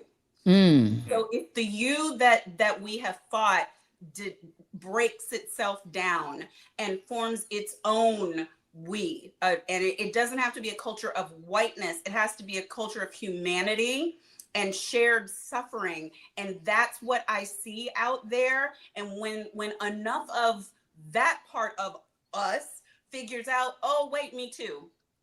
Oh, wait, us. Oh, wait, you didn't mean it's not just gonna affect. They're snatching everybody off the streets. Yes. They're giving everybody the same poor health care. They're doing it to everybody's school system. My child has special needs too. When they figure that part out and lead it the way they are now, then I think we see the kind of change that is lasting, because then maybe they will not be able to be fooled anymore.Ame. Yeah. Hallelujah. Monique. Hallelujah. Thank you. Bye, Monique, and best of luck to your daughter. Bye, Monique. Tell her to break a leg. That's the saying. It's so big. Thank you. Okay, bye-bye. Bye. Thank you. Bye. Let us know where you are streaming and watching us from in the chat. We want to know what city you're in and what you did. Hey, team, do we have some pictures of, because there were a couple pictures of people who couldn't make it, but they couldn't make it to protest, but they did what they could in their own hometowns and in their areas. Did you get any of the shots of the dogs or anything? Oh, I love it. This person said, I cannot go to one of the things, but I hung this on my fence. Love that. That's awesome. That's awesome. Yeah. Do your little bit. Anything you can. There we go. No kings. Yes. Yes. Oh, there's a dog. Oh, good girl or good boy. So cute.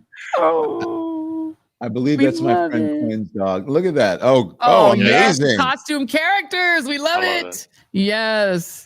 Amazing. What else do we have? Is that it? Oh, check it out. Okay. And do you guys, we want to put your guys, this is Don Lemon Show merch, and then we want to get you guys as well. Morons are governing America. Who's this lady, Andy? Do we know? This is Debbie Wilcox. Hi, Debbie Wilcox. Shout out to Debbie. Shout out to Debbie. That's a seasoned spicy white lady. No, I was about to she's say. the queen of the spicy whites. She's going to be on I've Had It next week. That's the third host. We love I've Had It, by the way. Not paid, just pissed. I like that. I love what it. else do we have? Michael in Fairfax sent these. Love that. Oh, look at Thank that. you, Michael in Fairfax. Awesome. Yeah. What else do we have? Is that what kind of creature is that? Is that like a fairy tale creature? Is that a unicorn? Looks like a unicorn. Yeah. A unicorn. We love it. What else do we have? Is that it? This is a video from Michael. Oh, love cool. it. Where's Michael? Look at that. Look at that. Look at the people. And United will never be towns defeated. all over America. People sent me some stuff from Long Island. I didn't send it to you guys. Jim Acosta's in a bar, so Jim is going to get his, you know what, on of course. Guys, I'm in an Irish bar. I'm in the Irish Times in Washington, D.C. Doxing yourself. Well, hey, this is a friendly crowd here, guys. This is a friendly crowd. Oh, nice. Fabulous. Say hello to everyone. You know, I mentioned the Cuban side of my family. The other side of my family has got a lot of Irish going on in it. So I'm just going to tell you right now, the Irish know how to celebrate after a big protest like we had today. Yeah. And I'm just going to say, just to get on a serious note, just for 1 millisecond before we start wrapping this thing up and everything. Get closer to the window, Jim. Your signal's cutting a little bit. But go ahead. Okay. I was going to say, guys, Don, Joy, love you guys. Love everything that you've been about and trying to, bring independent media to the masses. I think by combining our forces, we are now a force to be reckoned with. You know what I'm saying? Amen. And we just need to keep doing this. I had this lightning bolt that came in last night. We should be doing New Year's coverage. We should be doing, let's just do this more often. Yes. But on a real Amen. serious note, I am so inspired and encouraged by what I saw today, because I went into this thinking, oh boy, we're gonna sabotage this. There are gonna be elements in the crowd who are gonna try to start trouble and so on. And none of that happened. Jack was down there too. He could say exactly what I'm saying, but this was an outpouring of love of the country. And I understand when some of the guests are saying, why didn't people vote this way in 2024 and all that? I get that. People are deeply frustrated with what's happening in the country right now. And they say the voters had their chance. They voted for this and now we're getting, our just desserts. But at the same time, Don, Joy, we're old enough to know that sometimes these struggles, they find us. Sometimes these moments in our country's history, they come for us. And this is that moment. And I think a part of what I'm so proud of in terms of what we did today is that Don and Joy and this whole team, we are seizing this moment. The corporate media, the legacy media, they want guys like us to just go, they want us to go off the island of misfit toys and go away. Yes. And what we did instead is we combined our resources and we did the kind of coverage that you should see in a free country, in a democratic republic that cares about free speech and freedom of assembly. And that's what I think we delivered that today, guys. And I'm Jim, thank you very much, Jim. I received every word of that. I need you to stand by because I think you want to stay for a few minutes. Congresswoman Jasmine Crockett joins us now. Congresswoman, come on now. We Hey, love us, Jasmine. Hi, Jasmine. Hey, y'all. Hey. So, Congresswoman, were you out and about on the protest, and what do you give us your observation and your thoughts on today?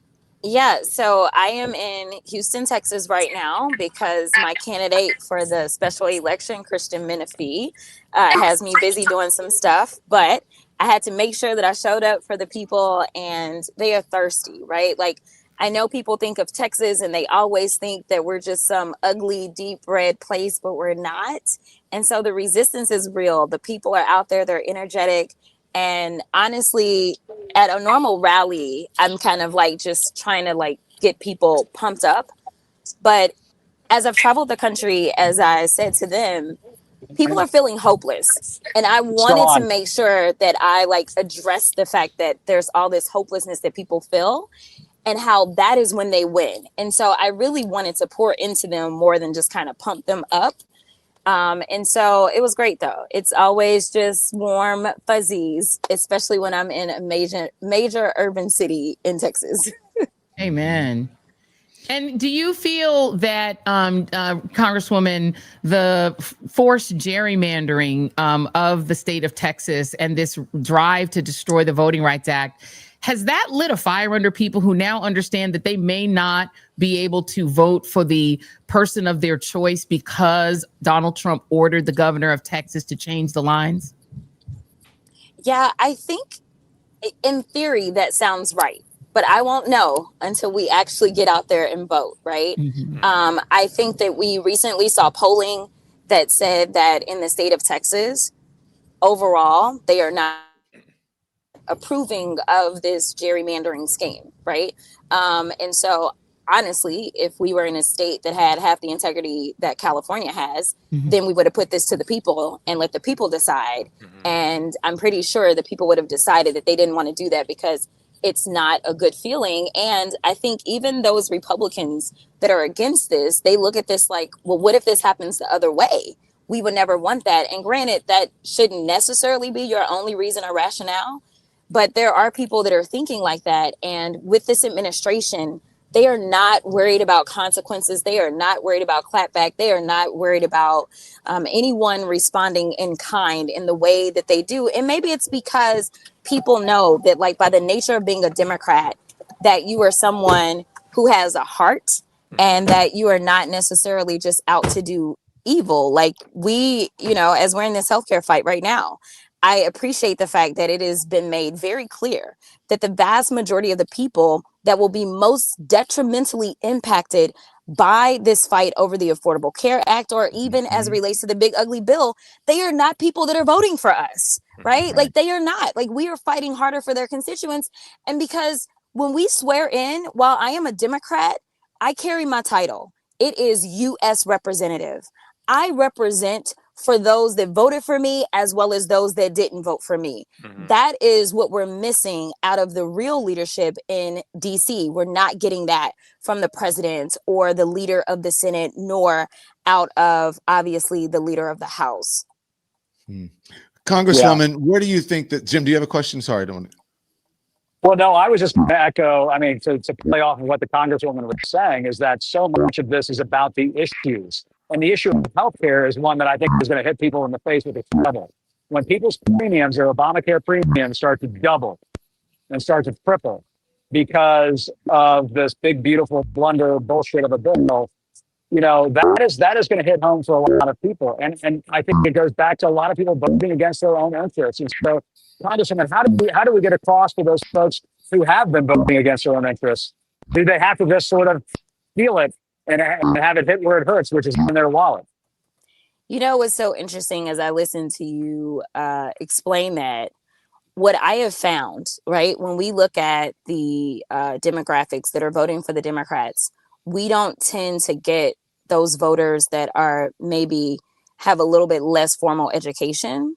We tend to get the people that will read and get down into the minutia and do the 1,000-page bills with us and all those things. But what we are missing isn't really where we stand on policy. It is our ability to communicate with people. And I'm going to be honest and tell you that a lot of people call Democrats elitists and things like that for us saying things like you voted against your interests, because it makes people feel small. And so for them, it's almost like a pride thing, right? Like, oh, I'll show you, right? But in the end, you didn't, you may have hurt us, but you hurt yourself while you were doing it, right? So I think that it is about some of the ways that we just kind of present and just being very plain language. I was telling a story yesterday to a group of young electeds about the fact that there's one specific group, I won't put them out there, that really is not necessarily a natural alignment that anybody would think of as being aligned with me. But every time they have a Hill Day, they bring them to come and talk to me. Now, I know that these people probably would never vote for me, but they love to talk to me because when I break it down, I'm just honest. I'm just giving them the facts and I'm telling them, as we were talking about one specific piece of legislation, I was connecting all the dots. So I was like, you may not agree with Democrats on a lot of things, but you need to rock with us on this because we lost a Congresswoman. Oh no! She went through a Damn no-go you, zone. Elon. He's up there with his little machine thing. They're coming for the feeds. Coming for the feeds.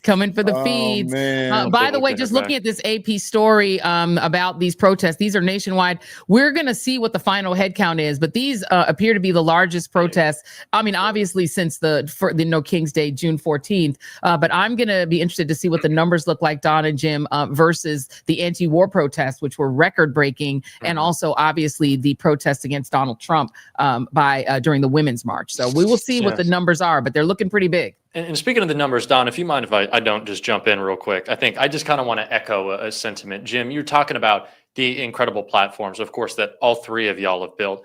And, when I was telling people to just absolutely, you needed to show up today, so much of it was about finding the community that we so desperately need right now. And obviously so many folks have moved away from Don, that lamestream media that you were talking about, but y'all also gave them a place to be. And the community is not just with us, it is with everyone who is engaging and watching our stuff. And I'm going to come back to that thought because I'm going to let the Congresswoman go, because we were trying to save a little time before you came in. I'll finish that later. I'll let you jump in. Go ahead, Congresswoman. I am so sorry, but long story short, I think that number one, we have to meet people where they are. We have been saying that forever, and we can't wait until election time. We have to be in consistent communication so that people actually build a rapport and actually trust us.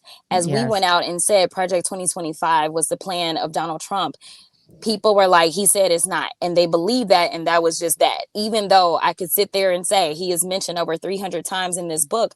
So I think that it is about also having a rapport, something that like, I don't really think the Democrats have really invested in, and having a rapport with like all people, not just those that are tuned in, because at the end of the day, everybody has an opportunity to vote.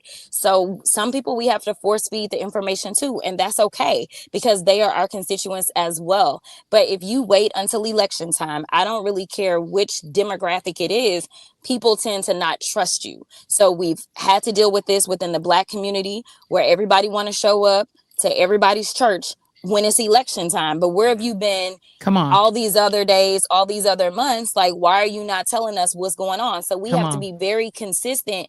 And I get it, because the old way of doing things has always been just put your head down and do the work. And like, everybody will know that their lives are, you know, decent enough because you're doing your work. But that's just not where we are currently. So we've got to make the effort to communicate with those in rural America and talk about like, hey, your hospital shut down. Let me explain why and what it is that we're doing to try to make sure that you still have access to healthcare, just like your neighbors in the urban cities. When the farmers are filing these record bankruptcies, we need to be having conversations. I know like the general public is like, that's what the farmers voted for. But at the end of the day, we all got to eat. So listen, let's have a conversation about it. Let's talk about the fact that like we need to do something to help each other survive, which is why a lot of times when I give speeches, one of the themes that I hit, because I always pick a song, it's a gospel song, that I need you to survive.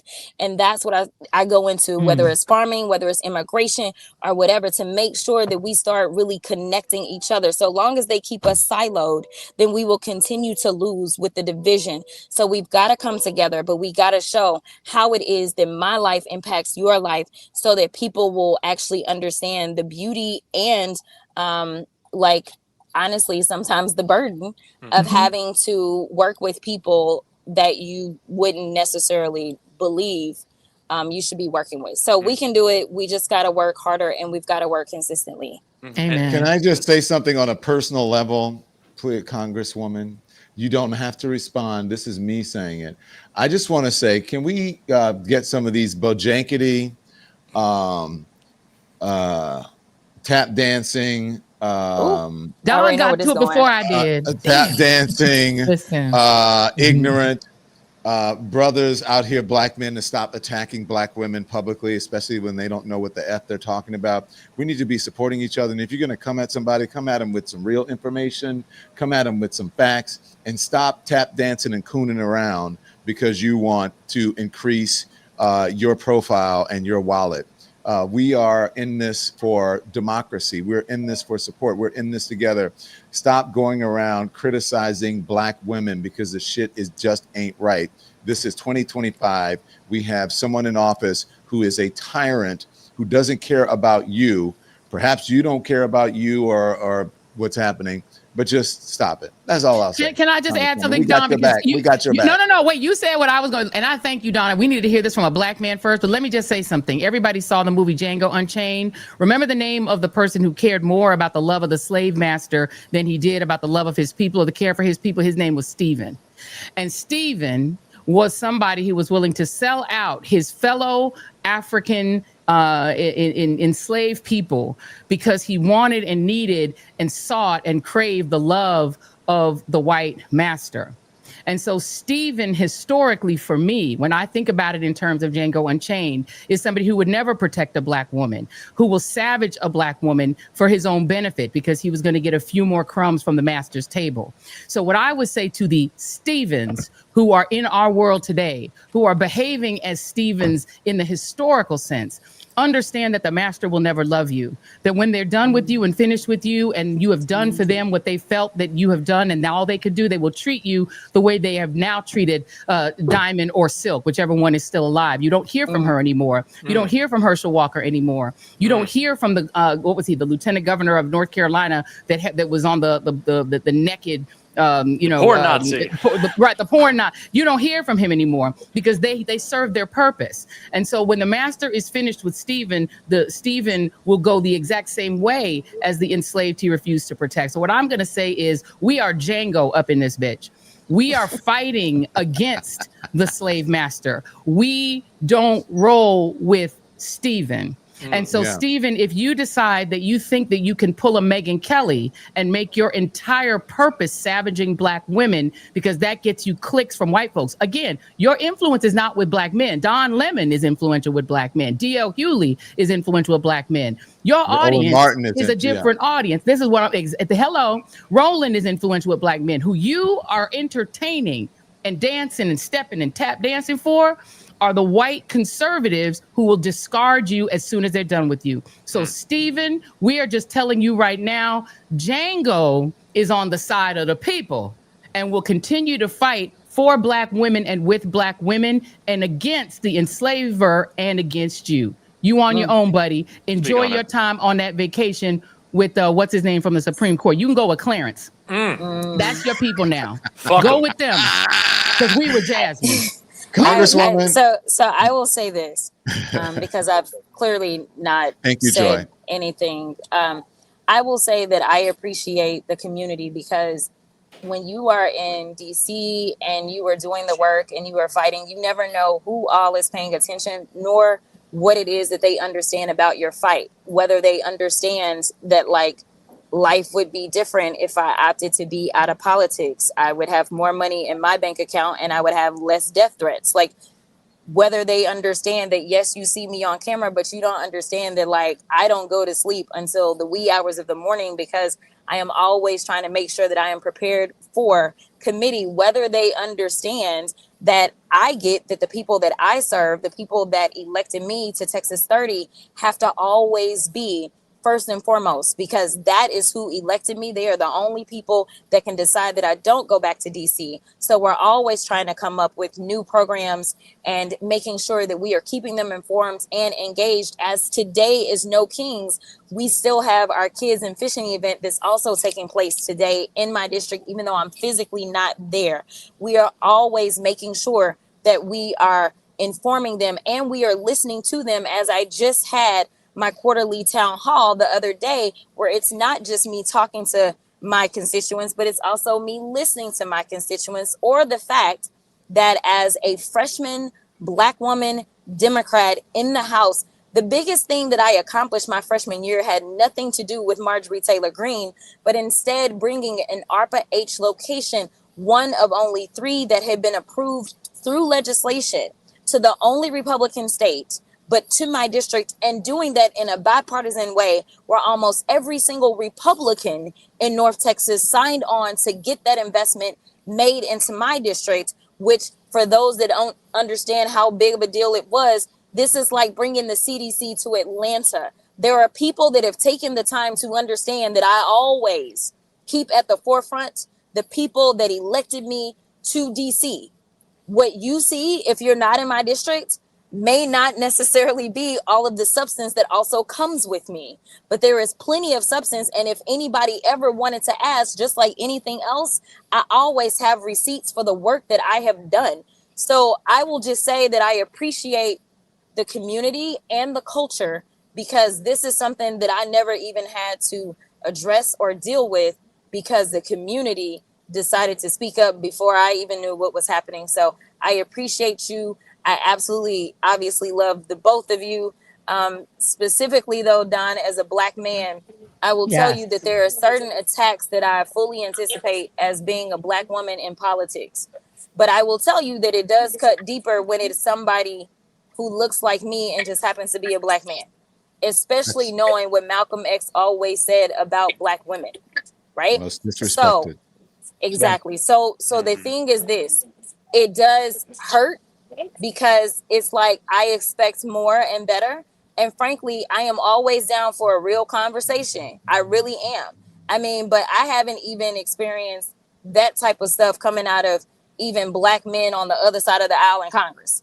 That's just the reality, because they even have enough respect to say we disagree on this policy or whatever, and we'll go back and forth.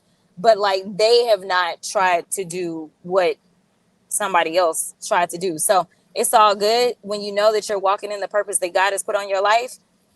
There's nothing that honestly shakes me. Like, I'm a keep doing me, and you know, the world will continue. And we love I it. appreciate y'all. I hope you're We not love upset it. that we brought that up, but I just had to say that because it was really weighing on my heart and my Amen. soul, and I was just so offended by it, especially as a Same. black man. I was just like, wait, what the fuck is wrong with this man? Amen. And you know, I don't Amen. like I usually don't attack people personally or whatever, but that was just offensive. And that I usually don't bring those people up, like the Stephen A. Smiths or like the Stevens out there, let's put it that way, or the Megyn Kellys of the world. But sometimes you have to show people, to hold up a mirror, and you have to tell people about themselves. And the only time I ever clapped back, I think was at Megyn Kelly, was when she said some shit about Joy. The only time that I've ever clapped back at the Stevens of the world is when they said some shit about Jasmine Crockett. It's offensive and it should not happen. Check yourself.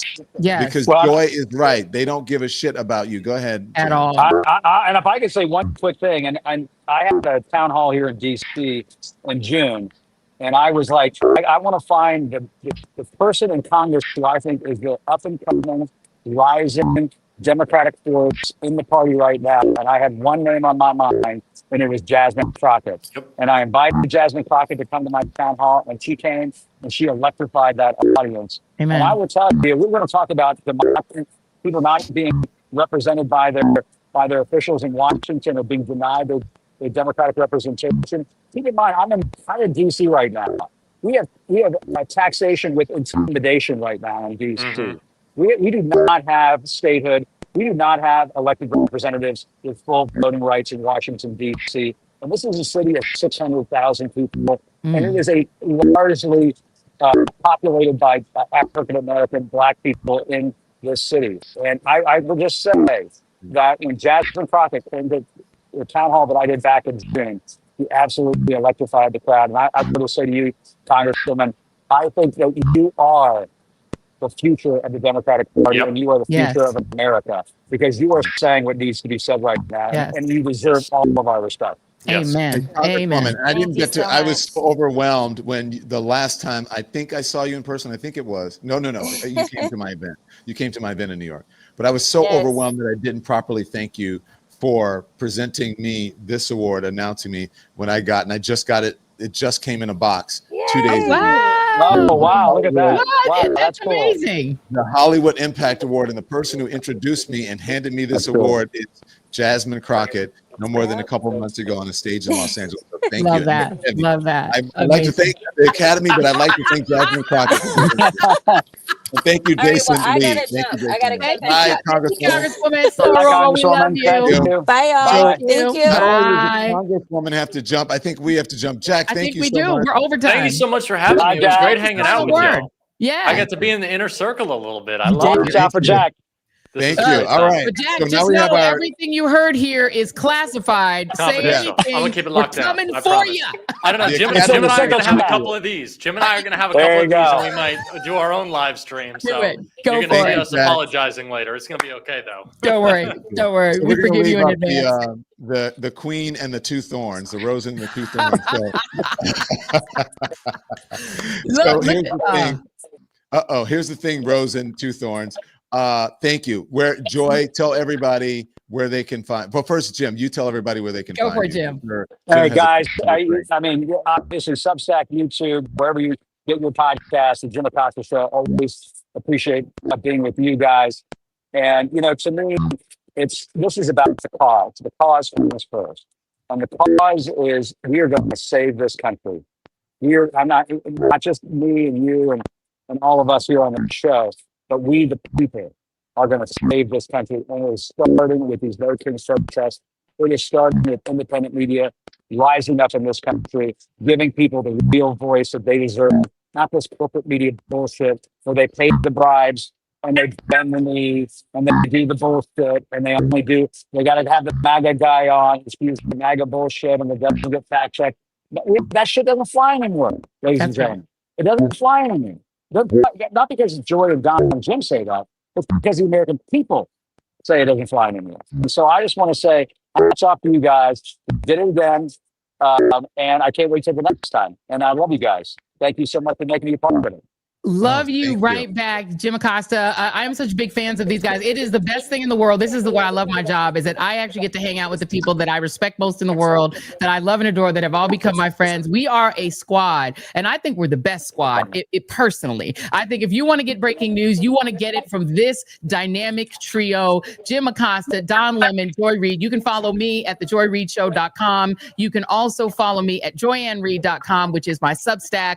We're all doing Substack and YouTube. I've also got the shop up. So if you want to buy some merch, if you want this cute little thing right here, if you want to buy this, my little resist shirt, you know what you got to do it. Don has taught me well. If you want to get any of the merch, you can go over to shop.joyandreid.com. Get you some merch. We got some resist merch. We got some No Kings merch. We got the mugs. We got it all, baby. So go ahead and shop. And we have a wonderful little discount for you guys. If you jump in your first hit, you're going to get a little discount and you're going to get to enjoy our fabulous merch. So that's it. Did I steal you wrong? You did not. Look, let me tell y'all something.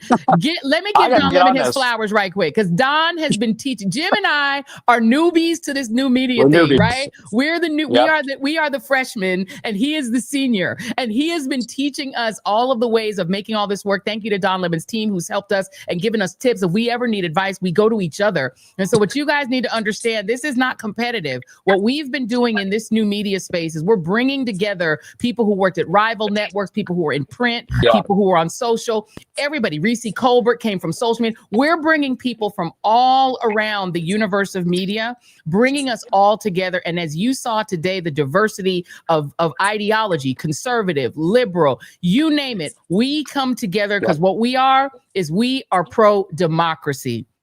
We are pro-democracy. We don't come here on behalf of a party. We don't come here on behalf of any single organization. We come here on behalf of the people. And so if you guys want to get fresh, straight up media for the people, that cares about the people, loves the people, works for the people, we work for you. I've been watching this feed on all three. I keep jumping back and forth between Jim's channel, Don's channel, and the Joy Reid Show channel, because I don't even know how the ratings work, but I'm like, I need to make sure everybody get ratings. So I've been jumping on everybody's channels. I've also been on my live. Thank you to those who went on the Instagram live, who watched it on Substack, who watched it everywhere on TikTok. So this is what we're doing, you guys. Support new media, because this is the only way. And the last thing I'm gonna say before I go, Jim has talked a lot about his heritage and the Cuban American community, having lived in Florida for a long time. One of the reasons so many Latinos voted the other way is if you watch the media that's controlled by conservatives, that most Latino people take in, the corporate media on their side, it is pure propaganda. The same thing is happening in Asian American in-language media. It's happening in Haitian media. I experienced this myself living in Florida. You guys need to understand that immigrants in this community of color, Latinos, Asian Americans, are getting pure propaganda from their version of mainstream media. Abuela is being brainwashed. That's right. They're being brainwashed. And so don't always assume that people who are voting not your way are just evil or just racist or just hate you. They're being brainwashed too. Break your family and friends out of corporate owned media and get them all onto social media and onto independent media where they can see the truth. That is what I'm going to say. And I'm done. Thank you all for being here with me. I'm going to go back to Don. Throwing it back, Don. Love it. Love it. So let me just say this. Everything that they said, so I'm just going to be short because you guys have said everything that I wanted to say, except I just wanted people to know when I texted, I said, hey, No Kings, should we get the band back together? Before I could finish the text, a rousing all caps yes came from both people saying absolutely let's do it, let's set a meeting. So thank you guys for that. I appreciate it. And so look, and thank you for saying that I am the, somebody said I was an uncle. I forget what they said I was. Charles Blow said I was the dean and all of this. So what I say, support independent media. That's all I'll say. Support independent media. Support this channel. Subscribe to this channel. Subscribe to all the independent. Subscribe to Panone's channel. Subscribe to Jim Acosta's channel. Jolly Good Ginger. Jolly Good Ginger's channel, all the folks who joined us today. Make sure you like, subscribe, become a member. That's how we stay viable and we're able to bring you this coverage. If you want to know anything about the Don Lemon Show, all you have to do is go to donlemon.com, donlemon.com. You can click on watch and you can see right there where it says watch. That's our main show on YouTube. He's You handsome. can become a member. You can join. He's handsome. Become a member and you can subscribe. Okay. Also, if you go back out to donlemon.com, click on our merch. Our merch is there. I taught Joy. I said, Joy, get you some merch. And so everything you need to know about the show, but really more than anything, we would like you. Subscriptions are free. Just hit the subscribe button. It does affect the algorithm and it helps us. And the more subscribers we have, the better opportunities we have for sponsorships and for viability here. Okay. So thank you all so much for watching today. I'll say the same thing that I say. I love you guys so much. Thank you. Thank you. Thank you to Joy. I can only Jim, do half the heart everybody. because my other hand's holding the phone. But anyway. And well, I'm surprised the other one shouldn't be. It was holding a. I see it. What is that? A dark. It's empty. Rude. Oktoberfest is empty. Rude. So go Next out, time. guys, and protest. Be safe out there. Remember your rights. You're Americans. This is not an autocracy. There are no kings. Okay. So as I always say, whenever I'm broadcasting, you can be informed without being inundated. Until we see you back here on all of our respective channels, here's what we want you to do. Joy said it. Jim said it. Turn the TV off.